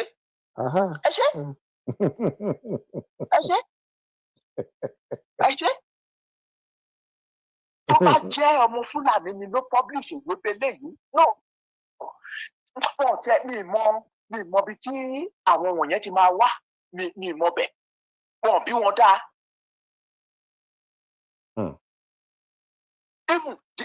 Wọn bí wọn dáa. Wọ́n ní ojú tó bá ti dẹlẹ̀ lóore máa ń sọ. Ṣé ẹ̀rọ sábẹ̀ yẹn àwọn Haúsá Fúlàní báyìí wọ́n kàn jókòó ni wọ́n ní àdán jókòó ó ń wo ìṣe ẹyẹ. Wọ́n ní ṣèbára wọn sára wọn ni wípé ṣèbára wọn sára wọn ni wọ́n kàn máa wò ni because gbogbo nǹkan tí Délé Fárótìmí gan ń sọ náà gan ó ń bá àwọn náà wí. Ṣé ọ̀dà sáàmì yẹn ó ń ta fún wọn náà because gbogbo nǹkan tó rọ̀ǹkì nínú question 419 lòun ń sọ nípa ẹ̀. Tó dẹ̀ jẹ́ pé àwọn náà kan ń kàn wọ́n lára. Àwọn èèyàn especially ẹ̀yin ọmọ Yorùbá tẹ́ bá ń sọ wípé ṣé Délé Fárótìmí ló lè sọ̀rọ̀ tàbí pé kìíní especially ẹ̀yin tó jẹ́ pé ẹ wà lẹ́yìn odi tó jẹ́ pé you are part of àwọn those are the people tó jẹ́ wípé àwọn ló mú life difficulty fáwọn èèyàn táwọn èèyàn fi ń jápa tí wọ́n ń ṣe gbogbo ẹ̀ those are the people tí wọ́n oppress àwọn èèyàn tó jẹ́ pé ìwọ tó jẹ́ pé you are from less privilege tó wá sọ pé ó fẹ́ máa kéèkì fáìdì wọn ojúgbà méjì and kò sí ẹni tí Elédùmarè ò lè mú o kò sí ẹni tí Elédùmarè ò lè mú. Dọ́tọ́lá ẹ wo ti Ekweremadu gbà yẹn deputy senate president tó bá dẹ́kun létí location 419 ni ṣé mo kó máa gbó ó máa get away pẹ̀lú kinní yẹn ẹ̀wọ̀n ó ń kú lọ fún ní kinní báyìí ní British prison òun àtìyàwó ẹ̀. Ọbásanjọ́ gan ṣùgbí ó intervene ó kọ lẹ́tà ní Ọbásanjọ́ wọn ọ̀dà lóhùn. Ṣẹ́ni bẹ́ẹ̀ yẹn kò sí ẹni tí ọba Elédùmarè ò lè mú o kò sí ara. But àwọn masses tó bá ń fẹ́ freedom àwọn ẹni wọn láti kò ẹni wọn ó láti kò especially àwọn Yorùbá. Ọ̀rọ̀ pé a fẹ́ gba Yorùbá nation kì í ṣe ọ̀rọ̀ ẹnu rárá it's not kì í ṣe nǹkan tó máa easy because àwọn this kind of people wọ́n fẹ́ máa continue kó máa lọ bẹ́ẹ̀ ni wọn ti ẹ̀fẹ́ kọ̀rọ̀ Yorùbá nation kó wáyé ibẹ̀ náà ti fi ń ṣe ọlá ibẹ̀ náà ti ń jẹ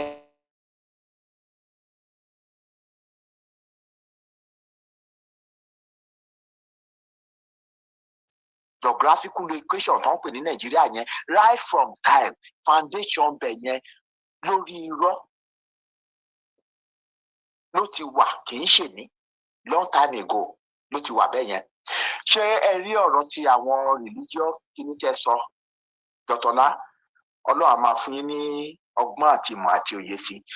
Ṣé rí nípa ọ̀rọ̀ àwọn bàbá ńlá wa tẹ́ sọ lẹ́ẹ̀kan, ọ̀rọ̀ gidi lẹ́sọ̀, ọ̀rọ̀ gidi òun lẹ́sọ̀. Ọ̀rọ̀ mo máa ń sọ pé religion méjèèjì yẹn, méjèèjì Christianity àti Islam, irọ́ ni, ẹ̀tàn pátá, scam ní pátá, scam. Ṣẹ́rí that is ṣẹ́rí even káwọn èèyàn wa gan ọ̀rọ̀ ẹ pé bóyá a fẹ́ gba Yorùbá nation gan, ṣẹ́rí religion liberation náà too important because religion ọ̀rọ̀ ẹ̀sìn wọ́n ti fi pa psyche, wọ́n ti fi pa psyche àwọn èèyàn wa Dọ̀tọ́lá. Wọ́n ti brainwash àwọn èèyàn wa tó jẹ́ pé ọpọlọ wọn a lot of ẹlòmíì gan kò lè think right mọ́. Religion méjèèjì yẹn àwọn tó gbé wá wọn mọ nǹkan tó ń ṣe. Àwọn méjèèjì ló dẹ̀ kó Áfíríkà lẹ́rú. Àwọn ló kó Áfíríkà. Ṣé ní ìgbà tó ń wá ń gbà yẹn tó wá force wa, tó wá force àwọn bàbá ńlá wa ń gbà yẹn ní 500 years ago, wọ́n wá lọ strategize ní òun wá lọ package eléyìí, òun wá ṣe wá gbé wá. Ni wọ́n wá gbé wá fún wa. Scam pàápàá ni. Religion is tools to control people ni. Irọ́ pátápátá ló wà ń bẹ̀. Pátápátá. Gẹ́gẹ́ bẹ́ẹ̀ ṣe sọ lẹ́ẹ̀kan pé tó má ti ṣe jàǹbá, àwọn religion kìíní wọn tó má ti ṣe jàǹbá fún wọn tán wá sórí ìkànnì Àdùnní Adé, tán wá sáré orí ìkànnì Rótìmí Daniel. Rótìmí ti Daniel gan, òun náà ti ń gbọ́ báyìí. Ó ń sọ fún wọn báyìí ó ní òun ò ní dá sí lot of them mọ́, ó ní because ẹ̀yin fúnra yín lẹ̀ ń kúra yín lọ bá wọn, òun náà orí ẹ̀gán ti ń pé ìyẹn Rótìmí Daniel, òun náà ti ń realize pé ẹ̀yin wọ́n sọ fún yín látijọ́ ẹ̀yin tẹ́ bá ti ṣe kòńgẹ́ wọn tẹ́ ṣe kíní wọn ẹ lọ sọ́dọ̀ wọn lẹ bá wọn náà, ẹ̀yin fúnra yín lẹ mọ nǹkan tẹ́jọ́ di papọ̀, òun náà orí ẹ̀ ti ń pé, ó ti ń pé dáadáa. Irọ́ pátápátá ló wà bẹ́ẹ̀, irọ́ ara problem ta ní ní Áfíríkà tí ò jẹ́ ká Áfíríkà develop ní religion is a big problem. Gẹ́gẹ́ bí kìíní ti sọ bó ṣe sọ ń gbà yẹn, ìyẹn kí lorúkọ Bob Marley, ó ní we must emancipate our people from mental slavery. Ìyẹn Bob Marley ó dẹ̀ mọ nǹkan tó ń sọ, ó mọ nǹkan tó ń sọ. Àtẹ bá dẹ̀ wo àwọn bàbá ńlá wa, they are not religious people. No. They are spiritual. Yeah. People. They are not religious. They are not religious people. They are spiritual people. Tó mọ̀ pé ọba Elédùmarè wà. Tó dẹ̀ mọ̀ pé nílé ayé tó ń wà bí wọ́n wà temporarily ni. Wọ́n mọ̀ pé ọba Elédùmarè wà. Wọ́n dẹ̀ bẹ̀rù ọba Elédùmarè. Ìlànà táwọn bàbá wa ń tọ̀ yẹn òun ni the best.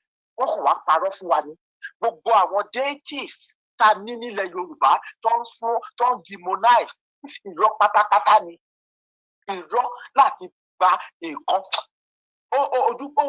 ó ṣe ni láàánú tó jẹ́ pé àwa gan ni la gbé nǹkan gidi dání, la gbé nǹkan òrìjínà, nǹkan gidi wọ́n fi ọgbọ́n wọ́n fi gba gbogbo ẹ̀ lọ́wọ́ wa, wọ́n fi gba gbogbo nǹkan tó jẹ́ pé a ní, wọ́n gba gbogbo ẹ̀, wọ́n gbà á lọ́wọ́ wa pátápátá. Ẹ wo bí gbogbo nǹkan ṣe rí, ẹ wo bí gbogbo nǹkan ṣe wá, bí gbogbo nǹkan bó ṣe wá dàrú.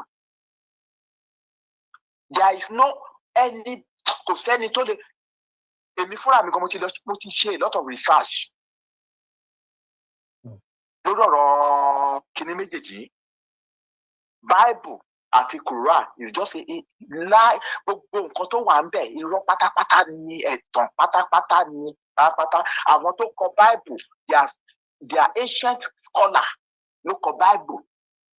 A lot of things tó wà ń bẹ̀ is not true. Wọ́n kàn fi pa, it's just like a story book. Bible àti Quran irọ́ ni, irọ́ pátápátá ni. Jesus Christ tó ń parí yẹn, why Jesus yẹn is a lie. Irọ́ pátápátá ni. Wọ́n kàn tó àwọn èèyàn ni. The only way ni pé àwọn èèyàn wa wọ́n láti kọ́kọ́ wọ́n láti liberate wọn at times from this religion nonsense. Wọ́n láti kúrò níbẹ̀ because Dr. Life is a big problem. It's a big problem. Your religion, big problem. Big problem. Big problem. Nǹkan tí mo kàn ní kí n sọ nìyẹn, ṣé Dr. Lai máa pòtò yín lọ, ẹ ṣé gan. Ẹ ṣé bàbá wa, mo dúpẹ́ o, a máa rí yín bá láṣẹ Èdùmàrè. Ojú òní tì yín. Láṣẹ Èdùmàrè, ẹ ṣé. Thank you so much. Ẹ ṣé. Yes sir. Ẹ ṣé. Ẹ̀yin èèyàn aráalé, ẹ má bínú ká tó lọ, má pe mọ́mì wa kan padà. Wọ́n ti ń pè bí bàbá wa ṣe ń sọ̀rọ̀ látẹ̀kan. Ẹ jẹ́ kí n sáré pè wọ́n.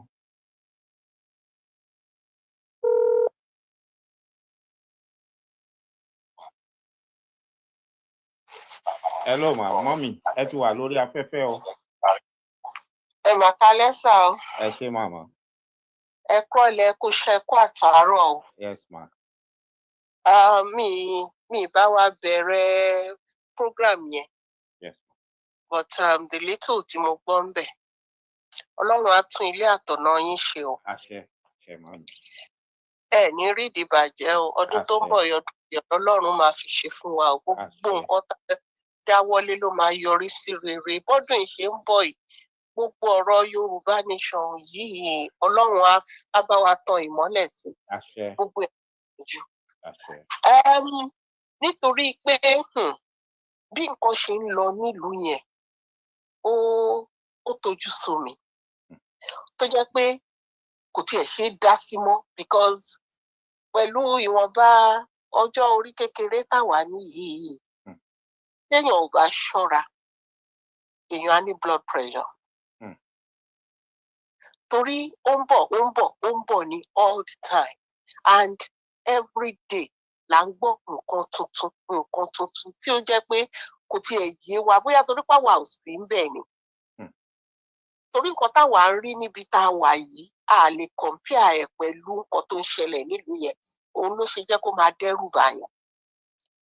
Ṣùgbọ́n irú èmi mo ti dé level kan tó jẹ́ pé ẹ̀rù ò bà mí mọ́ torí mo nígbàgbọ́ pé nǹkan tí Elédùmarè máa ṣe òun l'Elédùmarè máa ṣe.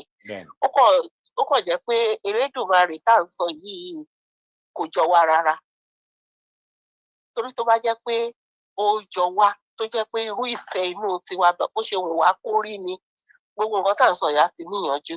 Ṣùgbọ́n òun ló mọ bó ṣe máa ṣe tó ṣe máa yanjú ẹ̀. Ṣé rí ọ̀rọ̀ Délé Fárótìmí ó lágbára díẹ̀. Mi mọ̀ bóyá ẹ gbọ́ nǹkan tí Fẹ́mi Fálànà sọ ní ìjẹta kọ́ni àbíjọ́ mi. Nǹkan tó sọ nípa kéèsì Délé Fárótìmí nígbà tí wọ́n interview rẹ̀. Ok, mo lè ti gbọ́ bọ̀ mi mọ̀ bóyá èyí tí mo gbọ́ lẹ́ ń sọ bọ̀ ẹ lè brief wa. Délé Fárótìmí is a lawyer. Law tó ṣe Nàìjíríà ló ti ṣe kì í ṣèlú òyìnbó. Now Fẹ́mi Fálànà wá bọ́ síta ó wá ń sọ wípé nígbà tó jẹ́ pé wọ́n ti fún ní summon tẹ́lẹ̀ pé tó bá jẹ́ pé òun ni that was exactly his word wípé tó bá jẹ́ pé òun ni òun á ti gbéra òun lọ láti lọ report òun ò ní dúró pé kán wá gbé òun wípé òun dẹ̀ dúró títí tí wọ́n fi wá gbé. Mo wá wò pé Délé Fárótìmí is a lawyer. Òun náà máa mọ implication ẹ̀ tán tó bá yá pé wọ́n ti fún ní warrant. Á dẹ̀ mọ irú step tó yẹ kóun take.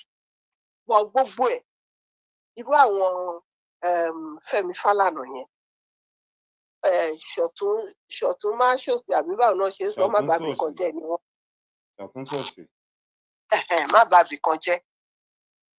Wọ́n ń jẹ́ mọ́ fẹ́kù wọ́n ń ṣe sá fẹ́yẹ.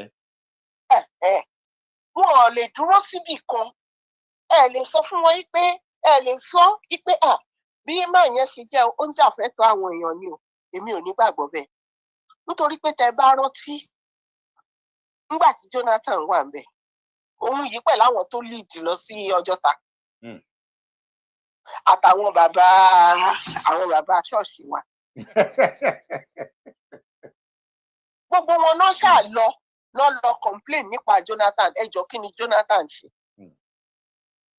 Nígbà tí Buhari dẹ̀ débẹ̀ tó bẹ̀rẹ̀ sí fojú everybody rí, ẹjọ́ ṣé wọ́n ṣe nǹkan kan? Kò wá sí nǹkan kan tẹ́nì kankan sọ. Bàbá mi mọ̀ rúyè ibi tó pè nílùú wọn. Àwọn náà tún débẹ̀ ń sìn. Èèyàn wọn kàn máa sọ nǹkan kan. Kéèsì Délé Fárótìmí ló wá ṣẹlẹ̀ yìí. Ṣé kò sí association àwọn lawyers ni? Àbí wọ́n believe pé nǹkan tí Délé Fárótìmí ṣe yẹn ó wrong. Wọ́n ní ọmọ ẹni òòrùn ní ṣèdí bẹ̀rẹ̀ ká fìlẹ̀kẹ̀ síjẹ́ ẹlòmíì. Tó bá tiẹ̀ wá jẹ́ kó ṣe nǹkan kan tó kù díẹ̀ káàtó, you are all lawyers. Ṣé kò yẹ káwọn dìde pé ẹ má jẹ́ ká fi ọ̀gbẹ́ni yìí sílẹ̀ o? Ẹ jẹ́ ká dúró tì. Ẹ sọ̀rọ̀ kan lé nǹkan tí mo bá lẹ́nu yín. Ipe ní ìlú tẹwà yẹn. Ipe gbogbo ibi náà ti ń kọ́ ẹ̀dìyà alẹ́. Pé téèyàn bá lẹ́jọ́ nílé ẹjọ́ tó bá lọ síbẹ̀, ó ní bó ṣe ń ṣe. Tó jẹ́ pé ẹni tó ṣẹ̀ gan tó fọ̀bẹ géèyàn lọ́rùn á free tó bá mọ ọ̀nà ẹ̀ dáadáa. Tó bá mọ àwọn tó máa rí. Toró ní bó ṣe ń ríra wọn láti stage 1 títí dé stage 3. Bó dẹ̀ ṣe wà ń bẹ̀ yẹn ló wà nílùú wa. Ṣé àwọn lawyers wà lè dìde? Mi ní kó bọ́ sórí social media. Kó ṣèpàdé ìdákọ́ńkọ́ pé no, ẹ má fìyà jẹ ọmọkùnrin. Ọmọkùnrin yìí kẹ̀ tẹ́ bá ti ń gbọ́ nípa gbogbo Sunday sermon ẹ̀ tó máa ń ṣe. Òun gan máa ń sọ, òun gan ò ní gbàgbọ́ nínú òfin ìlú yẹn. Toró mọ̀ pé gbogbo wọn pátá náà ti compromise. Wọ́n dìde wọ́n fẹ̀yàn kan ṣe judge. Ẹni tí ò tiẹ̀ wọ̀ tẹ̀ wọ́n fi ṣe judge. Tó bá ti mọ owó yẹn, tó bá ti lè bá ìwé yẹn. SAN tá à ń sọ yìí, tẹ́ ẹ bá rántí láyé àtijọ́ kò chíìpù. Ó ní oyè ẹjọ́ tẹ̀ láti ti ṣe. Ó tó pùtẹ̀ sórí tébù láti choose èèyàn láti fún ní SAN. Ṣùgbọ́n SAN ń sìn, àwọn ọmọ tàbí mà ti gba SAN. Àwọn ọmọ wa kì í ṣe pé wọ́n fi sọ̀tọ̀ fẹ́mi ọmọ tèmi mọ̀ ní tó jẹ́ ọmọ wa ni. Òun náà ti di SAN. Mo ní what is that? Ńgbà wo lọmọ ìbẹ̀rẹ̀ iṣẹ́? Ó mọ ọwọ́ wẹ̀ ni. Yeah, and that is to tell you pé ẹni tó bá mọ ọwọ́ wẹ̀ ni. Kò kí ń ṣe pé bóyá ẹ qualify fún. No, they just do anything. And that is the level tó ti fi ìlú yẹn sí. Níbi tí ìlú yẹn ti dé nìyẹn. And ẹ má jẹ́ kí n tàn yín o. Ṣé rí àwọn tí wọ́n support wa tí wọ́n sọ pé ká máa jó lọ wọ́n wẹ̀yìn wa. Wọ́n mọ̀ pé kò sí nǹkan kan lu yẹn pé gbogbo àwọn tó lọ ń ṣèjọba yẹn garbage ni wọ́n. Èèyàn kan ṣe ètò committee ẹ̀ mọ́ bí tí mo ti gbọ́. Ó ní gbogbo èyí táwọn èèyàn wa tí wọ́n ń lọ káàkiri tó ń lọ ìlú òyìnbó tó ń lọ sí gbogbo ẹ̀. Wípé èèyàn mélòó lẹ rí tí wọ́n bá ya fọ́tò tó fẹ́ kọ́ rí wọn pẹ̀lú wọn. Pé wọ́n máa ń kẹ̀yìn sí wọn nítorí wọ́n mọ irú èèyàn tó jẹ́. And that is the truth. Tá bá ní wọn ò mọ̀, we are just lying. Wọ́n mọ̀ pé they are just there to suffocate the masses. Èmi ò dẹ̀ wá mọrú ọgbọ́n tá a lè dá because ẹjọ́ mi mọ̀ bóyá ẹ mọ nǹkan tó ń ṣẹlẹ̀ nílùú yẹn. People are suffering. Délé Fárótìmí nìkan kọ́ ló máa kọ́kọ́ jẹ́ ló máa kọ́kọ́ ní defamation of character náà. Ṣé òun kọ́kọ́ ni? Àmọ́ àwọn kan tó ti ṣẹlẹ̀ sí láàrin last year sí year yìí. Wọ́n tí wọ́n mọ́lẹ̀ náà. Wọ́n kórí sí wọn lọ́wọ́ náà. Ṣé bẹ́ẹ̀ náà lọ fi ń sọ? Wọ́n àjọ ọ̀nẹ̀ fíyẹn ní kéye ẹni yẹn má lọ lé ẹni. Ṣé bẹ́ẹ̀ la máa fi sọ kí ló wá lè tó lè? Ṣùgbọ́n ẹnìkan wà tó ń wò ṣe wà. Tó dẹ̀ máa ṣèdájọ́ fún oníkálukú bó ti tọ́ àti bó ṣe yẹ. But ẹ jọ̀ọ́ ẹ má jẹ́ ká dákẹ́. Torí ariwo tí ẹ̀ ń pa ń sìn ó dàbí ẹni pé èèyàn kankan ò gbọ́ ẹ má sọ bẹ́ẹ̀ o. wọ́n gbọ́. wọ́n gbọ́ wọ́n gbọ́ ó dẹ̀ ń dẹ́rù bà wọ́n ó ń dẹ́rù bà wọ́n but bó ṣe wà adamant tó èmi nígbàgbọ́ wípé nǹkan kan máa ṣẹlẹ̀. àṣẹ. Elédùmarè á dẹ̀ fún wa ṣe. àṣẹ. gbogbo ìlàkàkà yín lórí gbogbo àwọn ọ̀rọ̀ yìí kò ní já sásán. àṣẹ o àṣẹ ìyá mi. lórí ìkànnì yìí náà látún ti máa wá dúpẹ́ lọ́wọ́ Elédùmarè pé a ṣe àṣeyọrí bó ṣe máa rí nìyẹn. àṣẹ ìyá mi. yẹn ni mo ní kémi náà kàn dá sí. ẹ ṣé màmí. Ọlọ́run Elédùmarè á fún yín ṣe. àmín àṣẹ.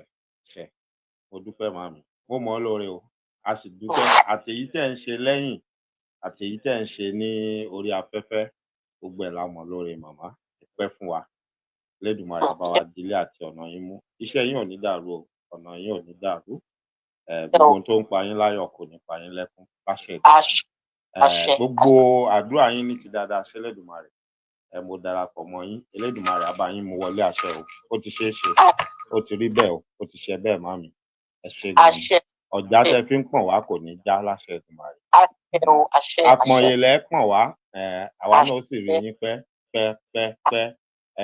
ẹ̀yin lẹ ṣiṣẹ́ ọwọ́ yín ló ṣẹ́gun sí ẹ̀yin lẹ jọbẹ̀ láṣẹ Èdùmàrè ẹni ẹlẹ́ni ò ní jèrè iṣẹ́ ọwọ́ yín ẹni ẹlẹ́ni ò sì ní gbà ṣe yín ṣe ẹ ṣé màmí mo dúpẹ́ màmí torí tí yín torí pé ẹ bá wa bẹ̀rẹ̀ ó ní fọ́nrán kan tí mo fi bẹ̀rẹ̀ ètò máa fi sí kàlà máa jẹ́ kẹ́ wò ó tán kétò ètò parí ìṣẹ̀lẹ̀ kan tó ṣẹlẹ̀ ní Ìkòròdú nílùú Èkó iná tó jó iléeṣẹ́ àwọn Chinese ní 2002 ohun tó ṣẹlẹ̀ ń bẹ̀ àti ipa tí bàbá Afẹ́ Babalọ́lá tí wọ́n kó nínú ẹjọ́ yẹn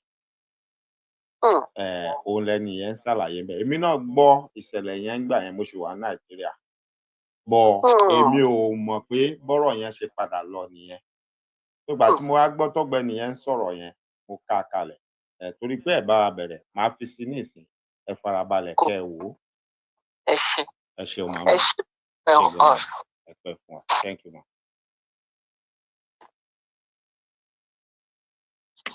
Happened 2002 September 17.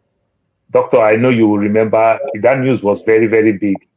The Ikorodu warehouse fire that got burnt in Ikorodu, the Chinese warehouse. So they locked these guys in the warehouse while they are working for them not to steal. The Chinese have this very bad mentality, the Chinese and the Lebanese. You know, people enter the warehouse, they lock them there and everything. And they did this thing. You know, so this warehouse got burnt. Why the fire was... okay. Why the fire was going on and everything. Some of them tried to escape.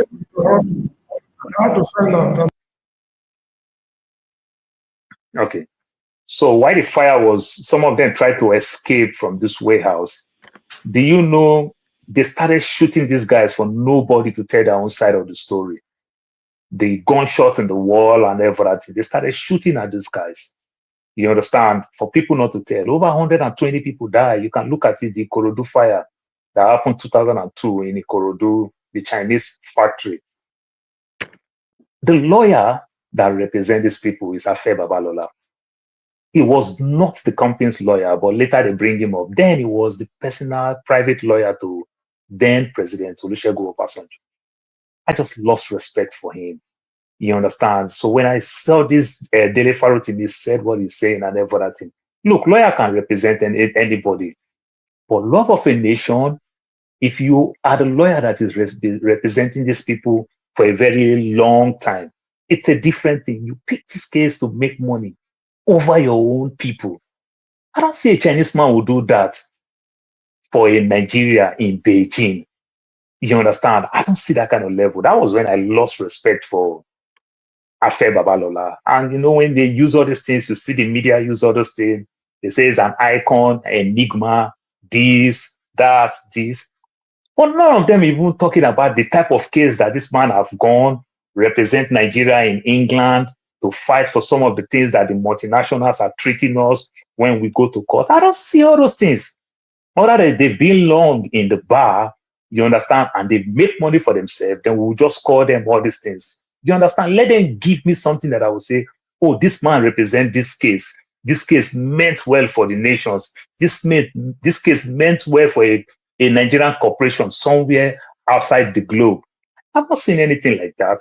I never that thing. So calling this big man, it makes them just think certain way and everything. They just know that they're gonna go scot-free. I was born raised in Lagos.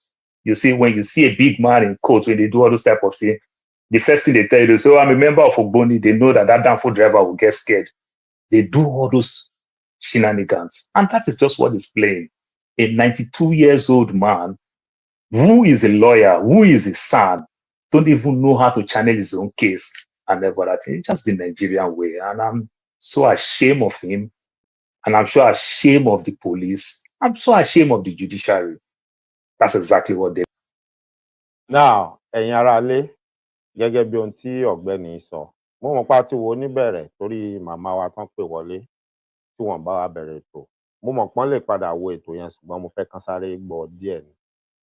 Àmọ́ nínú ọ̀rọ̀ tọ́gbẹ́ni sọ kí n tó máa lọ, ó ní òun ò tí ì rí ibikíbi tí wọ́n gbé ẹjọ́ kan jáde tó wá jẹ́ international case between Nigeria and another country tán wá sọ pé bàbá yìí ló lọ sojú wa ń bẹ̀. Ẹ wo iṣẹ́ ribiribi tán ṣe, ẹ wo bọ́n ṣe jà fitafita tí Nàìjíríà wá gba oríyìn tá a gba ògo bọ̀. Ó ní kán mú jáde kó tó di pé anybody á máa pariwo pé ẹnìkan ní kinní kan, ẹnìkan ní kinní kan. Forget about eléyìí tó ń ṣe nínú Nàìjíríà tó ṣe pé man no man àti julẹ̀ àwa la wà ń bẹ̀, àwa la mọ́ra wa. Forget all that one. Wọ́n ní igi súnmọ́gi lọ̀bọ ṣe ń ṣe kíni, lọ̀bọ ṣe ń fò látòrí igi kan sí kan. Ọ̀bọ ò ní skill. Igi súnmọ́gi ni. Kò sí ẹnikẹ́ni tó bá rólùrànlọ́wọ́ àbẹ́ni tí ó gbé lọ́wọ́ sókè tí ò lè di anything. Ó ti yé yín. Ṣùgbọ́n let's face facts and let's face reality ká sọ tọ̀rọ̀ fúnra wa. Inú mi dùn pé ìgbà tí àwọn ọmọ mi wá pè wọlé, ẹ gbọ́ nínú ọ̀rọ̀ tán sọ. Wọ́n ní láyé ìgbà kan, ó níye ọdún, ó dẹ̀ níye iṣẹ́ tó ti ṣe gẹ́gẹ́ bí agbẹjọ́rò, ó níye case tó máa ti win, ó ní àwọn criteria tán máa wò kó tó di. Nígbà yẹn la lè máa pè wọ́n ní senior advocate of Nigeria, kì í ṣe senior aṣièrè of Nigeria tó ń ṣe mọ́ nísìn. Because right now he's senior aṣièrè of Nigeria ni. Then irú ọ̀rọ̀ tí bàbá Fálànà ń sọ yẹn, Baba can come out and say whatever he likes, but Baba knows the truth. Tí bàbá náà bá ń benefit nínú irú nǹkan bẹ́ẹ̀ yẹn, do you think Baba will come out and say the whole truth and nothing but the truth? Ẹ má bínú, bàbá wa kan ń pè wọlé, ẹ jẹ́ ń gbé pè wọ́n. Ẹ káalẹ́ sà. Ṣé ẹ fẹ́ dá sétò ni kí n gbé yín sórí afẹ́fẹ́ sà?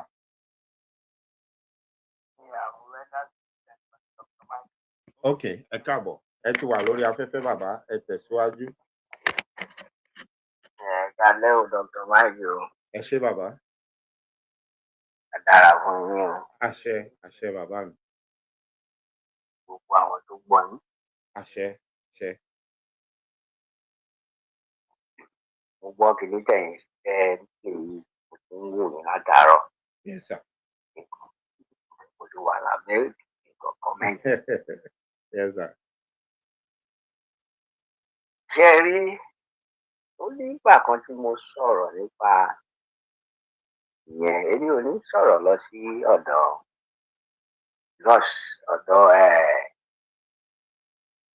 lọ́ọ̀yà Délé Fárótì because a ti sọ pé bí wọ́n ṣe mú wrong.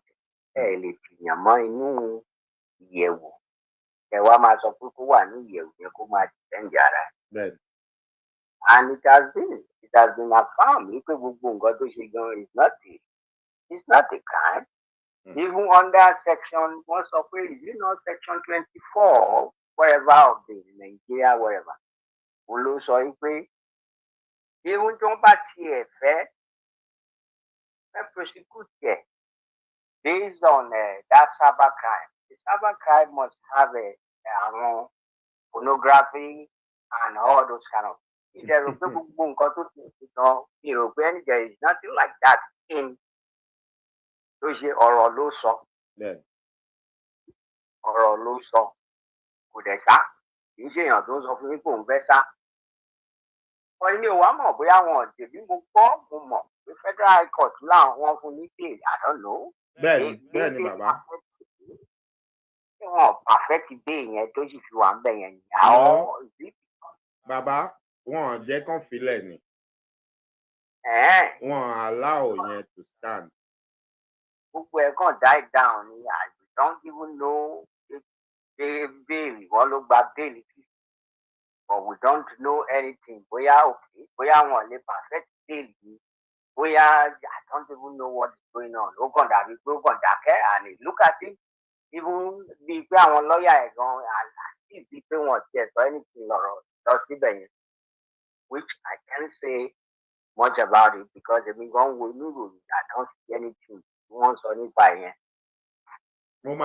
Mo máa send àwọn clip kan sí yín tẹ́ bá ráàyè kẹ́ farabalẹ̀ gbọ́ interview yẹn gbogbo àwọn tó ń sọ̀rọ̀ nínú àwọn clip yẹn they are all lawyers reputable lawyers that knows what they are doing lọ́dẹ̀ mọ̀ nípa kéèsì yẹn ẹ̀gbọ́n nǹkan tó sọ wọ́n sọ̀rọ̀ nípa bẹ́ẹ̀lì yẹn náà even though bẹ́ẹ̀lì yẹn gan adájọ́ yẹn gan why will you say 50 million? ṣé àwọn pé 50 million yẹn kì í ṣe pé in fact yeah according to the lawyer ó ní kì í ṣe pé gan pé ẹni yẹn máa san ó ní no wọ́n kàn fẹ́ kí ẹni yẹn wá dúró pé if we can't find him wá san 50 million fún wa but still as at that is even too high. It's too high. It's very high.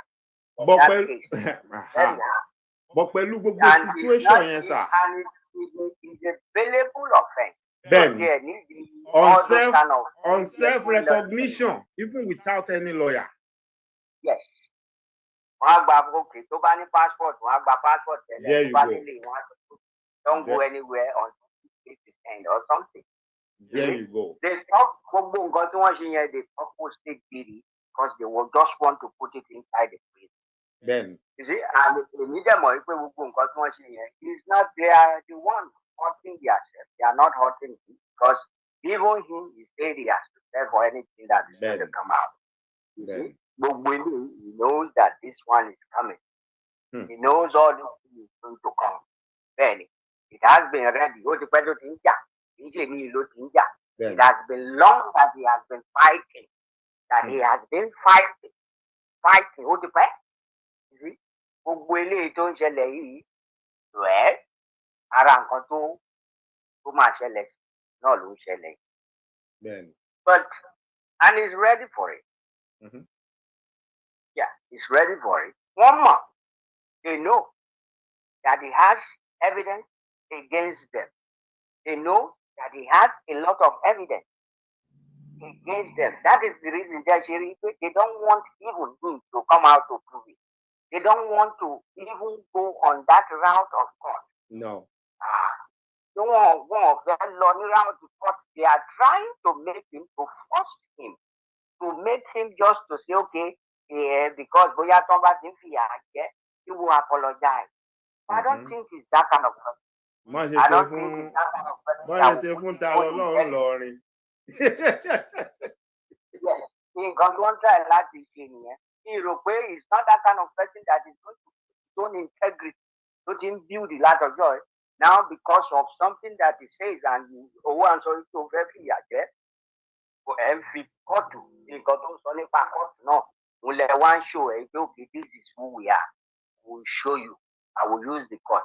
Ṣebí irú ẹ̀ lẹ́sọ̀ ń lẹ play èèyàn kan tó sọ ọ̀rọ̀ kan pé Afẹ́ Babalọ́lá tó lọ gbé èèyàn láti Port Harcourt wá sí go to Port Harcourt and bring somebody with police and he turn himself to be the judge, to be the court, to be empty. You see, ẹ máa worú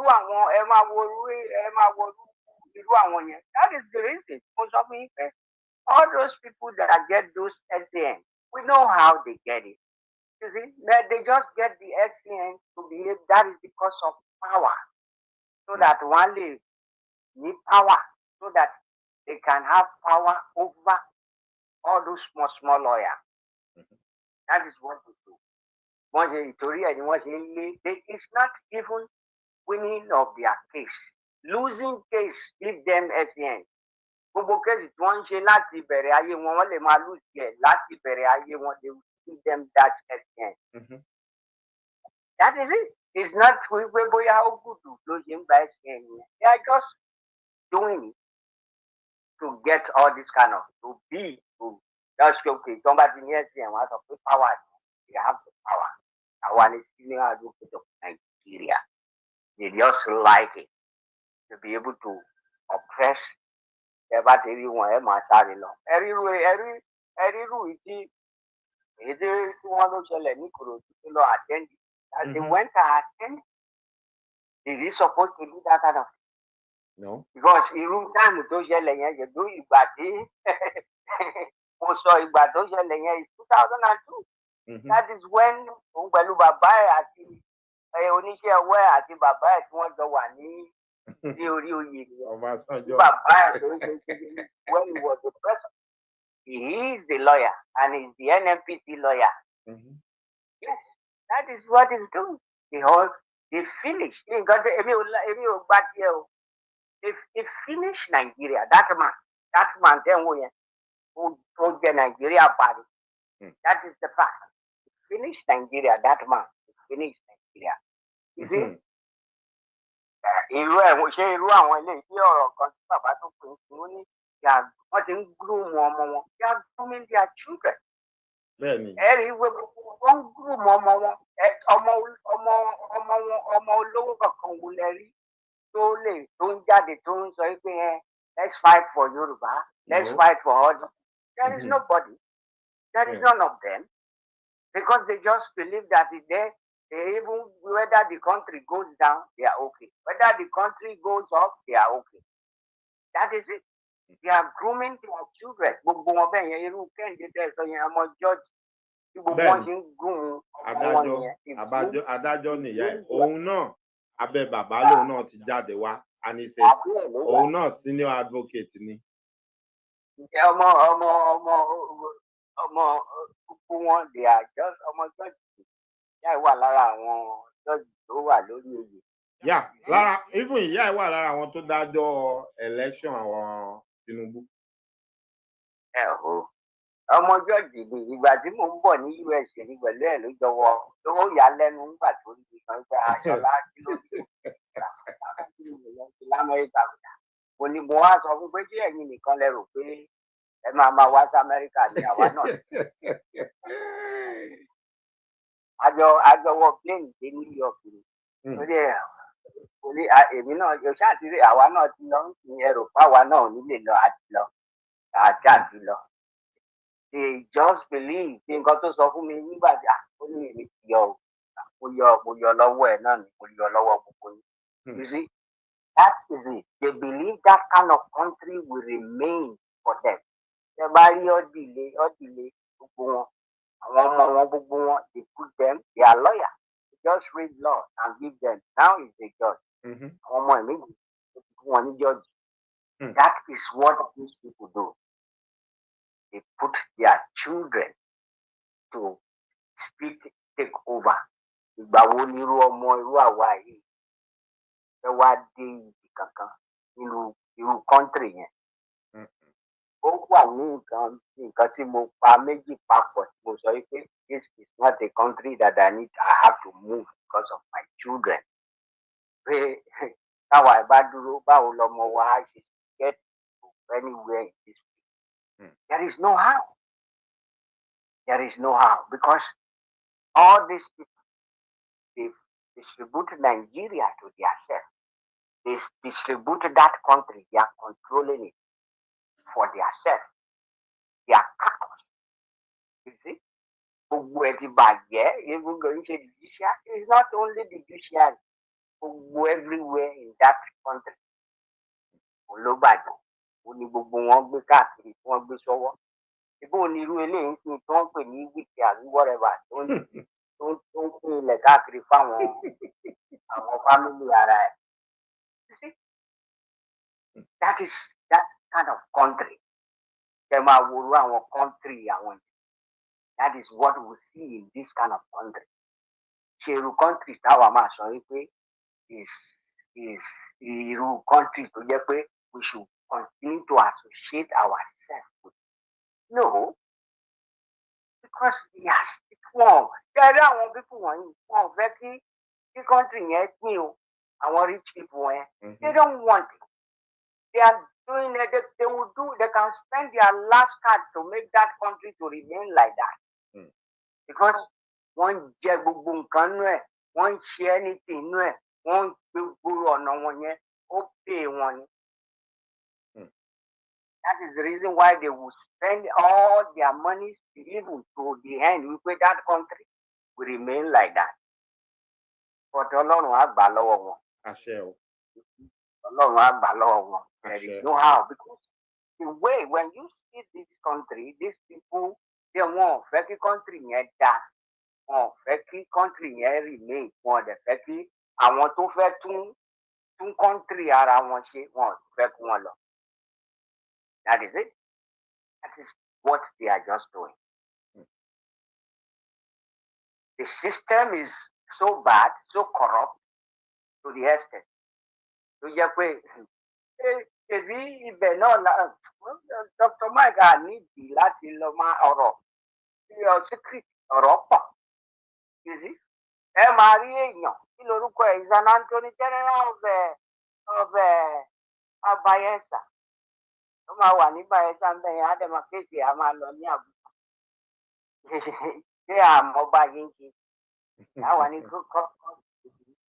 kóòtù kékeré. It will be in Bayelsa. It will be somebody will be the case will go on. Many of them want to want the SN. They may not even show inside the court.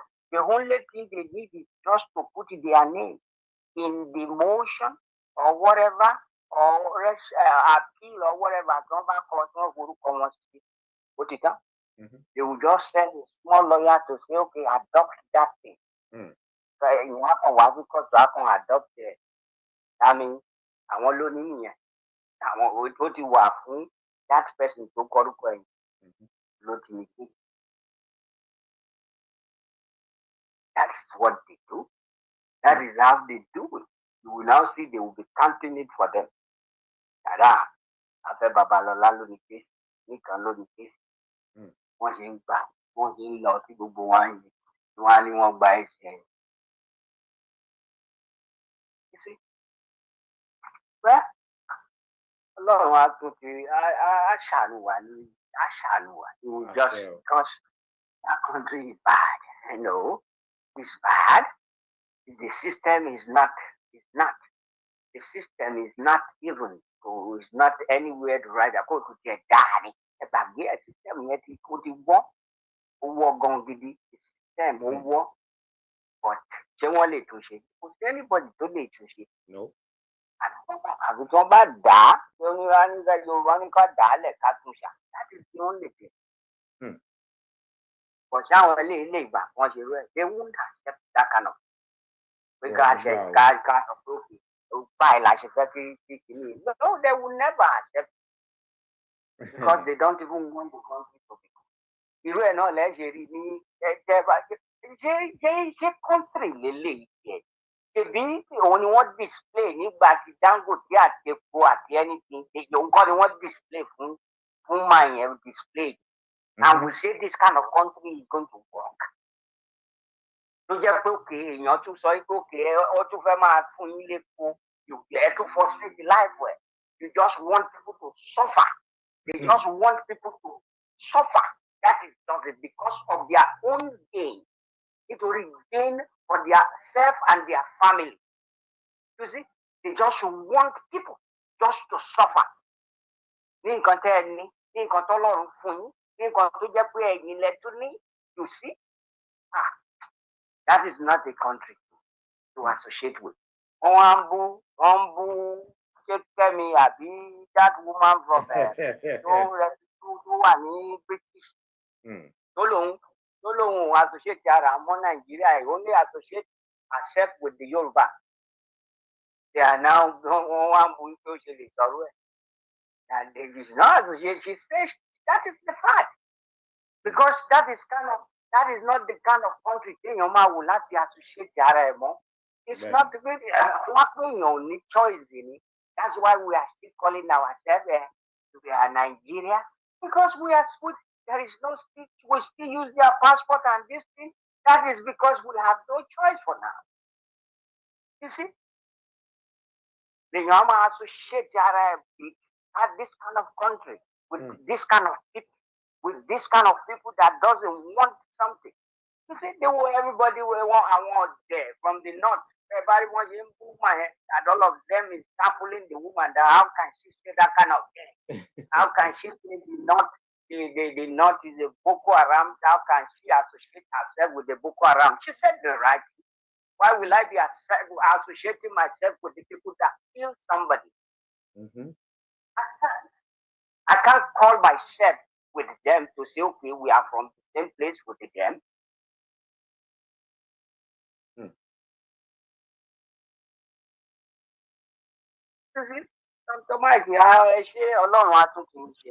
Ẹ ṣeun bàbá, a dúpẹ́ o, ẹ ṣe tẹ́ bá wa dá sí, a máa rí yín bá Elédùmarè àdílé àti ọ̀nà. Ẹ dẹ̀ kú ọjọ́ mẹ́ta, ó tó ọjọ́ mẹ́ta tí mo gbọ́ yín.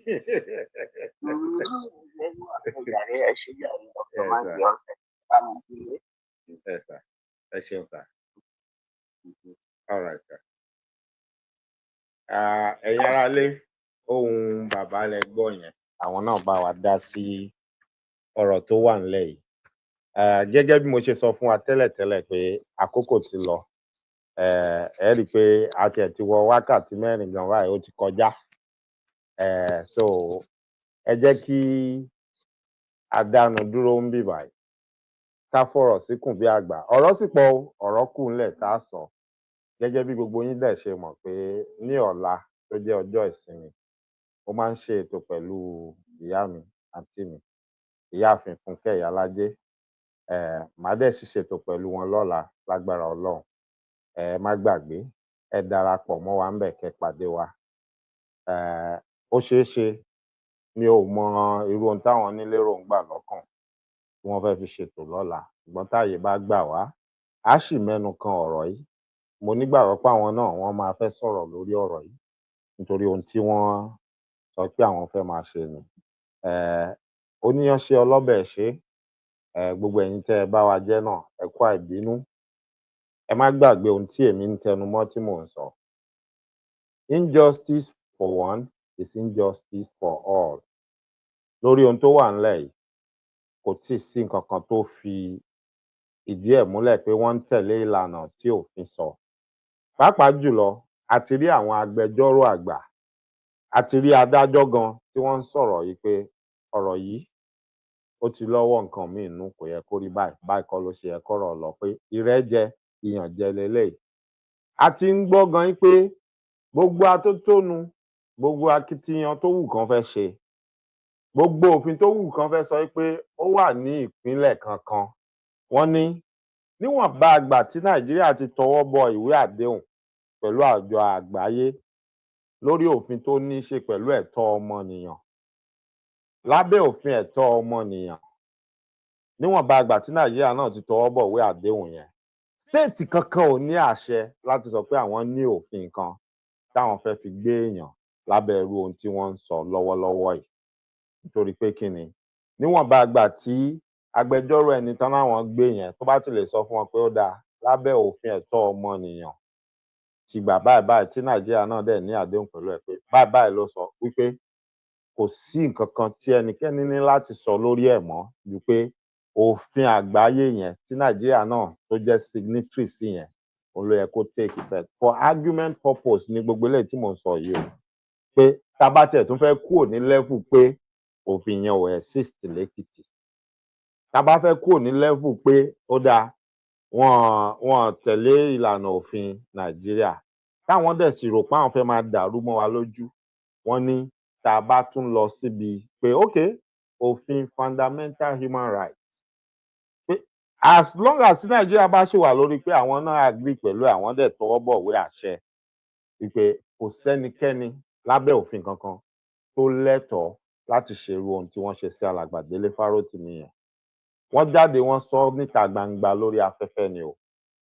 A rí nínú àwọn agbẹjọ́rò tó ń sọ̀rọ̀ náà tó ní òun náà lè testify pé ohun tí alàgbà Délé Fárótìmí sọ yẹn kò parọ́ ohun tó ń ṣẹlẹ̀ nínú judicial system táwọn gan tó ti ṣẹlẹ̀ sí àwọn rí ni tí àwọn dẹ̀ lè sọ pé ó ṣẹlẹ̀ sáwọn. Bó tiẹ̀ jẹ́ pọ̀pọ̀lọpọ̀ wọ́n wà economical pẹ̀lú òótọ́ tó wà nídìí ọ̀rọ̀ yẹn. Ẹ̀rù ń bà wọ́n, wọn ní ìgboyà bíi ti alàgbà Délé Fárótìmí. Àbí ká sọ pé ohun tó ṣẹlẹ̀ sí alàgbà Délé Fárótìmí ó ti ń dẹ́rù bà wọ́n. Wọ́n kàn ń sọ ni pé ó ṣẹlẹ̀ lóòótọ́ ṣùgbọ́n àwọn ò ní dárúkọ. Ó dọjọ́ míì, you see? Bẹ́ẹ̀ la dẹ̀ ń ráwọn kan tó ń jáde tí wọ́n dẹ̀ ń sọ̀rọ̀ pé àní bàbá tó ń sọ yìí gangan sẹ́ẹ̀ àwọn lè ṣe ẹlẹ́rìí tó máa tako bàbá yẹn láti gbé ọ̀rọ̀ tí alàgbà Délé Fárótìmí sọ táwọn ó gbé lẹ́yìn táwọn ó gbé lẹ́sẹ̀ táwọn ó sì dúró síbẹ̀ ìpè torí ó ṣẹlẹ̀ sí àwọn sì mọ̀ pé bàbá yìí náà ni. So kí wá là ń sọ? Àwa kan dẹ̀ tún ń béèrè pé ó dáa ṣé ohun tí alàgbà kọ sínú ìwé tó sọ ṣé òun náà kọ́ lẹ tún ń ṣe tí gbogbo wa ń rí yìí ni àbí agbanilójú orókún ń ṣẹ̀jẹ̀ ẹ sọ pé èèyàn parọ́ mọ́ yín ok ẹ gbé e lọlé ẹjọ́ ẹ rí gbé lọlé ẹjọ́ ẹ fọlọ́pàá gbé ẹnìkan tì mọ́bì kan ẹ tí ì ṣẹjọ́ ẹ̀yin fúnra yín ti sọra yín dádájọ́ ẹ ti sọra yín dágbẹjọ́rò ẹ ti sọra yín dọlọ́pàá ẹ ti sọra yín di gbogbo ẹ ti ń dájọ́ fún ẹ ti ń sọ pé kán lọ kó gbogbo owó tó pa wá ẹ ti sọ pé kán gba sọ agbẹjọ́rò kúrò lọ́rùn ẹ ti sọ pé kán yọ orúkọ ẹ̀ kúrò. Àwọn èèyàn ń bi yín nísìn pé orúkọ tẹ́ ẹ tiẹ̀ gbé lórí àti gbogbo ìyà ayérayé tẹ́ lẹ́gbà àtẹ́ni yìí tẹ́ ń pera yín láwùjọ ó yá iṣẹ́ rere wo lẹ ti lọ ṣe láti ta wá pẹ̀lú ipò ọgbọ́n àti ìmọ̀ tán náà lẹ́ ní gẹ́gẹ́ bí agbẹjọ́rò àgbà tẹ́ ti lọ fi ṣe ẹjọ́ wá láti ta tó wá gbé Nàìjíríà tán sọ pé ohun tó ń pe ẹni nínú ilé òun náà ló tún lọ fi hàn wá tó ń jẹ́ níta yìí. Oríṣiríṣi nǹkan àlùmọ́ọ́nì wa ẹ mọ̀ tẹ̀dá tún sọ pé Nàìjíríà nílẹ̀ Yorùbá òun ló wà ń tà táwọn ará òkè òkun àwọn ará ọ̀hún wọ̀nyí tí wọ́n jí kó lọ lọ́nà ọ̀nà àìtọ́ lọ́nà èrú tó jẹ́ ara ohun tá a lè fi ṣe ohun àmúṣowó tá a lè fi ṣe ohun àmúṣọrọ̀ tá a bá gbà padà wálé. Ó dẹ̀ mélòó tí àwọn bàbá gbé ìgbésẹ̀ pé ẹjá lọ pe àwọn orílẹ̀-èdè òkèèrè lẹ́jọ́ pẹ̀lú gbogbo ọgbọ́n àtìmọ̀ tá a ní tá a fi di amòfin àgbà ẹjá lọ fi pè wọ́n lẹ́jọ́ ká lọ gba àwọn nǹkan àlùmọ́ọ́nì wa tí wọ́n jí kó nígbà tí wọ́n ń kó àwọn bàbá wa lẹ́rú ẹjá lọ gbà wá. Ó di mélòó nu wọn tó ṣe bẹ́ẹ̀? Ó di mélòó? On that note, I will be rounding up for tonight. I want to thank everybody that has been with me ever since this program started. I appreciate you all. I love you. And God loves you. Bẹ́ẹ̀ni, Elédùmarè nífẹ̀ẹ́ gbogbo yín, èmi náà nífẹ̀ẹ́ yín. Mo mọ̀ ọ́ lóore o, mo dúpẹ́ lọ́wọ́ gbogbo yín. Gbogbo oore tẹ́ ń ṣe wá tó jẹ́ pé tá a bá ti jáde, àmọ́ sọ, tẹ́ ń wò wá, tẹ́ ń darapọ̀ mọ́ wa. A mọ̀ lóore a dúpẹ́. Elédùmarè á wà pẹ̀lú gbogbo yín. Ojú ò ní tì ẹ̀yin náà. Ojú ìtinú alẹ́ o, ojú ò ní tì yín láṣẹ Èdùmàrè. Mo wá ń gbà ládùúrà láwọlé sùn pé oorun ayọ̀ ni gbogbo wa ó sùn. Àní tójú oorun dójú kú, àní tójú àládé kòtò. Lágbára Ọlọ́run láṣẹ Èdùmàrè, ọmọ ìtọ́wọ́ ń kọlà kú, ọmọ ò ní kú mọ́ yín lọ́wọ́ o. Lágbára Ọlọ́run láṣẹ Èdùmàrè, gbogbo ohun tó ń pa yín láyọ̀ lára àwọn ọmọ yín kò ní pa yín lẹ́kún o. Àrídùnnú tí àwọn ọmọ yín jẹ́ fún yín, wọn ní rí di àríbanújẹ́ láṣẹ Èdùmàrè. Gbogbo ẹni tó ń bẹ Ọlọ́run ọba fún ọmọ rere, mo bá yín gbà ládùúrà. Elédùmarè á dá yín lóhùn, á fọmọ rere, á fi jíǹkì yín.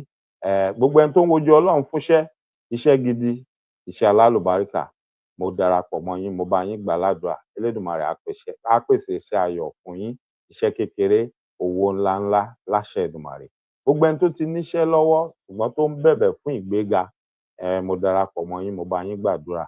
Elédùmarè á gbé yín sípò gíga tí ò ní mú ìyọnu dání.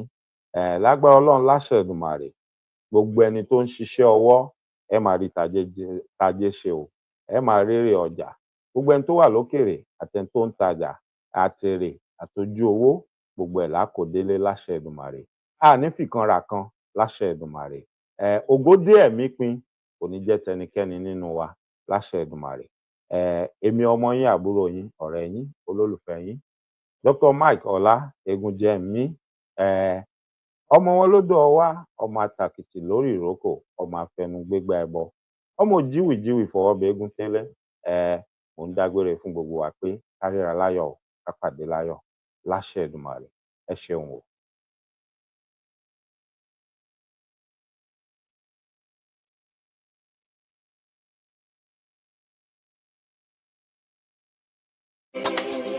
Akọ́lóní ẹ má torí tèmi ké o, àjà lóní ẹ má torí tèmi ká o. Ìbò fíọ́fíẹ́. Èjìrá bàtàbọ̀ àlọ́kàrà mi, ọba ẹ̀rí o. Sídí bìrìbùrà tó pọ̀ bí orí o. Àrà káńká lẹ́kàjá ẹ̀ẹ́lì. Jìbùrìbùrìbùrì rí arábàtà wọ́ mi. Àrà kàjá ẹ̀ lọ.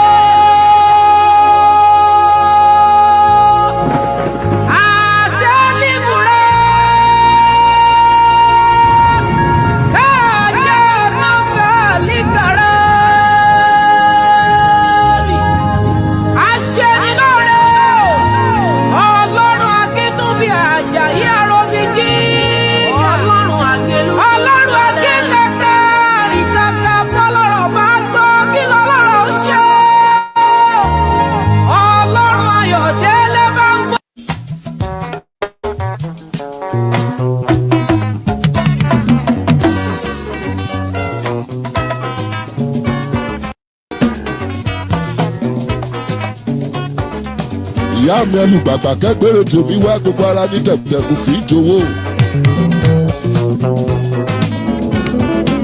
Bánjí ilẹ̀ Ọlágúnjú oníwà tútù tó yàtọ̀.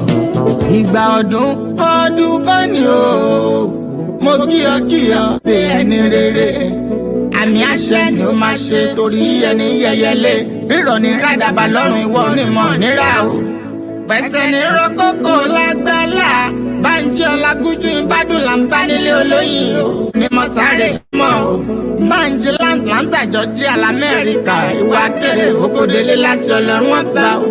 Abá ọyọ ọlọ́lọ́dún ó máa yan fáńdà o. Ó yá jẹ́ nkì ọ ní gbèjègbèjọ́. Ọmọ wọn lódò ọwá, odò ọwá ọmọ onílé ọlá. Ọmọ awórin tún rírọ̀, ọmọ arójòjò yìí ń bẹ́yìn ni mò ń ké sí o. Ọmọ àlòkò lára, ọmọ onígbò máyàmáyà ṣù, ọmọ onígbò máyàmáyà tọ̀, ọmọ onígbò owó, abarajọjọ bí ewé ìgbà, ọmọ olówó joyè méjì pọ̀, ọmọ arówó ogun bùnà, ọmọ onílé ọlá, ọmọ amúrù mẹ́fà yán gbọgbẹ̀dó, ẹ̀ta gbórí kege, èjì mú kúkúrú dò, èyí lílá orí ìrìn ó dé kòrò oúnjẹ, ọmọ asòkú bìrì lágbẹ̀dẹ, ọmọ abìdí owó gbìn ìlàjà ni wọ́n ń kéyìn nílé bàbá tó bí ọlọ́mọ. Bánjí Ọlágúnjú ìràwọ̀ rẹ tó ń tọ́ kò ní ìwọ ọkùn o, ìwọ ò ní sí wáyà Bánjí mo ní ìwọ ò ní ra máyé.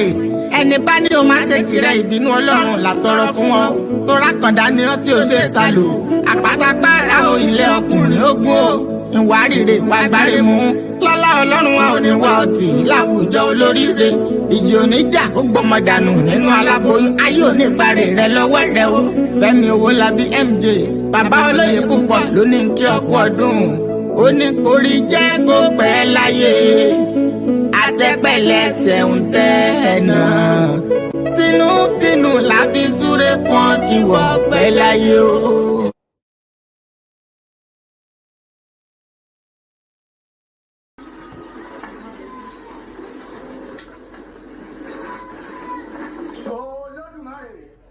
Olódùmarè ọdọwẹ o, ìwọ ìwòye ní ìwòyí di méjì ọdẹrin ló dífá fún ọlọ́fin àgódì wọn rán níjọ́ tó rúbọ àìkú wọn ní ó rúbọ ó ru ó ṣe kò kú mọ́. Ìyẹn àwọn awẹ ẹ̀yìn fá ẹsẹ̀ tó nà ijó fà á. Ọ̀yànù kó tó lórin awó bá yọ sí lẹ́nu ní bá ń kọrin wípé ó ṣe ó Jésù a ò máa yán ó ṣe ó Jésù. Àrísáré lọmọdé régún, àgbàgbà lobìnrin gbọ̀n orò. kí gbogbo èèyàn máa fọwọ́ tèmi wọ̀ mí lónìí o yóò di gbẹrẹ fún mo fọ̀rọ̀ yìí mo tábà gbẹrẹ fún ó di gbẹrẹ fún o mo ti fọ̀rọ̀ yìí mo tábà gbẹrẹ fún èmi balógun èmi ọ̀dára kankan bú o ó ṣèwò orí kan ṣoṣo lè jò ní tí fi túgbà orí ká